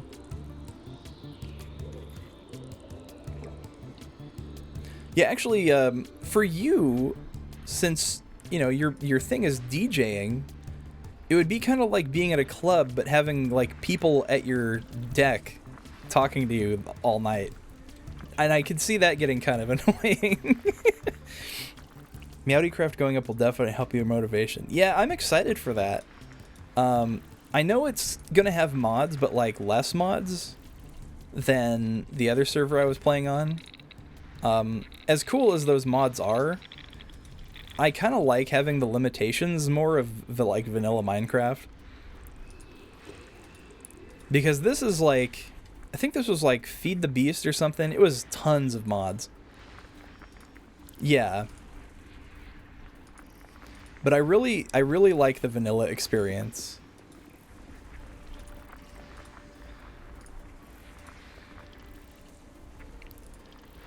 Like, who is this? It's Fox Lunarius' server, who's a friend of Fluffy's and Cider's. But he started this. If you don't know who he is, but he started this Minecraft server, but it's got like shit tons of mods on it, and it's like overwhelming.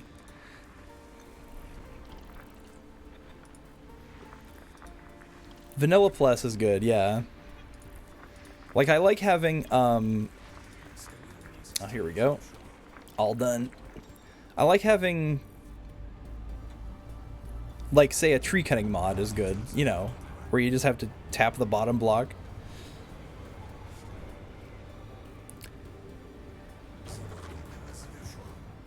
And I like having, like, Optifine for the shaders and the zoom function, but, yeah, I can go pretty minimal.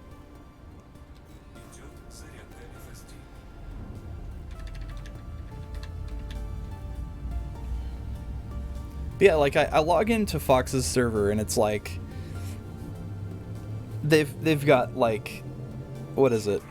They've got different plots laid out on their minimap. You can like claim chunks on the minimap, and there's like these crazy biomes that are really cool, to be honest, but there's like a shit ton more of like ore and minerals, and it's like it like overloads my poor brain. As cool as it is, and I'm glad they're liking. Chunk claiming is fine, yeah.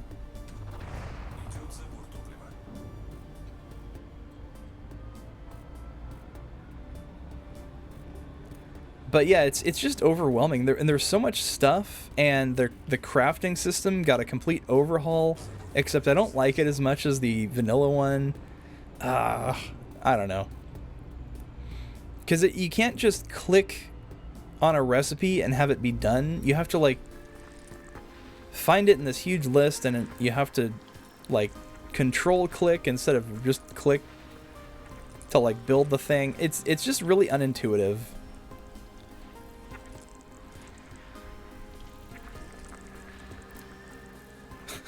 The last heavily modded Meowdycraft got overrun by dinosaurs. Oh, I love Ark Survival Evolved. Actually, having an Ark server would be pretty funny. Whoa, look at that planet. What is... That's a high metal content world. Looks like, that's a pretty cool looking surface. I like that.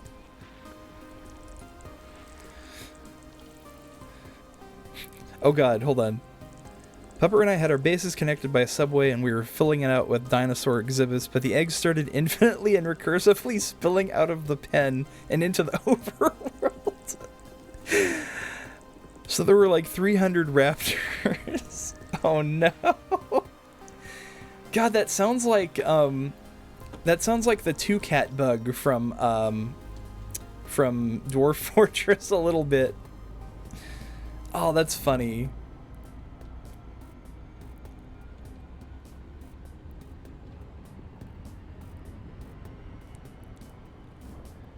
It kind of sucks to like lose all that work to a bug though, but like I guess looking back, pretty funny.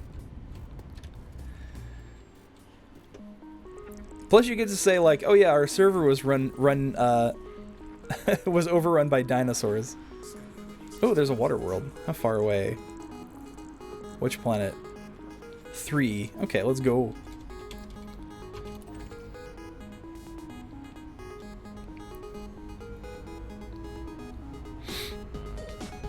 Sometimes you feel you're boring. Yeah, like, I think everyone can feel like that, especially if they're just talking to a wall. I admit, I'm hella boring when there's no one else here. Otherwise, it's just, like, if no one was here, it would just be me listening to the music.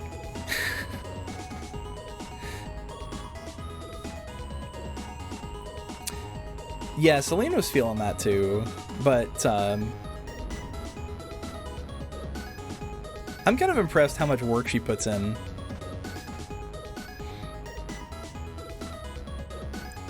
Forest, Pupper, Saki, we all put on a server together, and it'll be good to have it up. Because none of the streamers would want to. Yeah, that'd be cool.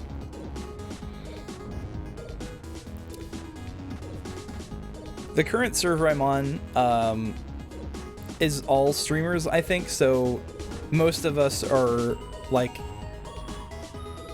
we log on and we just kind of expect someone will be streaming on it, you know? But I'll have to remember to ask beforehand for, like, the other people who aren't streamers, if it's, like, okay to be around them or whatever.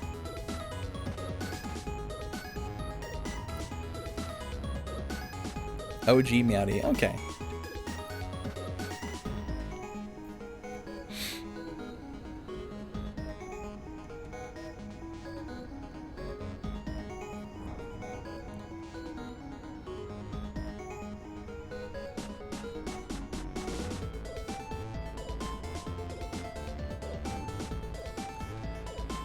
Yeah, Celine getting partner is, like, crazy. Like, that's, to me, that's such an insurmountable sounding goal. And I don't even know if well, I wouldn't want it right now, for sure. But that's some stressful shit. That's a lot of work. Because at that point, you're like officially like a business, you know?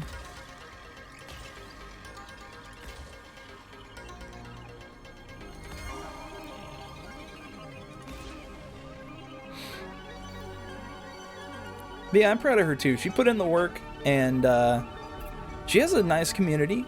I've met a lot of people. I've met a lot of really cool people in Elite Dangerous, period. But, like, there's really cool people on her server. I'm gonna do a flyby of this planet. God, look at that.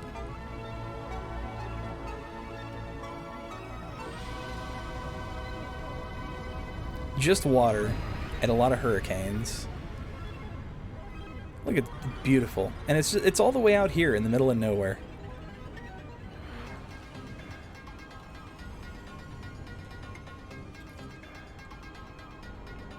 Legend in the making. Yeah, and like, okay, so Celine now, she's like, she literally spearheaded a movement in this game of like anti-salvation, and she's in this. She's in the Galnet thing. Like, actually, here, let's listen to this. She made it into the in-game news. Prominent figures but we'll listen to this too. Have commented on Salvation's anti-Xeno operation in the It might be kind of quiet, so I'll be quiet. Key points from each are collated below.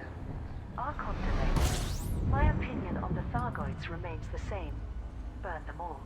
As I stated at the Galactic Summit, the cooler. Oh wait, this is the political one. Hold on, where's the next one? These alien scum. Pilots urged to defend Proteus Wave Project. Pilots Federation alert. As the Thargoid presence increases in the Oh, I gotta turn the voice up. System, Azimuth Biotech and the superpowers call for reinforcements. An urgent bulletin was transmitted. Commodore Morag Halloran aboard the Bright Sentinel. Let's see if I can turn the voice up a little bit. Voice volume is all the way up. Ship voice, playlist volume? Oh, here it is. Playlist volume. Let's go. Series of actions by Operation Witch Hunt saboteurs have resulted in delays to yeah, there she is. Operation Witch Hunt. As a result of these traitorous acts, we have been forced to amend the construction timetable for the Proteus wave. Salvation informs me that it will be approximately 2 more weeks until the weapon is fully assembled. This delay increases the Proteus wave's exposure to Thargoid intervention, potentially undermining the project. but we remain convinced that the majority of pilots are committed to ensuring a human victory. After discussions with Admiral Atherton, Admiral Price and Admiral Ziegler, the Coalition has agreed to provide funding for increased defenses in HIP 22460. For the next 2 weeks, independent pilots can claim reimbursement for the hazardous task of engaging the Thargoids. Thargoid combat bonds can be handed in at the Musashi megaship in the nearby Pleiades Sector CWUB-32 system. The most dedicated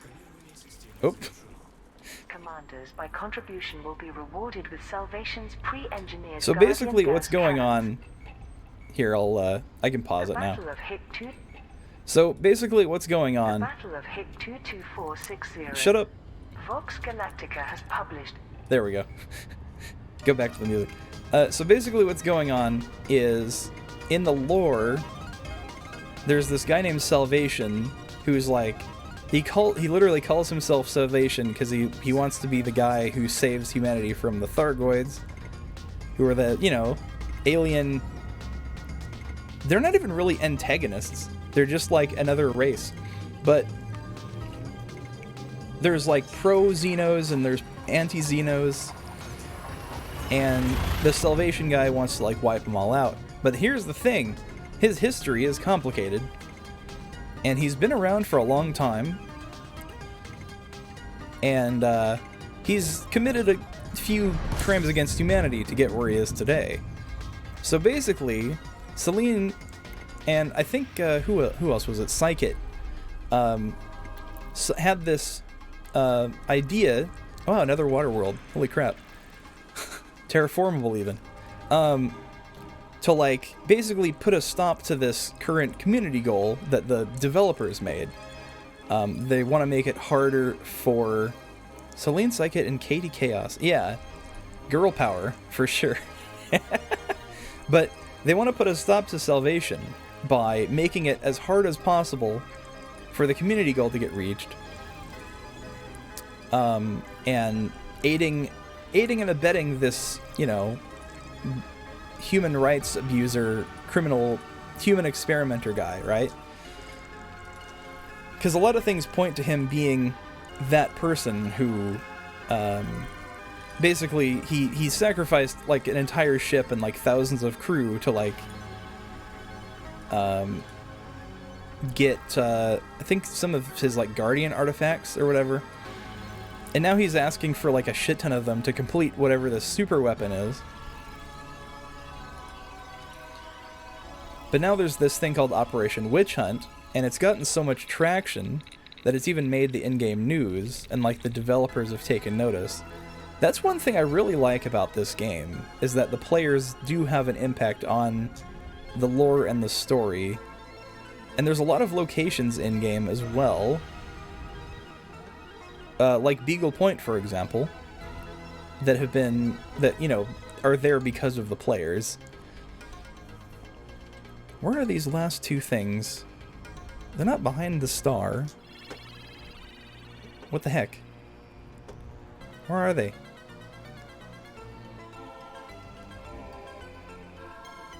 Oh! They're like way out here in the middle of nowhere.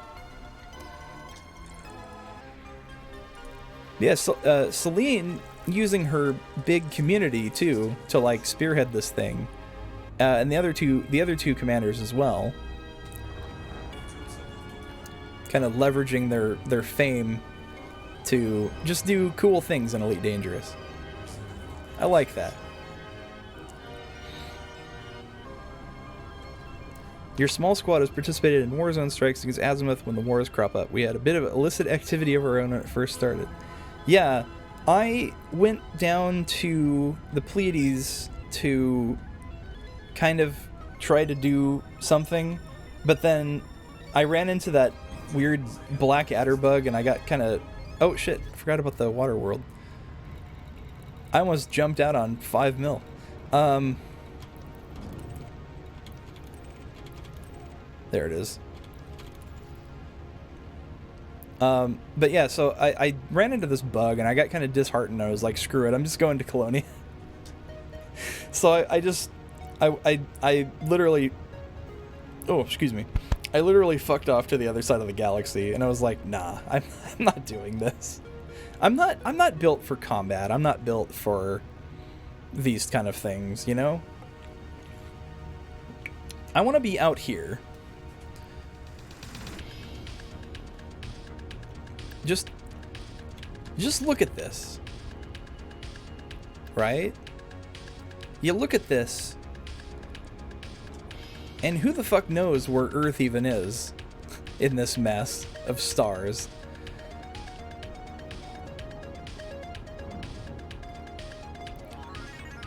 Which is a less eloquent way of repeating Carl Sagan's pale blue dot speech. Speaking of pale blue dots, let's take a look at this one.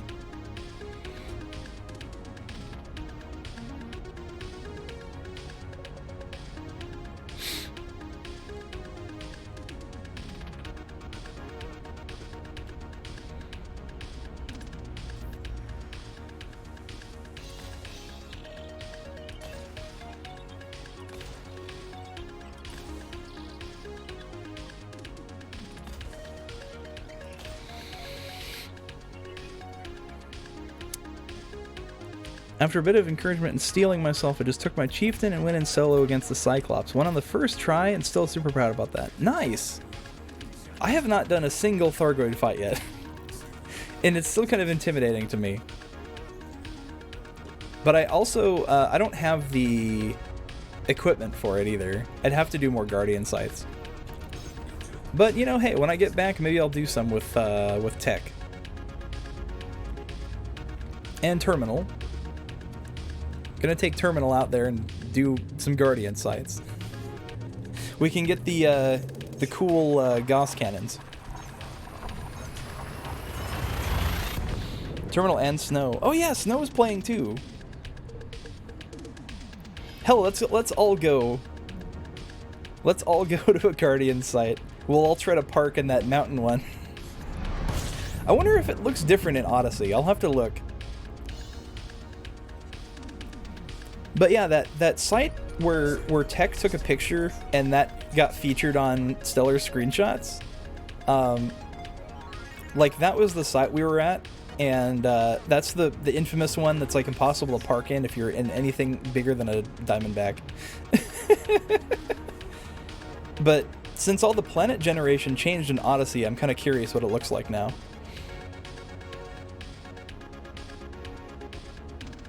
The sites look different in Odyssey, and the Sentinels don't fire missiles? Really?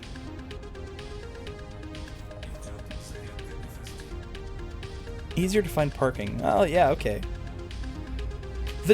Honestly, the challenge of finding parking was kind of interesting in my crate.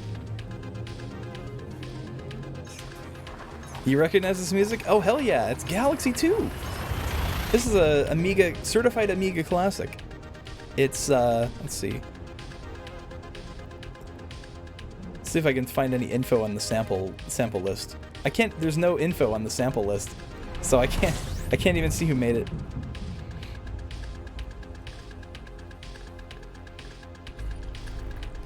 Certified Amiga classic.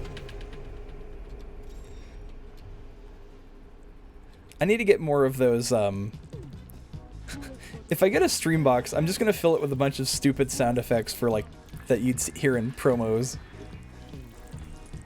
Also, the all those fucking samples from like the like trap sample packs that would go around in like the early 2010s. Like that one, like there was of course Damn Son, Where'd You Find This? Then there was this like rising synth noise that you would hear in like literally everything. I was really into trap music for like a month. And then like something happened. I can't remember. Oh yeah, okay. So here's the thing. So I was listening to like some SoundCloud trap mix in my car. I was driving down the freeway, and then I got into a big accident. And after that, I never listened to trap music ever again. I don't know why, but like it's like getting hit. Some wire in my brain crossed, and I just didn't want to associate with trap music anymore. Maybe it was like a trauma thing. I don't know, but I never listened to it ever again. Shitpost sample pack that you sent Tony a long time ago. Just a 3-minute like boy called "Not My Longest Ever." Oh my god.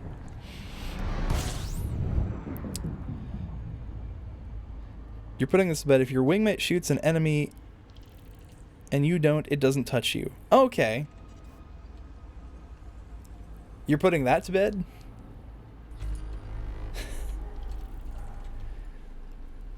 Oh yeah, because I was asking about that earlier. God, I forgot.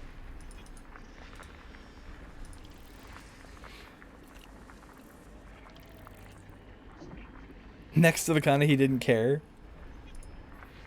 Well, yeah, that's, you know, Geneva Convention. You don't shoot the medics. Of course, nobody gives a shit about that here, but... What happened to the music? Oh, I ran out of music! Holy shit. How long have I been going? I've been going for 4.5 hours. How long is my playlist? 4 hours, 31 minutes. I have run out of music. Geneva suggestions. Yeah, exactly. Oh no, it's time for more music. Let's see. I'll play this EP again, because I like listening to this when I play Eve. Or not Eve, fucking Elite. I listened to this when playing Eve too, because it's that old. But I know this one's copyright free. And it's just a good EP. Sent you a screenshot of that convo in Discord. Good.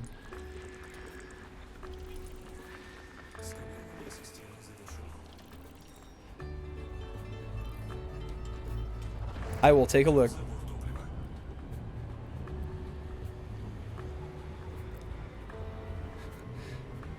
You're just like, it'll only be X amount of time. 3 hours later. Yeah, Remnant, I know how you feel. I don't usually stream this long, but I have played this long. Like, easily. Where the fuck is Discord on this thing? Oh god. I need to tab... Like, god. Okay, there we go.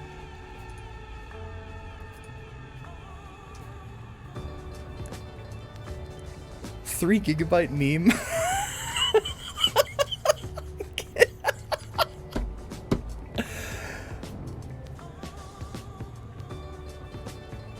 Oh my god, I love this.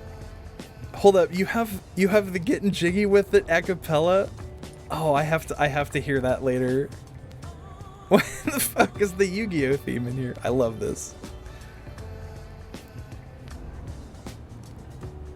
Oh god, I want to hear that so bad.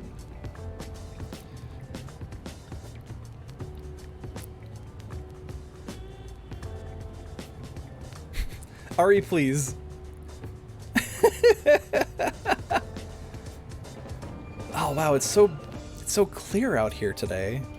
Look at this. It's just, you know how bright it was when the stream started? It was so bright outside. Now it's so dark. It gets dark real quick in this galaxy if you go straight down.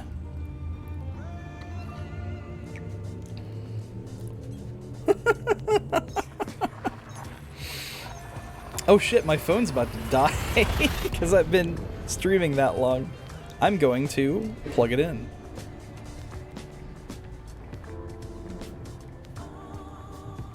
There we go. Okay.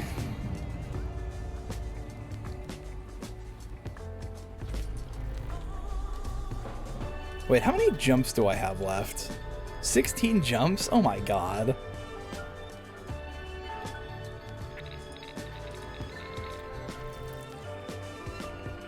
I can't believe I found a system with 75 objects. I'm so mad. That took so long, but honestly, it was still kind of cool to see that a system that big.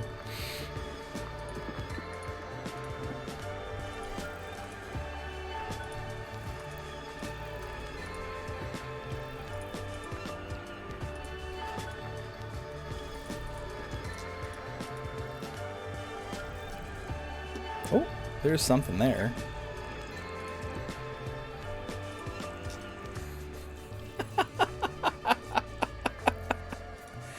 Oh my god. Okay, let's see. Let me look at my, Oh, I got another PM. Vote pack for SPC 14? Nope, wait. 17 just got released. Oh, crap. I can't wait to see that. Dude, that compo has, like, the best fucking music.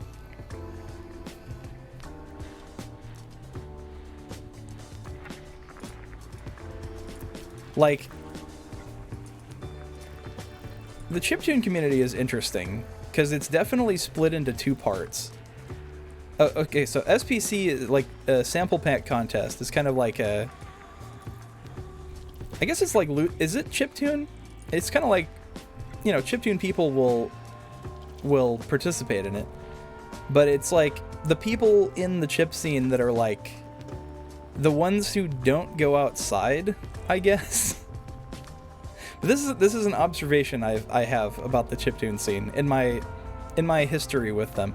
So there's the hipsters who go and do concerts, and they mainly do stuff on LSDJ with their 2 Game Boys, and you know, they make the dance music, right? They're social. They go outside. And then there's the ones who like stay inside and they just kind of make like jazz fusion, and it's like the best shit you've ever heard in your life. I'm not saying one is better than the other, just the fact that I prefer the latter.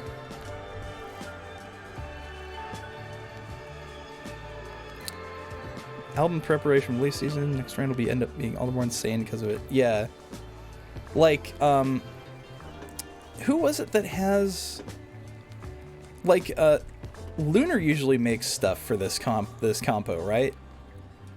Like, Lunar is like one of my favorite composers of all time. But of course, you know, he's one of those people who thinks his stuff is garbage, but it's like the most amazing, mind-blowing shit you've ever heard in your life. Yeah, jazz fusion chiptunes are like different styles that aren't just like dance music.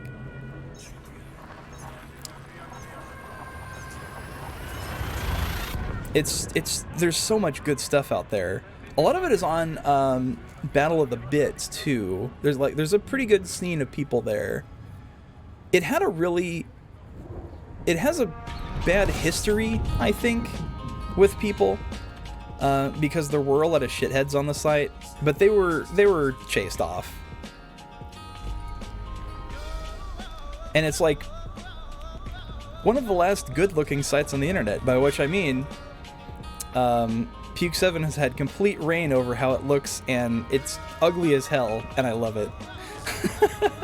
But the fact that it's just a site that exists to host compos, and there's a community around that. It's just cool.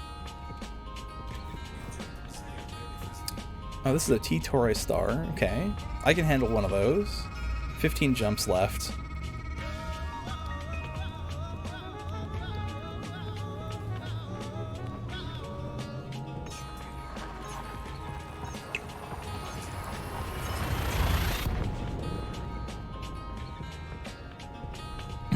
Oh, look how pink that is.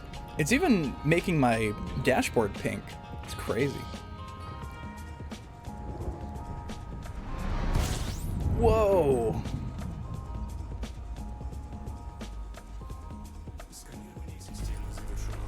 Huh. You know, I noticed something with these types of stars. There's never anything near them. Like, they never have anything orbiting them. It's always just the... Yeah, T-Taurus type stars are very young stars which are in the process of gravitational contraction. So they're not really fully formed yet. They're babies. And if we look at the system map, or the galaxy map, let's take a look. You'll see a lot of them. Oh, here, I'll do a filter. You'll see... Where is it? Protostars, I think. No? T-type stars. Wait, where the hell are they?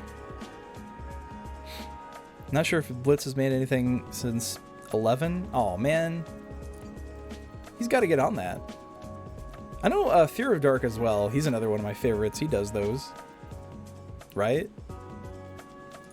Where the fuck are the Tory stars? Oh, here they are. No, wait. That's not it either. Where the fuck are they?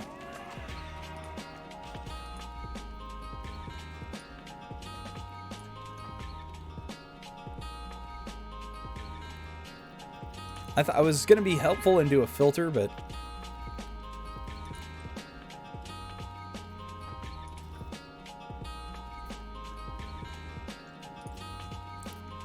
Oh, I guess you got to zoom out and then do it. I don't know, the draw distance on this is dumb. I'm trying to, like, navigate around.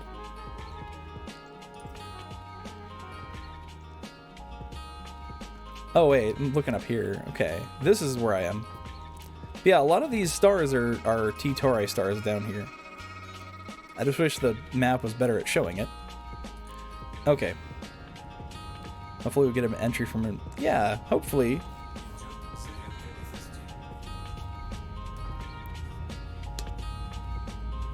Hitting it big?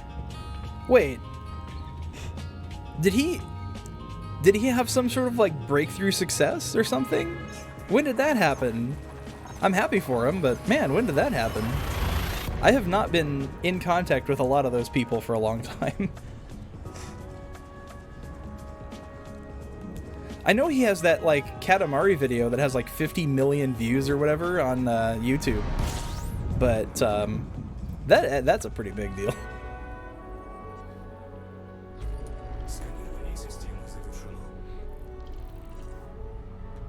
Oh wow, look at that.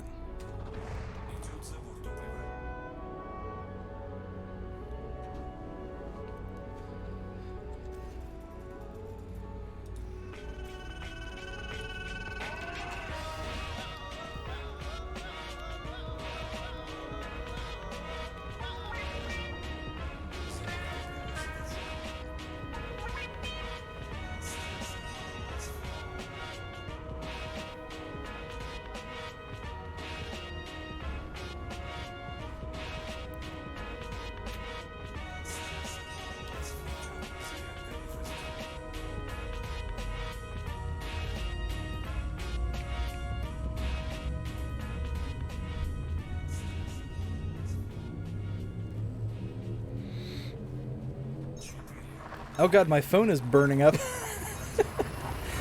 I want a second monitor so bad. I am tired of looking at OBS.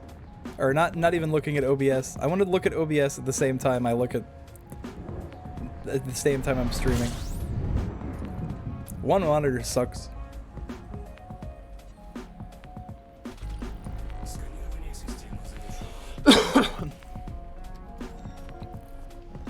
Oh, that was everything in this system. Okay.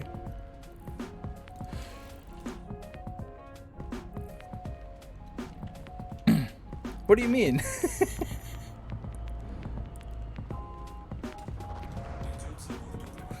What's going on, Ari?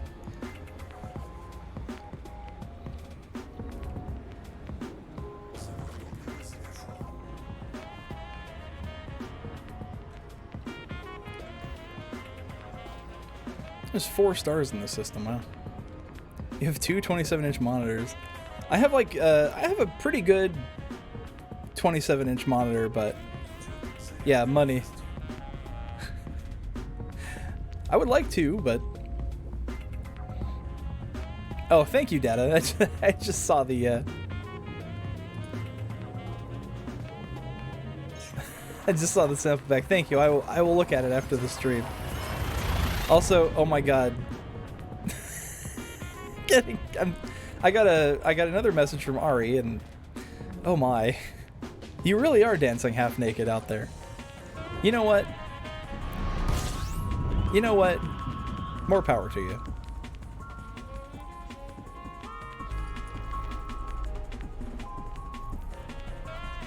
Yeah, I saw.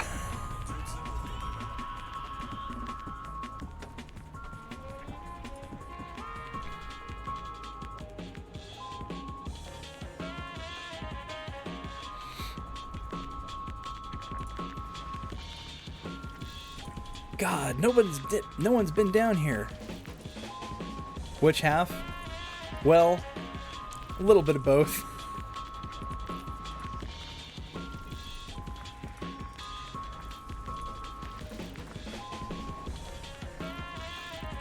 Man, I tell you, those 14 people are wild. Seems like a party all day in there. With the mods and oh yeah. Into the blackness. Look at this. You almost can't even see any stars anymore. We're getting pretty far out. Except, thankfully, these stars are still scoopable.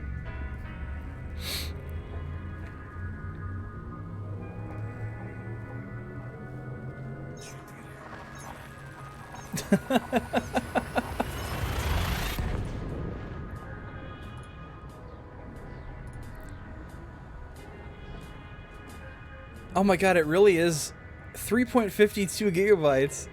Oh my god.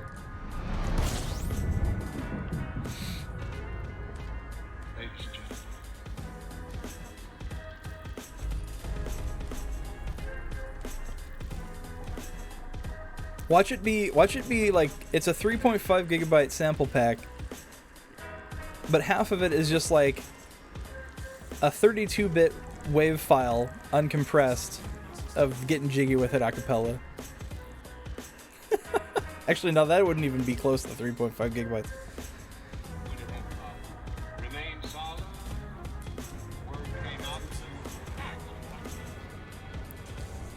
I cannot wait to dive into this thing.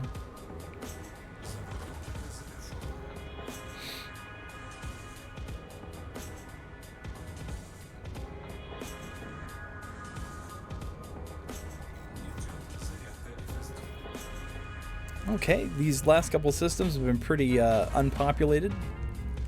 Well, I mean, there's no population, just some planets. Oh my god.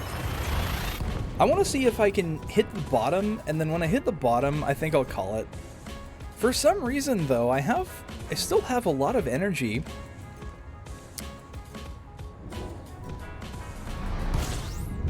But I think that's because I actually ate before the stream.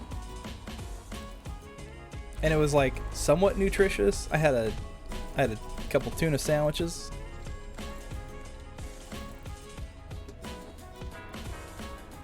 And they were good tuna. Wait, what? Oh, that's some crazy rings on there. Jesus. Wait, there's something over here. There it is.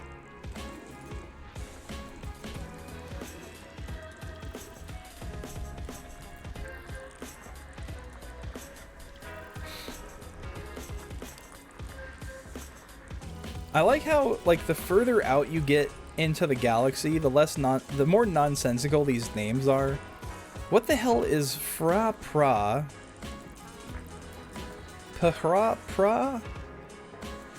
Like, what does this mean? I don't understand. Oh, there we go. You had rabbit food? Like, celery? I heard, by the way, that apparently most rabbits are not good with carrots. Like, apparently it's too fibrous for them to digest or something like that. So if they have too much carrot, it can be bad for them. Which, you know, completely flies in the face of the common conception that, you know, rabbits are chewing on carrots all the time because, you know, Bugs Bunny. Oh, you had a salad. I like Caesar salad.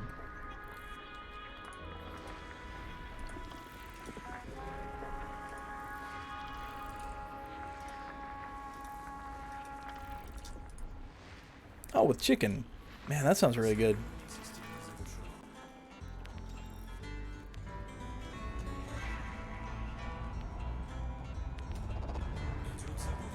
Where's the... Okay, there's the border for this.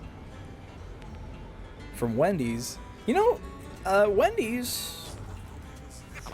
I know this from personal experience, but the Wendy's salads are actually pretty good. They're pretty pricey, but, like, honestly, they're probably one of the better fast food salads you can get. Our taco salad was really popular. I say, our taco salad, like I still fucking work at Wendy's. But, yeah, when I was working there, we had this, like, Southwest taco salad thing that was real popular. And it was, for good reason. It was really good.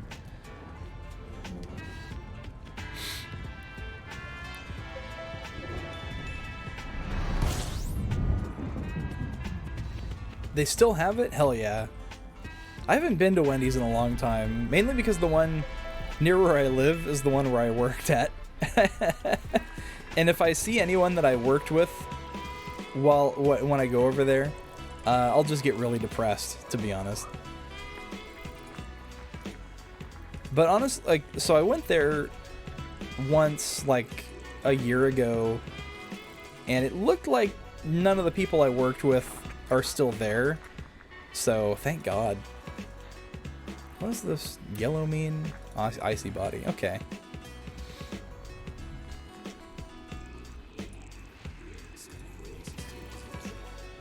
You don't like tomatoes much? You can just take the tomatoes off.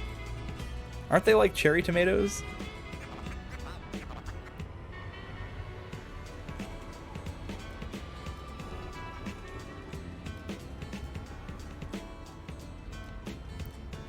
Give him to Tech. He likes tomatoes. I think. You could, but they're tiny. Oh yeah. Oh, they're like diced. Okay.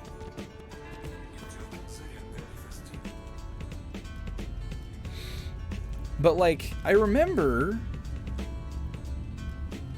I think did they come in kits? I remember someone in the morning was in charge of chopping up, like, lettuce. But I think that was for the sandwiches.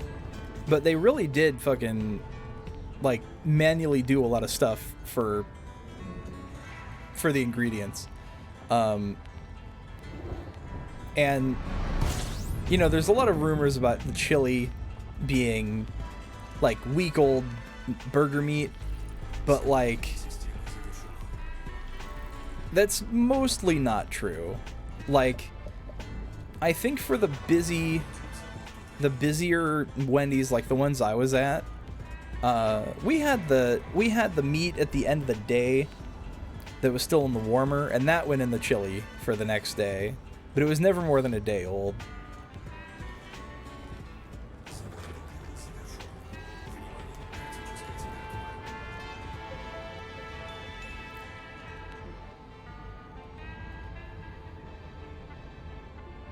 God, I can't even see the star I'm jumping at.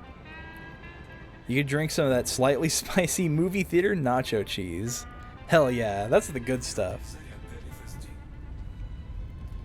You get that. Okay, so what you do is you get, if you have a theater that has the ices, you get one of those, and then you do the thing where you put layers of flavor, you know? I always put layers. So you put the cherry, you put the blue raspberry, you put a little cheese on top.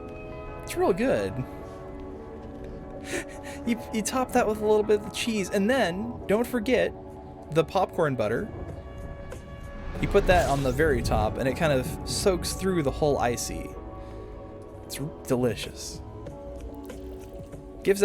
Makes it real smooth going down.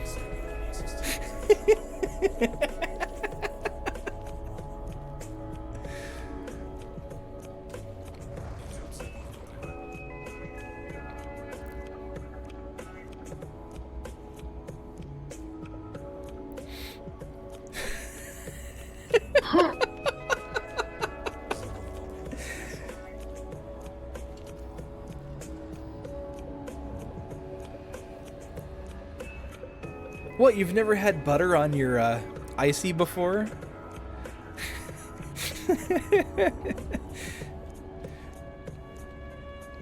No, I kid, of course. The butter would get all hard and, like... just imagining the liquid butter just immediately forming, like, these deep veins of, like, thick, hardened butter that's been re-hardened after being melted. And it would be like... You ever seen someone pour liquid aluminum or whatever down an ant hill? Molten metal down an ant hill. It would look like that, but it would be butter.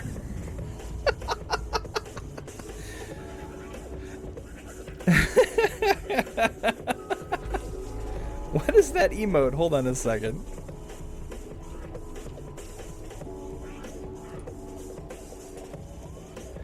Oh, you transformed my Yi to... Oh, you gotta Ari, please. Oh, you wouldn't want to do that. Trust me, you wouldn't want to do that. Wait, what's this? Rocky World.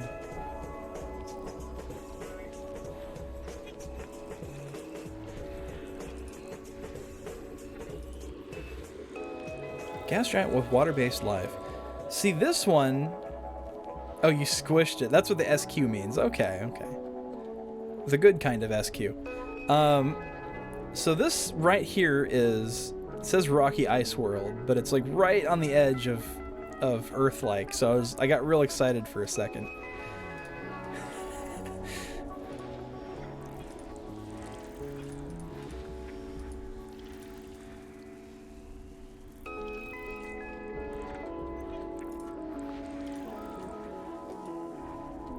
God, this music is just so good. Like, every time I put this on, I just absolutely vibe to it. So I'm starting to lean in my chair a little bit, so I think I just went off screen without realizing it. Wait, what? What is this? Where's my TTS? Oh! What's up, Volt? You didn't know I stream? Well, good news, I'm streaming right now. Welcome and thanks for the follow, much appreciated. Where did you know me from? Yee. Yee.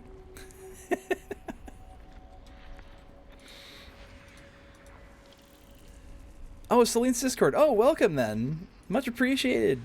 Glad you sought me out. Yeah, I started doing... I started streaming Oh, I forgot about that one. I started streaming, like, I don't know, about a year ago. Again, but this time as a VTuber. Only really started doing Elite Dangerous, though. Recently. Like, in the last couple months. But I went hard. I went hard into it. And now... Now look at me. I'm beneath the galaxy, the whole galaxy, just dicking around down here in the black. Saw me in the elite category. Oh yeah, I forgot that was a thing. But yeah, welcome. I need to find some new music to play. It has gone silent, and I don't like that.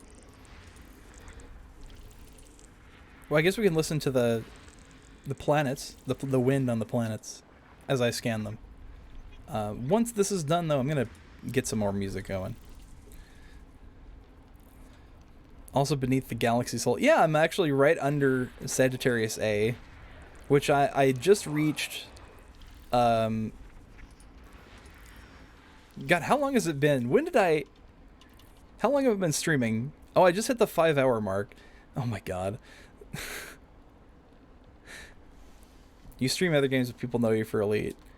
Yeah, I try to stream different things too. I like to keep a variety going. I play this. I play Euro Truck Simulator a lot. I started playing American Truck Simulator again too. And then I play other games like Daemon X Machina, which is insane. Playing that again, it's funny because like that game is, the story is insane, and like I played it already, I beat the game, I still have no idea what's going on when I'm seeing the story events play out in the second playthrough. Anyway, since you just got here, I'll show you where I am. I am in Shalpri EKC D14-3, which, if you zoom out, is right here. I'm under Sagittarius A, but quite a bit down. What the heck? Where's my keys not working? What the heck? Oh, it's just lagging really bad. Oh, because I hit the bottom of the map. But I was zoomed all the way out. Okay. Why does my map look so cool? I don't know. What the heck? I don't know, it just looks like a galaxy map to me. But it might be that I have the custom colors going on. Where is my... There it is. Yeah, I have EDHM going on. Wait, did I scan everything? I did. Okay. Let's scoop. Yeah, see, it's all, I have a blue theme right now. It's pretty cool. Alright, let me scoop.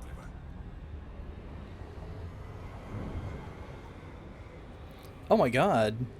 I can like completely... I can completely see like Andromeda and what's the other one? But I can see them with like no obstructions now. That's insane. Look at that.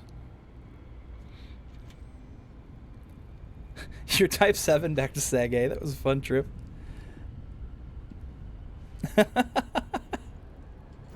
Yeah, I'm in my Phantom at the moment, having a good time. Oh yeah, let me, while I'm super cruising, let me get some new music here. Let's see, what do I got that I can... I'm trying to think of what I can play that's, copyright free. Let's see here.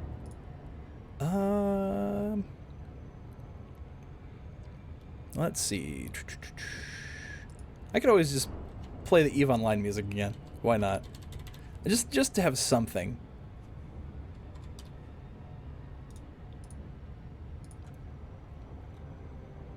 Yeah, there we go. Sure. Why not?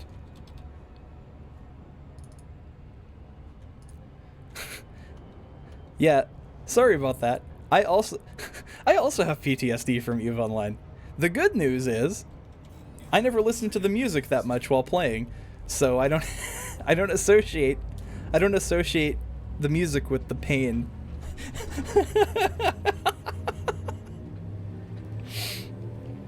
I was telling people earlier I was telling chat earlier, I do not recommend EVE ever. Like, if you like being a nice person, then stay away from EVE Online. Because I was telling him how I used to be an FC for my alliance, and it wasn't even one of the big ones, but I still had like 100 people under me, like listening to me, and it was stressful as fuck. I hated it. I learned a lot of really important lessons though. All you see is Anaconda spinning in the cone. Rem, you good? Oh, you're doing the Colonia speedrun in the Anaconda. Okay. Do it the Jumpaconda, yeah. The one that goes like 80 light years. Those are good if you're getting from place to place. EVE is where elite pilots go to order players around. Oh my god. Yeah, I played Elite, or no, I played EVE for like 5 solid years. Really, really heavily, every day. And it was just, I think my life suffered, my life quality suffered as a result. Because my alliance started getting into sovereignty warfare, and it was really fun when I was a pirate, though. But like I said, if you're a nice person, you're not gonna like EVE Online. 5 years, yeah, 5 years every day. Every night I got home from work, 10 p.m. And I would get on about 10:30 and I'd play till 4 a.m. every night. To the detriment of everything else in my life. But man, that social pressure to get on every day was... yeah, that was the thing. I do like the music, though. Nice ambient stuff.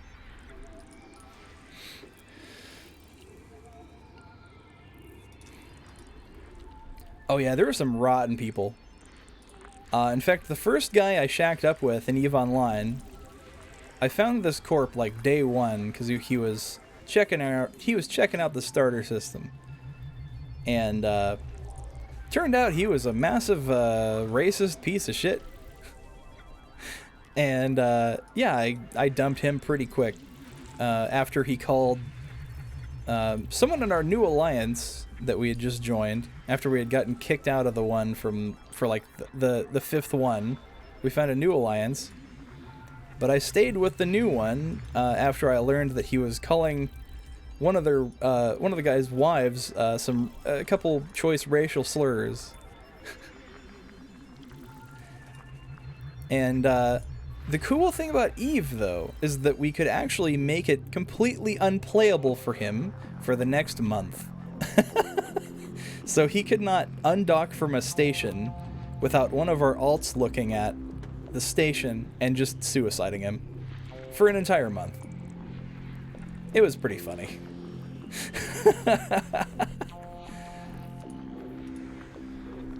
He was probably so fucking mad. I can still remember his voice. He was real deep south, like real deep Arkansas accent.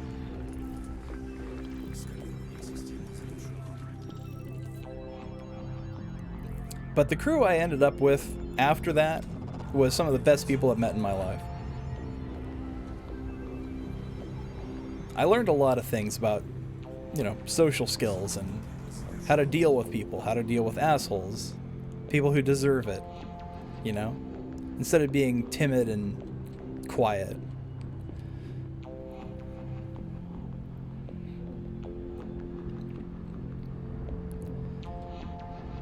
They also tried to be the first VTuber in EVE. Oh my god.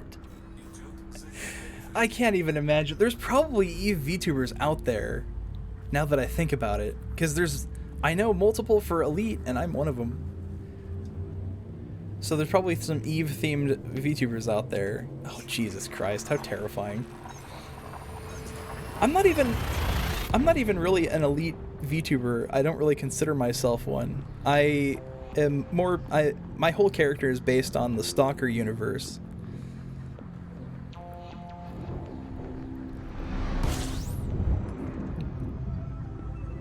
Yeah. Well, it turns out a lot of people want to stream, but a lot of us don't like showing our face. So we've basically invaded Twitch and YouTube. Oh wait, this one's been discovered. I found a discovered system all the way down here. Incredible. Someone else had the same insane idea that I did. I wonder if the next one will be discovered too. Where the fuck is this last planet? Where are you? There it is. Nice. Your background would get in the way all the time?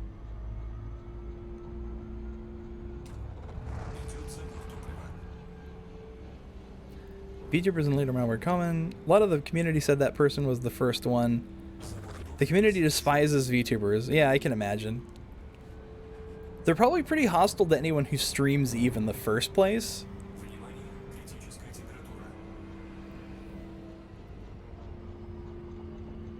Yeah, EVE.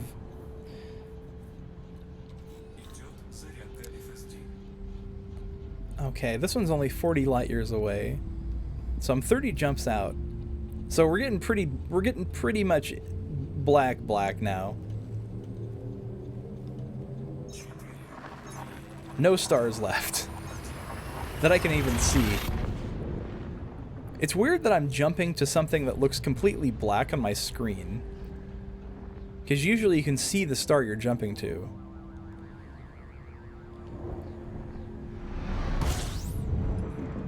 And yet we're still going further down. If this is a 39 light year jump, then this one must be explored too if the other person kept going. Let's find out. No, this one's unexplored. What the hell? Maybe they went a different direction.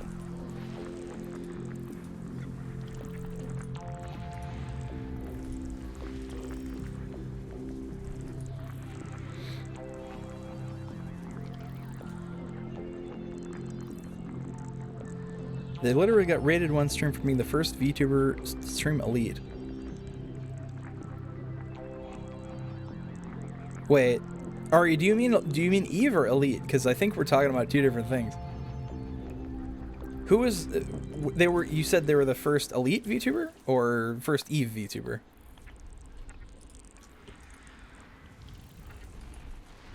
Oh, you mean Eve? Okay. By rated, was it a good kind of raid or a bad kind of raid?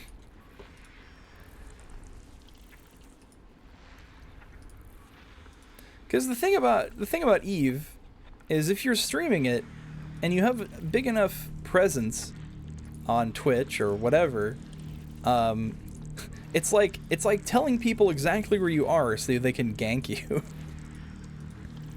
More curious raid. Okay.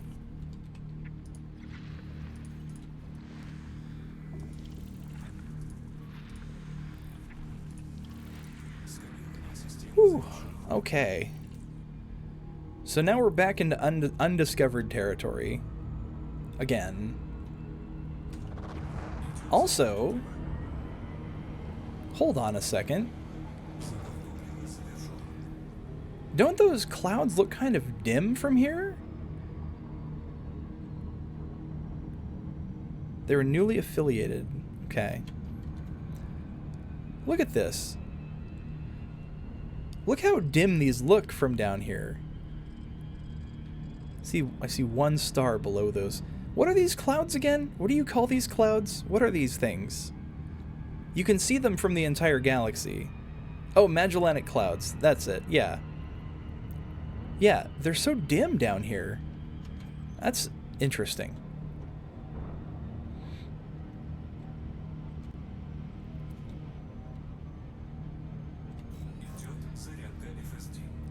That's weird because they're under the Milky Way and we are definitely under it now.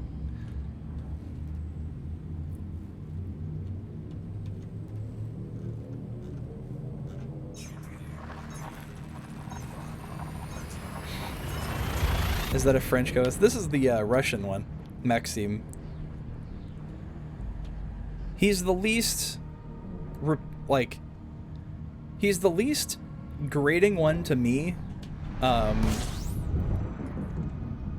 Because, you know, hearing the same thing thousands of times can get pretty old. Ooh. Okay, we got some... Whoa. You see that? You can see the rings from here. Wow. You can see the rings from the FSS. That's gigantic. Wait, how far away is that? 87 light seconds. That's a well, it is a gas giant, I suppose.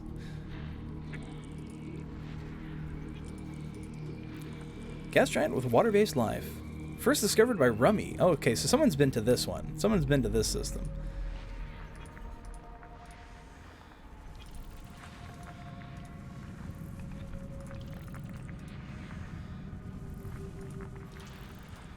I kind of want to check out that gas giant. It's close enough that I don't really mind. Karina? Karina is the... Is she the French one? I can't remember.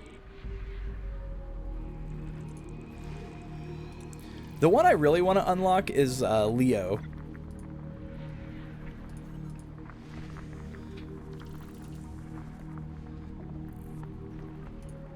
Marina Sirtis? Is that actually Marina Sirtis?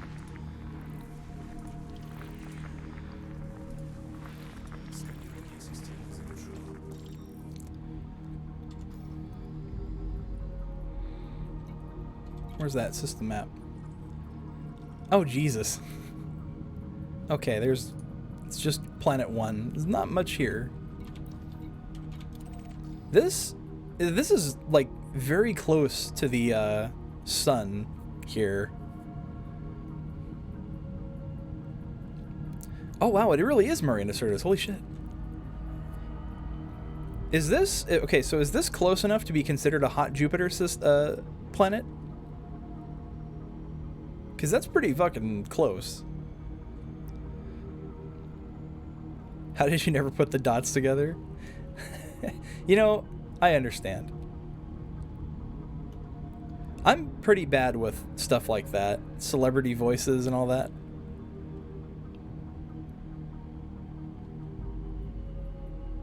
We're not going to talk about the view, though. I mean... what can I say? Should have brought a poet. But, like, wow. Hold up. Actually... Hold up. Let me go down a little bit.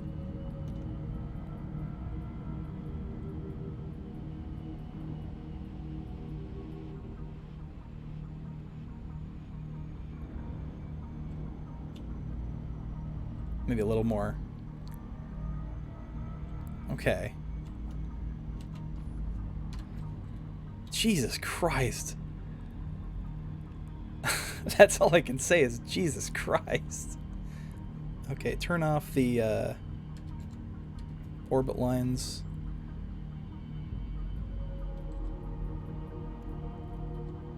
Okay. That's a cool picture right there. Alright. Took my screenshot. I just want to look at the rings and see what they got in there. There's probably a shit ton of hotspots.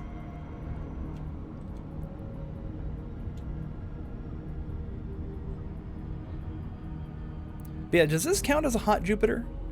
When it's less than 100 light seconds from the star? Because I've seen a handful of these real close. Oh! Discovered one new astronomical object. Wonder what it could be. This needs 22 probes. Let's see. What is it? Painite hotspot and monazite hotspot. Okay, so way less than I was expecting. You've seen gas giants within 10 light seconds of the star, so no, personally. Okay. Because I think... Okay, so... I was real disappointed to learn that... that first... Okay, so they got that first picture on the Webb telescope of the exoplanet. Except it's not really a picture, it's more of a spectrograph of, like, the chemical makeup of it. Which is still pretty fucking cool. But I was kind of expecting a picture. I don't know. But at the same time, so I tried looking for it in Elite.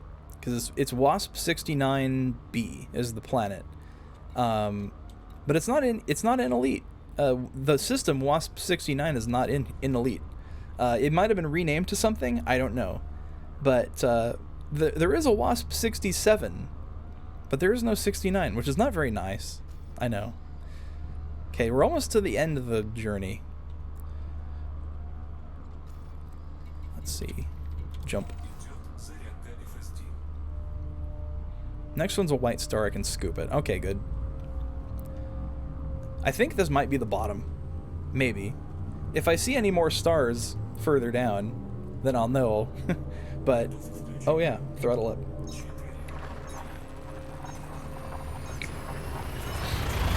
When was the system discovered?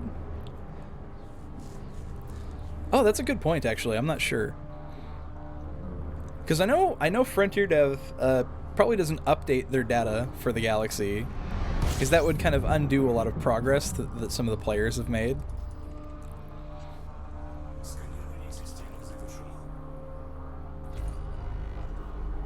Okay, this one's astronomical. Check the Galaxy map for... Okay. BD05 5432. They update it like once a year, really? I don't see BD05 unless that's a O and not a 0. No.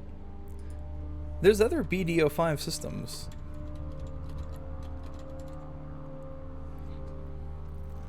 But I'm not seeing 5432.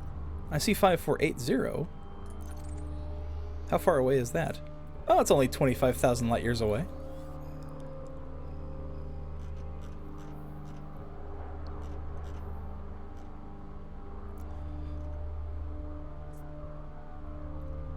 Yeah, it's not, I'm not seeing it on here.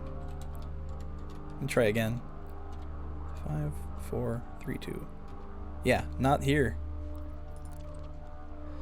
I know sometimes the it doesn't show up in autocomplete, but yeah, it's not there.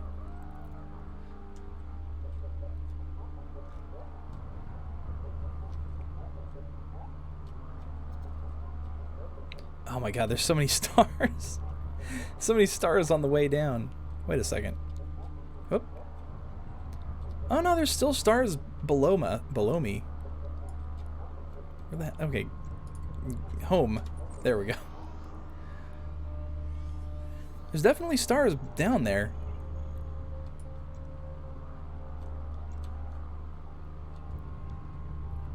Like this one. This one's only 22 light years away. It's yellow-orange. Don't push your luck too far. Oh yeah, I know. Especially because down here, these are T-Tauri stars, and those are not scoopable. I'm not going to risk those. But as long as I have a scoopable star, I'm good. Oh yeah, there's actually a lot down here, but it's... Yeah, see, T-Tauri, T-Tauri, T-Tauri. I could go down here if I had a carrier, but I'm not going to risk it in a crate.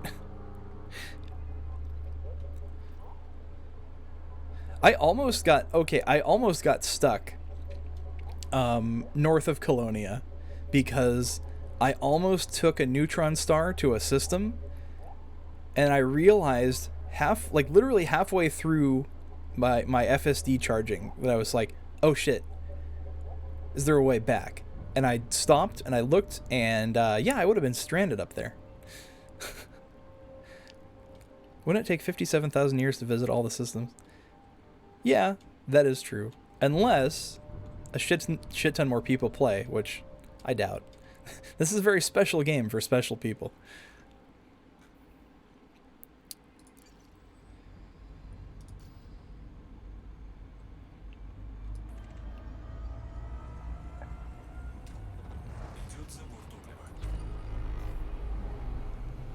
Where's the orbit lines? Oh yeah, I turned them off.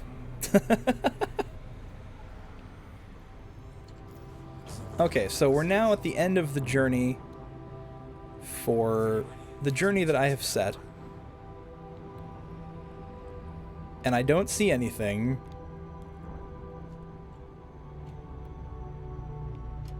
Do not. Gotta call it a night. Alright, Blue.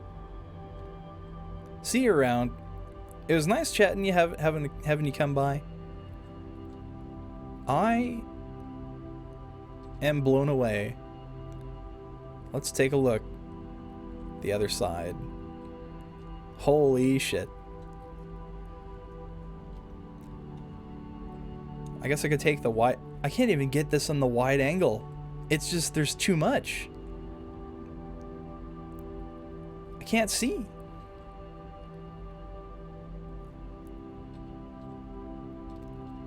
There's like nothing here. Oh. It's a nice paint. Okay, I'm gonna I'm gonna drop into normal space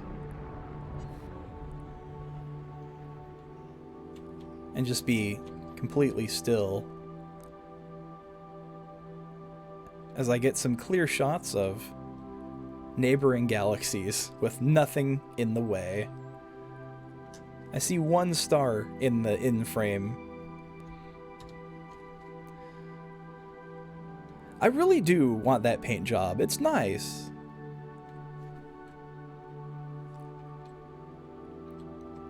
The springtime paint job for the Diamondback is really nice.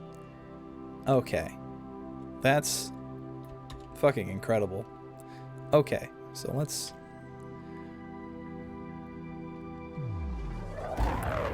go back. Oh my god.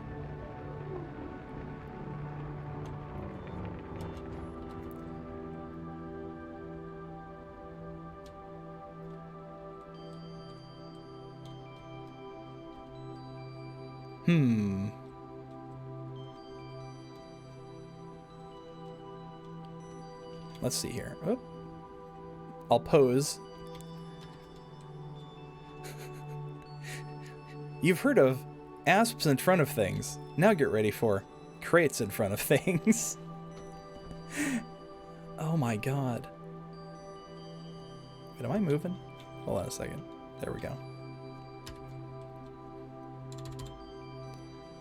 Just get myself...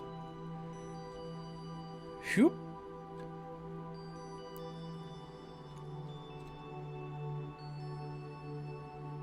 Oh, it looks bad with the sun there. Okay. Boop. It's such a nice looking ship, isn't it? Okay, I see another star over there, and I see another one... Let's see. I see nothing down here. I think I really did hit, like, the bottom the first time. When I did the Colonia trip, there was a lot of stars up there that I could just, like, hop over to, but I don't see that down here this time. There's, like, I see, like, 3 or 4 that I could go to from here. And nothing downwards at all. It's just black. Oh my god. I love this feeling of just being, like, the only thing in the sky. Ah! The only thing in the sky. Actually, this is a cool shot. Let's see if I can get that.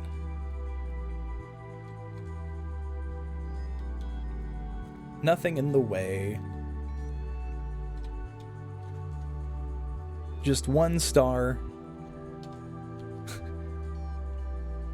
Jesus. Okay, taking pictures. Alright. Now. What was next? Let me look at the, let me look at something real quick. Oh my god, I've been going for 5.5 hours. Okay. So... Wait, is there no planets here? I forget. Yeah, there's nothing here. There's 2 systems within... Let's see. That's a white star that I could go to. Or... Destination obscured. What the hell is it?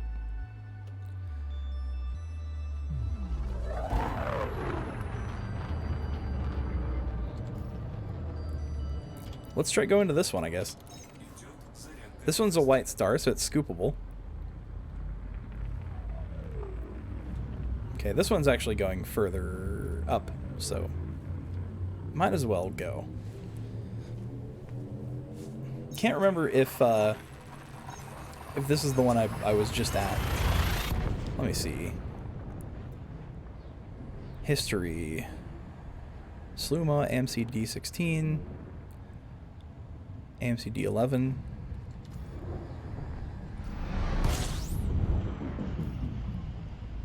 Oh, unexplored. Oh, this one's been explored then. Looks like there's planets.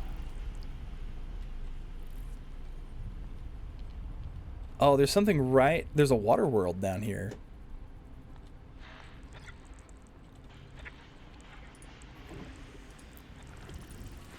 Discovered by xenophobic Jinx. The other one was discovered by iBrownie. Must have been a two-person gang down here, but they weren't in a squadron. iBrownie. Unless someone came down, just scanned the gas giant and left. I don't know, that scanned that one too. What the hell?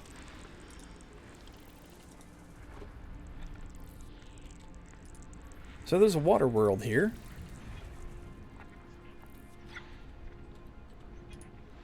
I think.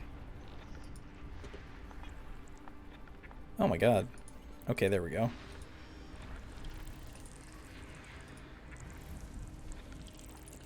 Why would you only scan, like, just a couple planets when you're all the way down here? What a waste of a trip.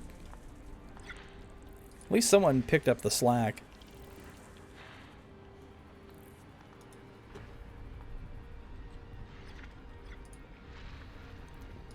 Okay, this might be near the end of my stream, guys. I think I'm gonna call it, because it is currently 6:51 elite time, so that means it's almost midnight for me. Oh my god. Yeah, it is.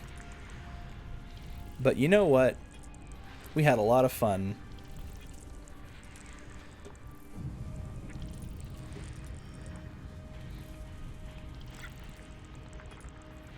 I just want to find that one water world. There it is. Of course it was mapped. Okay, so iBrownie was the one that must have been here first, because then it was mapped by a xenophobic Jinx. Okay. Wait, which planet is that? A5. Okay, okay. Where is the rest? Of course it's behind the star. Oh my god, that...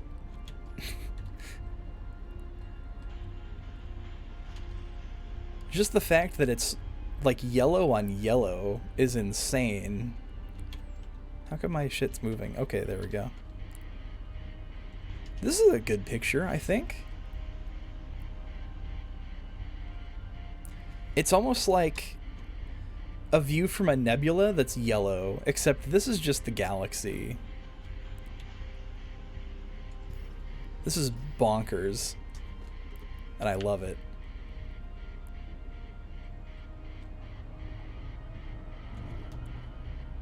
The ultimate nebula, the galaxy. Oh, that was not... Okay, that was not a lot of scooping needed, but I realized I only went like 16 light years. Remember when 30 light years was the gold standard? Okay. High metal content world. Let's see, how many of them are worth money? Actually, 2, 3, 4...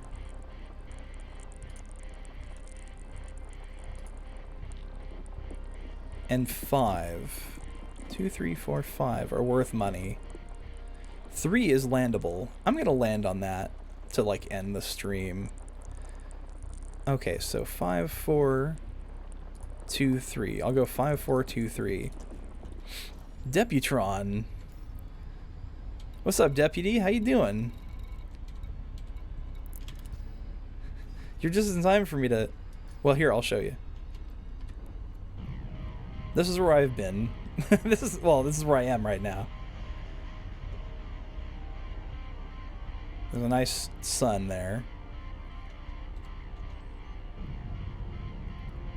Couple stars in the distance.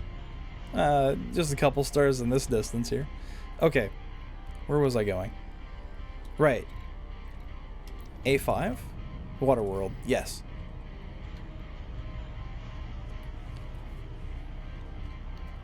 Okay, so I'm going to scan these planets down. 5, 4, 2, 3. Yes. And then land on 3 and call it a night. But this'll still be a while. Let's super cruise because I'm lazy. And I still got a full tank of gas. I wish cars were like that. You could just scoop fuel off the, I don't know, something.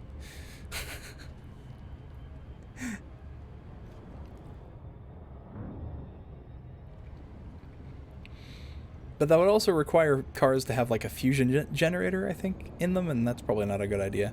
I mean, did you play Fallout?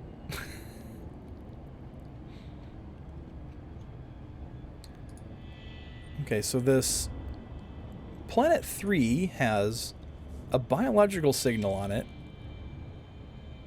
and it's a candidate for terraforming, and it's landable.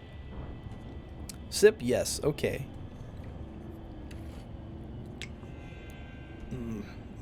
Yes, good.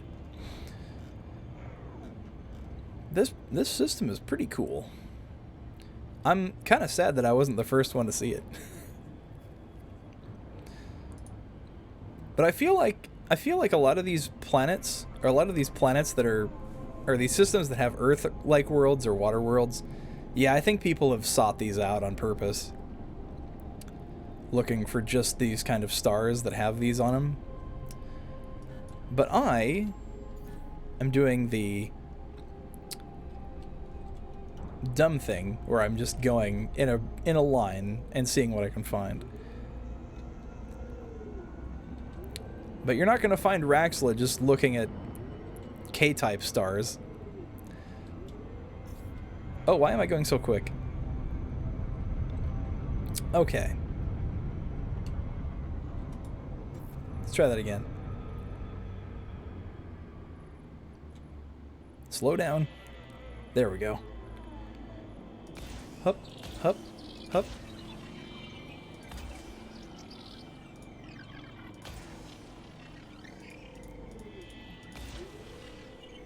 I'm not going straight on to the planet, so I hope this actually works.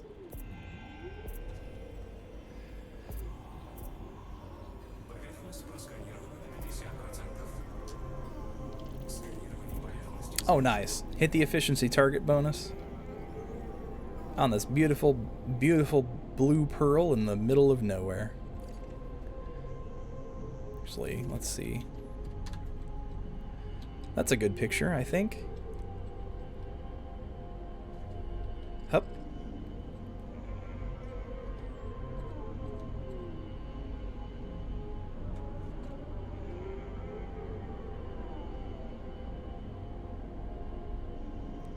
Just a couple planets on the way. Okay. Now we go to 4.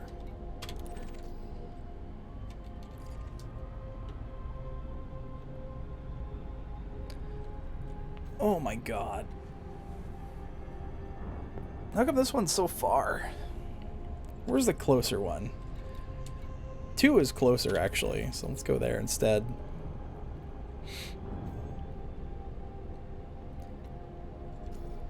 Then so is actually 3 is the closest, but that's the one I want to land on. So that's going to be last no matter what. Alright. I am so excited to crash into a planet. Actually, let's look at it while we're cruising, because it's going to be a bit. Number 3. 0.5 Gs. No volcanism.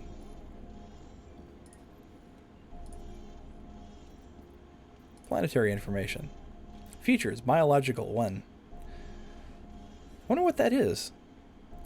It's so far and you so cute. Oh my goodness.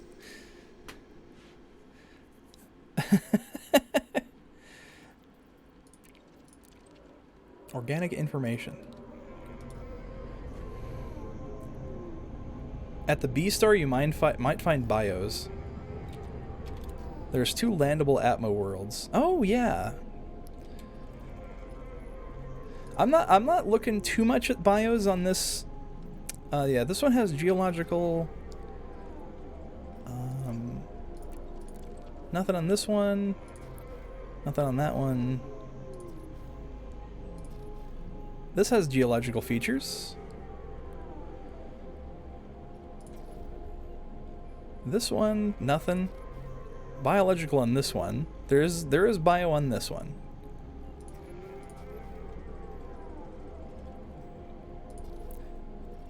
This one has atmosphere too. This is a carbon dioxide atmosphere. This one is also carbon. Okay. But yeah, I'm not too interested in the biological stuff out here. I'm just looking to like find worlds, but you know, if the opportunity presents itself, I'm gonna look for the biosignal on this on A3 to see if it's cool. You know what's really funny? Hold on a second. Where's the codec? Codex.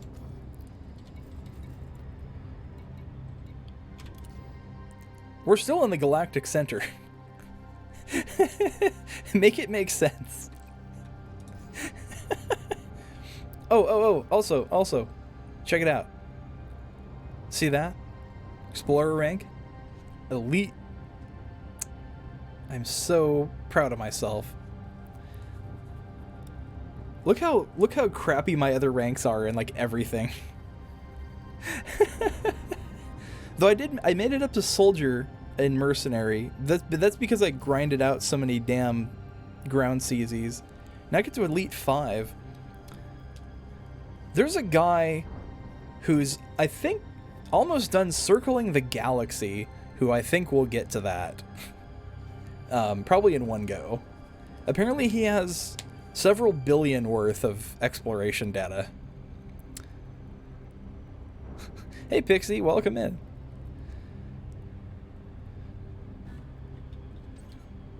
You just caught me in the tail end of my stream, but I'm still doing a little bit of stuff. But yeah, so there's a guy who started this journey like 2 years ago, where he's like, I'm going to circle the galaxy. And he's very elusive, as one would imagine someone who circles the galaxy to be. But I just read like an interview with him, and it was kind of fascinating.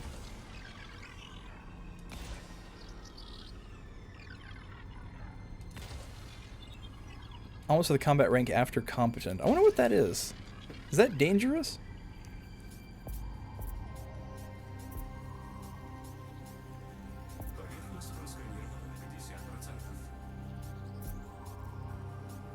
Hell yeah. Efficiency bonus. Competent is like in the middle. Okay. Because I know there's dangerous and then elite. Pretty sure. Okay, so I was going to go to 4 was next.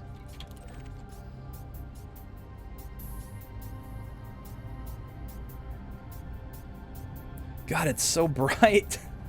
For some reason, like at the galactic center, it seems like it's less bright than it is here. Dangerous, deadly, and then elite. Okay. Just because you're so far under the galaxy at this point that you look up and it's just solid stars. No gaps in between anything. It's just insane to look at. To comprehend. And yeah, like it's bright at SagA, but goddamn.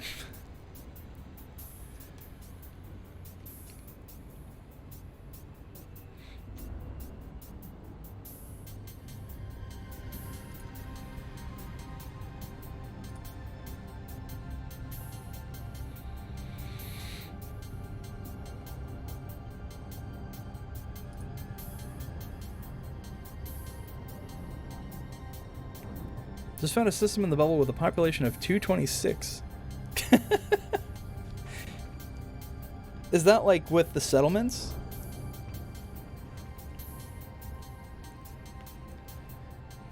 That's pretty, I'd call that a podunk town right there. It's probably like one settlement.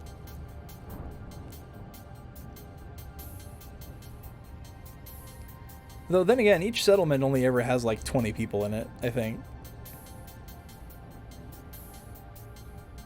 Are there any like really extensive types of settlements? Because I haven't seen one yet.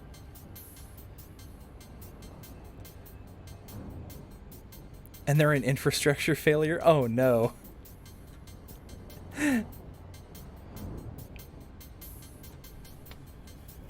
Okay, we're almost to this planet, which is...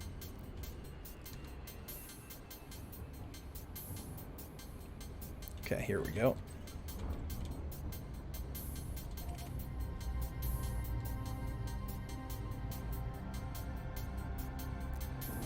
Just the sheer brightness of the backdrop on this planet.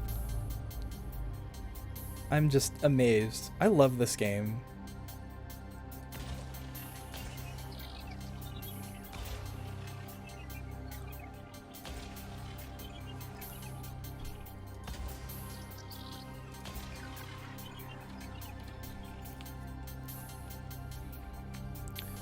I'm thinking if I ever end up back in the bubble, I don't know if I want to. I don't know if I want to participate in the CG, just because I don't like Azimuth either. But at the same time, wait, did I? Which planets did I do? Okay, I did 8. I did 2, 4, and 5. Okay, so just 3 left. Okay. But if there's like, refugees, if it's one of those events where there's like refugees, I'll go down there with my Type 10 and scoop a bunch of people up. I'm not gonna return them to Azimuth though.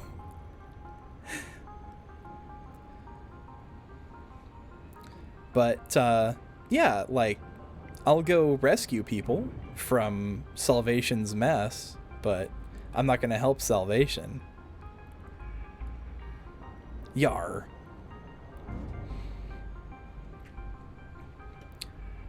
God, I'll never get tired of this view. Yeah, like I was saying earlier, you know, I went to Sagittarius A.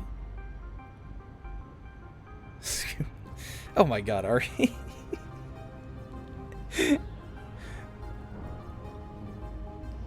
Salvation has a massive kill count since the start of Cornstarch. Yeah, they do.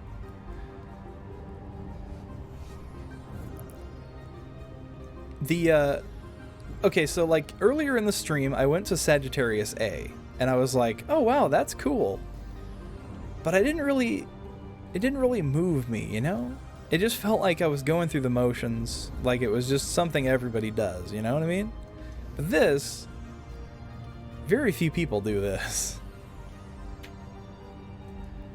And like, this view, to me, just looks, it just, I mean, God, I don't know. I have words somewhere. I'll figure it out later.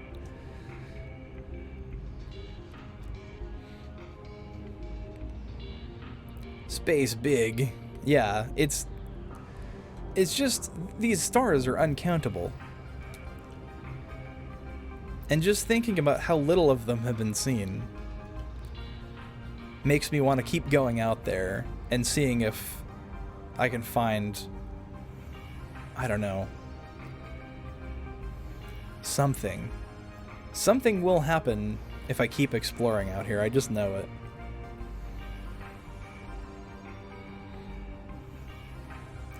Like, somebody found the Zerara, for example, just wandering around the Formidane Rift about 8 years ago. There was no indications that anything was there. You know, they just kind of found it and were like, oh shit.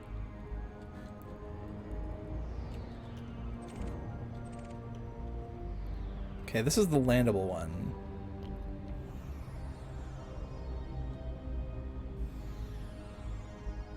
I bet I can take a really fucking cool screenshot here.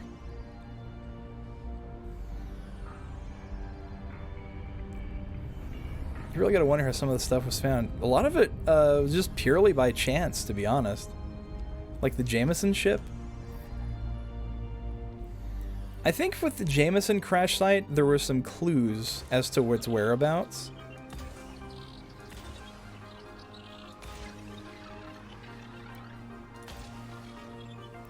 But yeah. it like someone had to go clues and dumb luck, exactly, because there were some clues to the Zurara out there, because somebody found, oh, there's stratum here. Okay, just stratum. Very well. I will land here.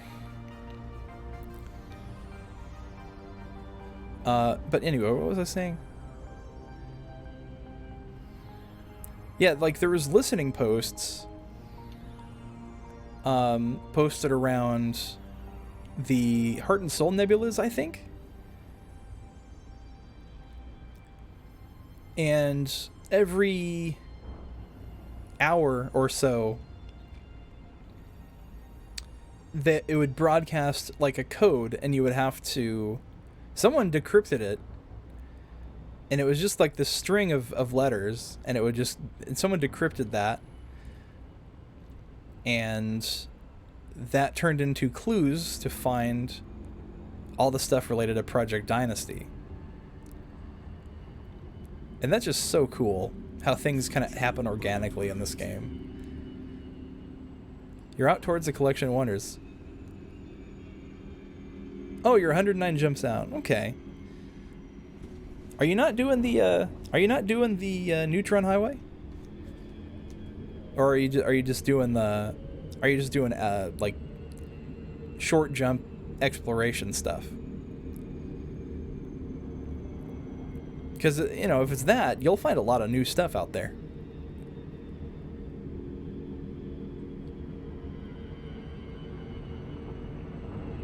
Collection is an amazing pit stop. Exactly. I loved it there. That so the second time going up to Colonia, I just took a carrier. But the carrier decided the carrier route takes a stop in the Collection of Wonders, and then it just goes to Tyr. But the captain of that carrier, it was like, I highly suggest going out there and taking some pictures. And boy, he was right. Commander Joe Satriani, who has the sleeper service from the Bubble to Colonia and back, goes every Monday. You don't know how to neutron star? Oh yeah, actually, it might be difficult for you.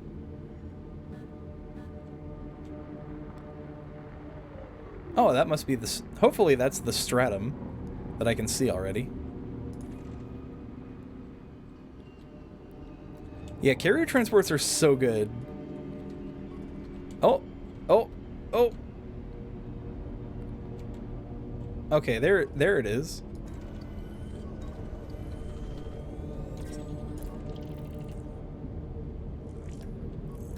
Stratum Tectonicus. Alright. Oh wow, look at this planet. You can't even really, like, there's no stars, so it just looks like a sky during the daytime. Now that is a landscape. Oh my god. Look at that. Just gonna take a picture of that. And of course, this side. And then this side. Wait. You can see fucking Andromeda from the sky. Oh my god. Okay. But I like this view too, so.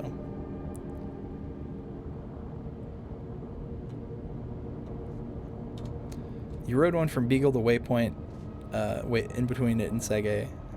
Yeah, there's carriers that leave like weekly for stuff like this, and I love it.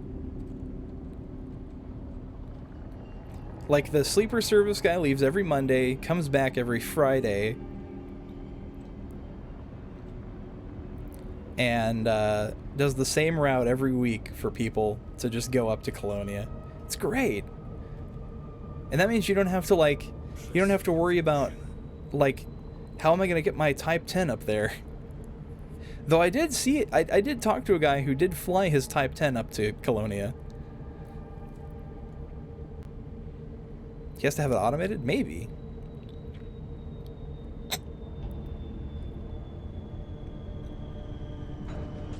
I'm not sure how much you can automate in carriers, but... Alright, let me get out and say hello to the surface. Stretch my legs a little bit.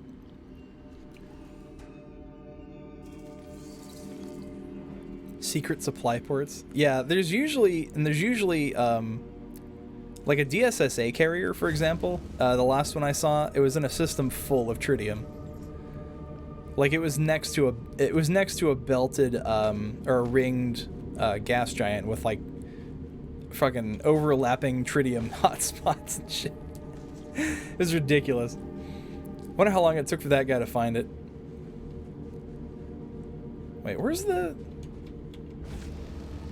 Oh, I was looking in front of me. I should have been looking behind me. First footfall, hell yeah. Let me get my view. See how cool I look in my little dorky green suit? Alright, let's see. Let's do a little running in third person. Oh, right, I can't jump. Oh no.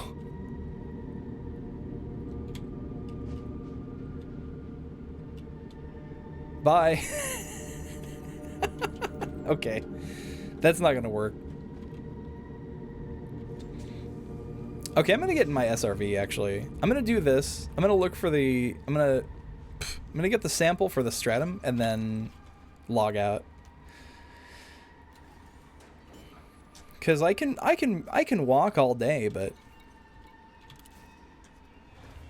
I like having my little scarab out. My cute little scarab.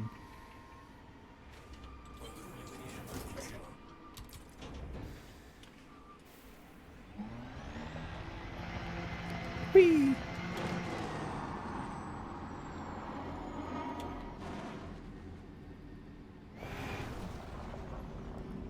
Go. Okay.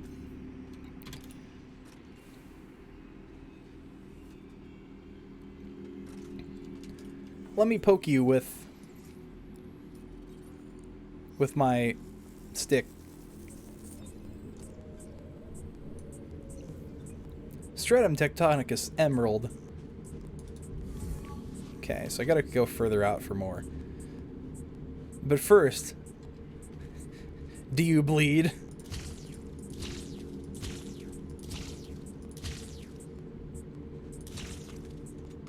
The answer is no. Prefer the script because it has better grip to it. Yeah, I can't live without the scanner. The spectrum scanner. But I actually haven't tried the Scorpion yet, personally.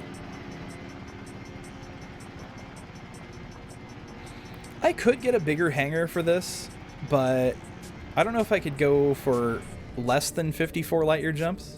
Because both of those get pretty heavy. Ouch. I saw another... Where is that? I saw another stratum somewhere. Hold on. It drives like a rally car.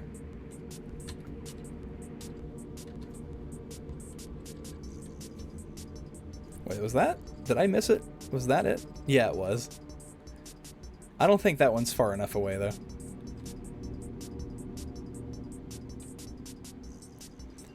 I see one there. Okay, so I just get to keep going forward a little bit.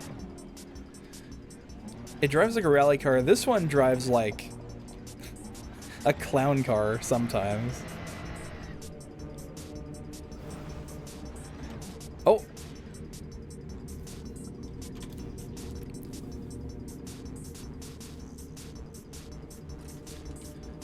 I see you. I see you. Get a tiny little sample from you.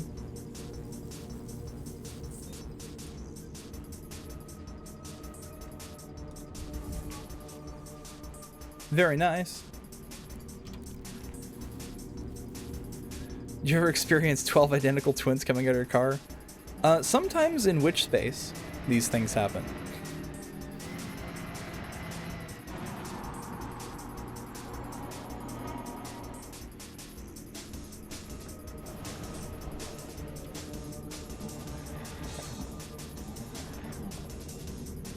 Okay, I saw another piece sticking out over here. I wonder if that's far enough away.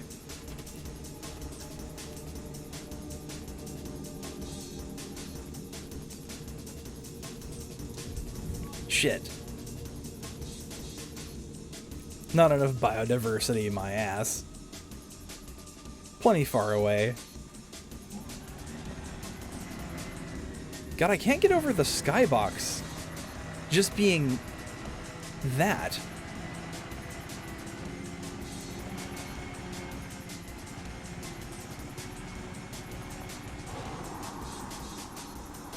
Oh, here's some.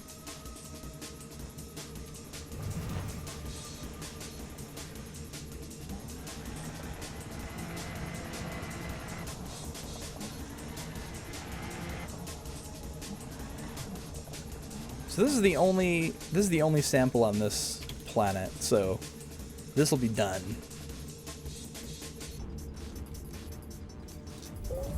Yes.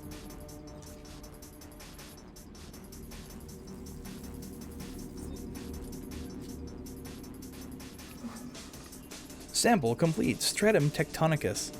Emerald. Thanks, homies.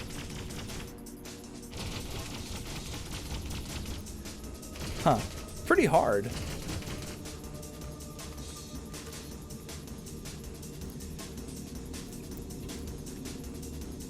You missed the puzzle from the alpha?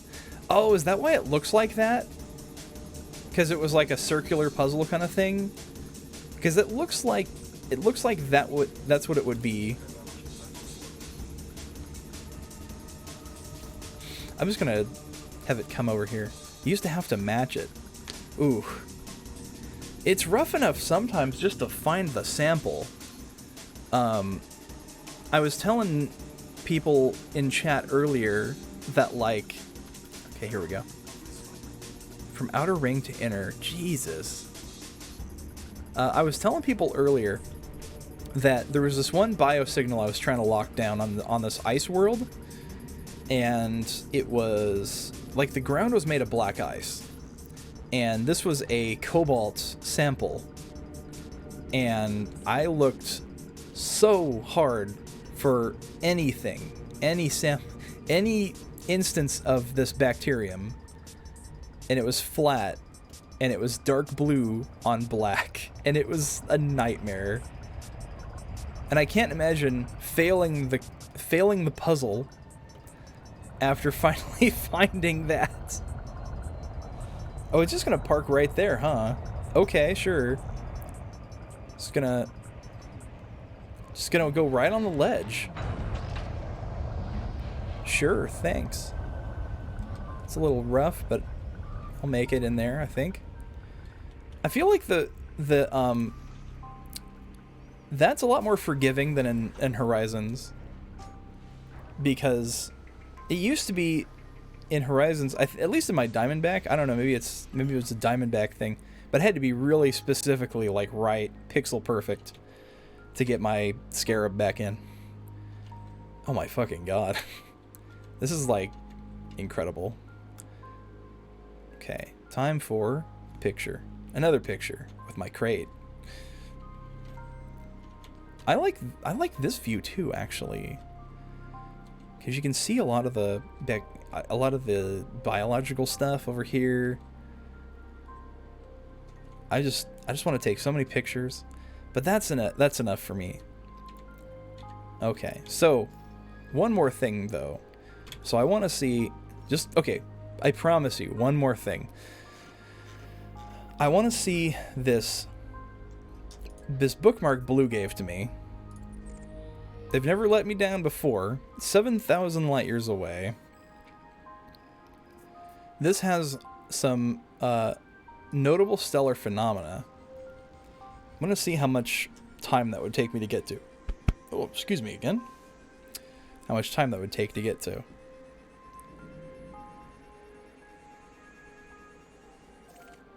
Oh, it's actually not as bad as I was expecting. Okay, so I will head there. Probably off stream.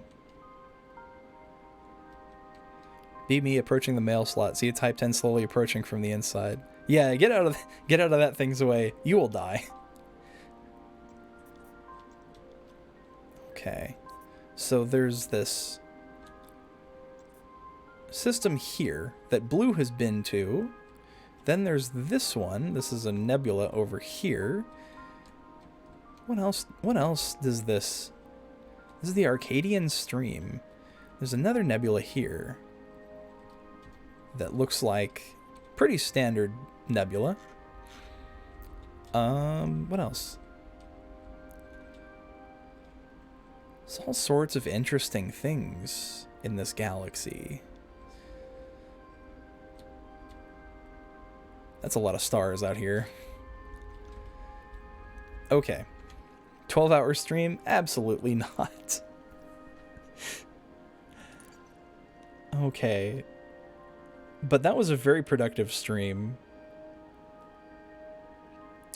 But I'm going to head over to Blue's Waypoint. And then I'm going to head to Beagle Point. And that'll be cool. I think I'll like Beagle Point more than I'll like Sagittarius A. It's not that I didn't like Sagittarius A. Oops, wrong button. There it is. It's not that I didn't like Sagittarius A. I just thought it was kind of like... It's something I've seen before. Stream till the heat death of the universe. Bye. Okay. I have 10 people. Okay, so let's see if anyone's on. I'll do a raid. If anybody I know is on.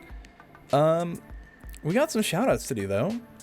Again, Danilo Game Artist Art followed my channel 2 days ago somehow. I'm not sure if it's a real person, but thank you for the follow. Also, Remnant earlier rated me with 5 viewers. Thank you very much. And also got a follow from Volt. So yeah. Plenty of shoutouts tonight. Sweet. Mark those as read, and we're off to another channel. Nobody I know playing Elite at the moment. Actually, no. God, even Lee isn't on. Holy shit. Okay, well, nobody I know is on, so I guess I'll just stop. I went on way too long. Holy crap. 6 hours and 15 minutes. God. Okay. You ever see the time and you're suddenly like really, really hungry? BRB starting stream. Are you really streaming?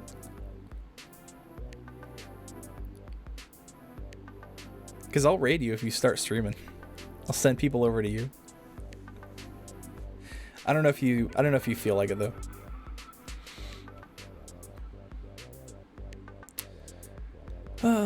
But man, that was... God, now I need to sleep. Me too. Yeah, that was one of my longest streams, I think. 6 hours, 15 minutes. But anyway... Good lord. Okay, so... to all the viewers out there, even the lurkers, I really appreciate you guys watching me. And all the chatters keeping me company. Y'all are so cool. Wow. We covered a lot of space today, and we covered a lot of topics, and it was really interesting and fun, and I just enjoy spending time with everybody. So, thank you. It kind of feels sad with nobody to raid, but maybe I just need to make more friends. I don't know. Like, I don't have enough already. I feel like I have a lot of friends already.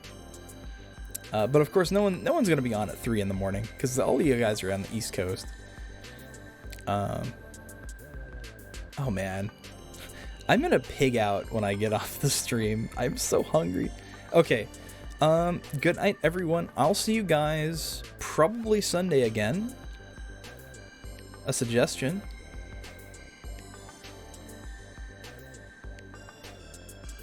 Do tell. Come here, Kelly, I have pizza. Oh, give me the pizza. Ugh, pizza. Alright, well, if you got a raid suggestion, let me know. I will give him a raid. I'll just chill here in the meantime. don't know what I have to eat at home. I have some ice cream that I can chew on for a little bit. Orbital Jeffo. Okay, I'll check it out.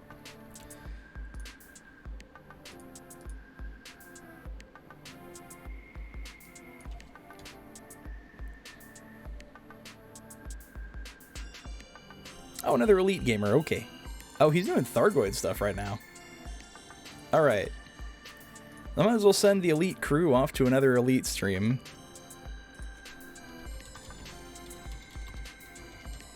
Alright. There we go. Orbital Jeffo time.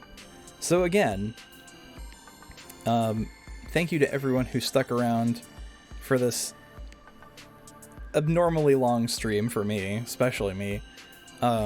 Much appreciated. And I'll see you guys on Sunday. I'll probably be playing some more Stalker on Sunday. It is, after all, Stalker Sunday. I'll be doing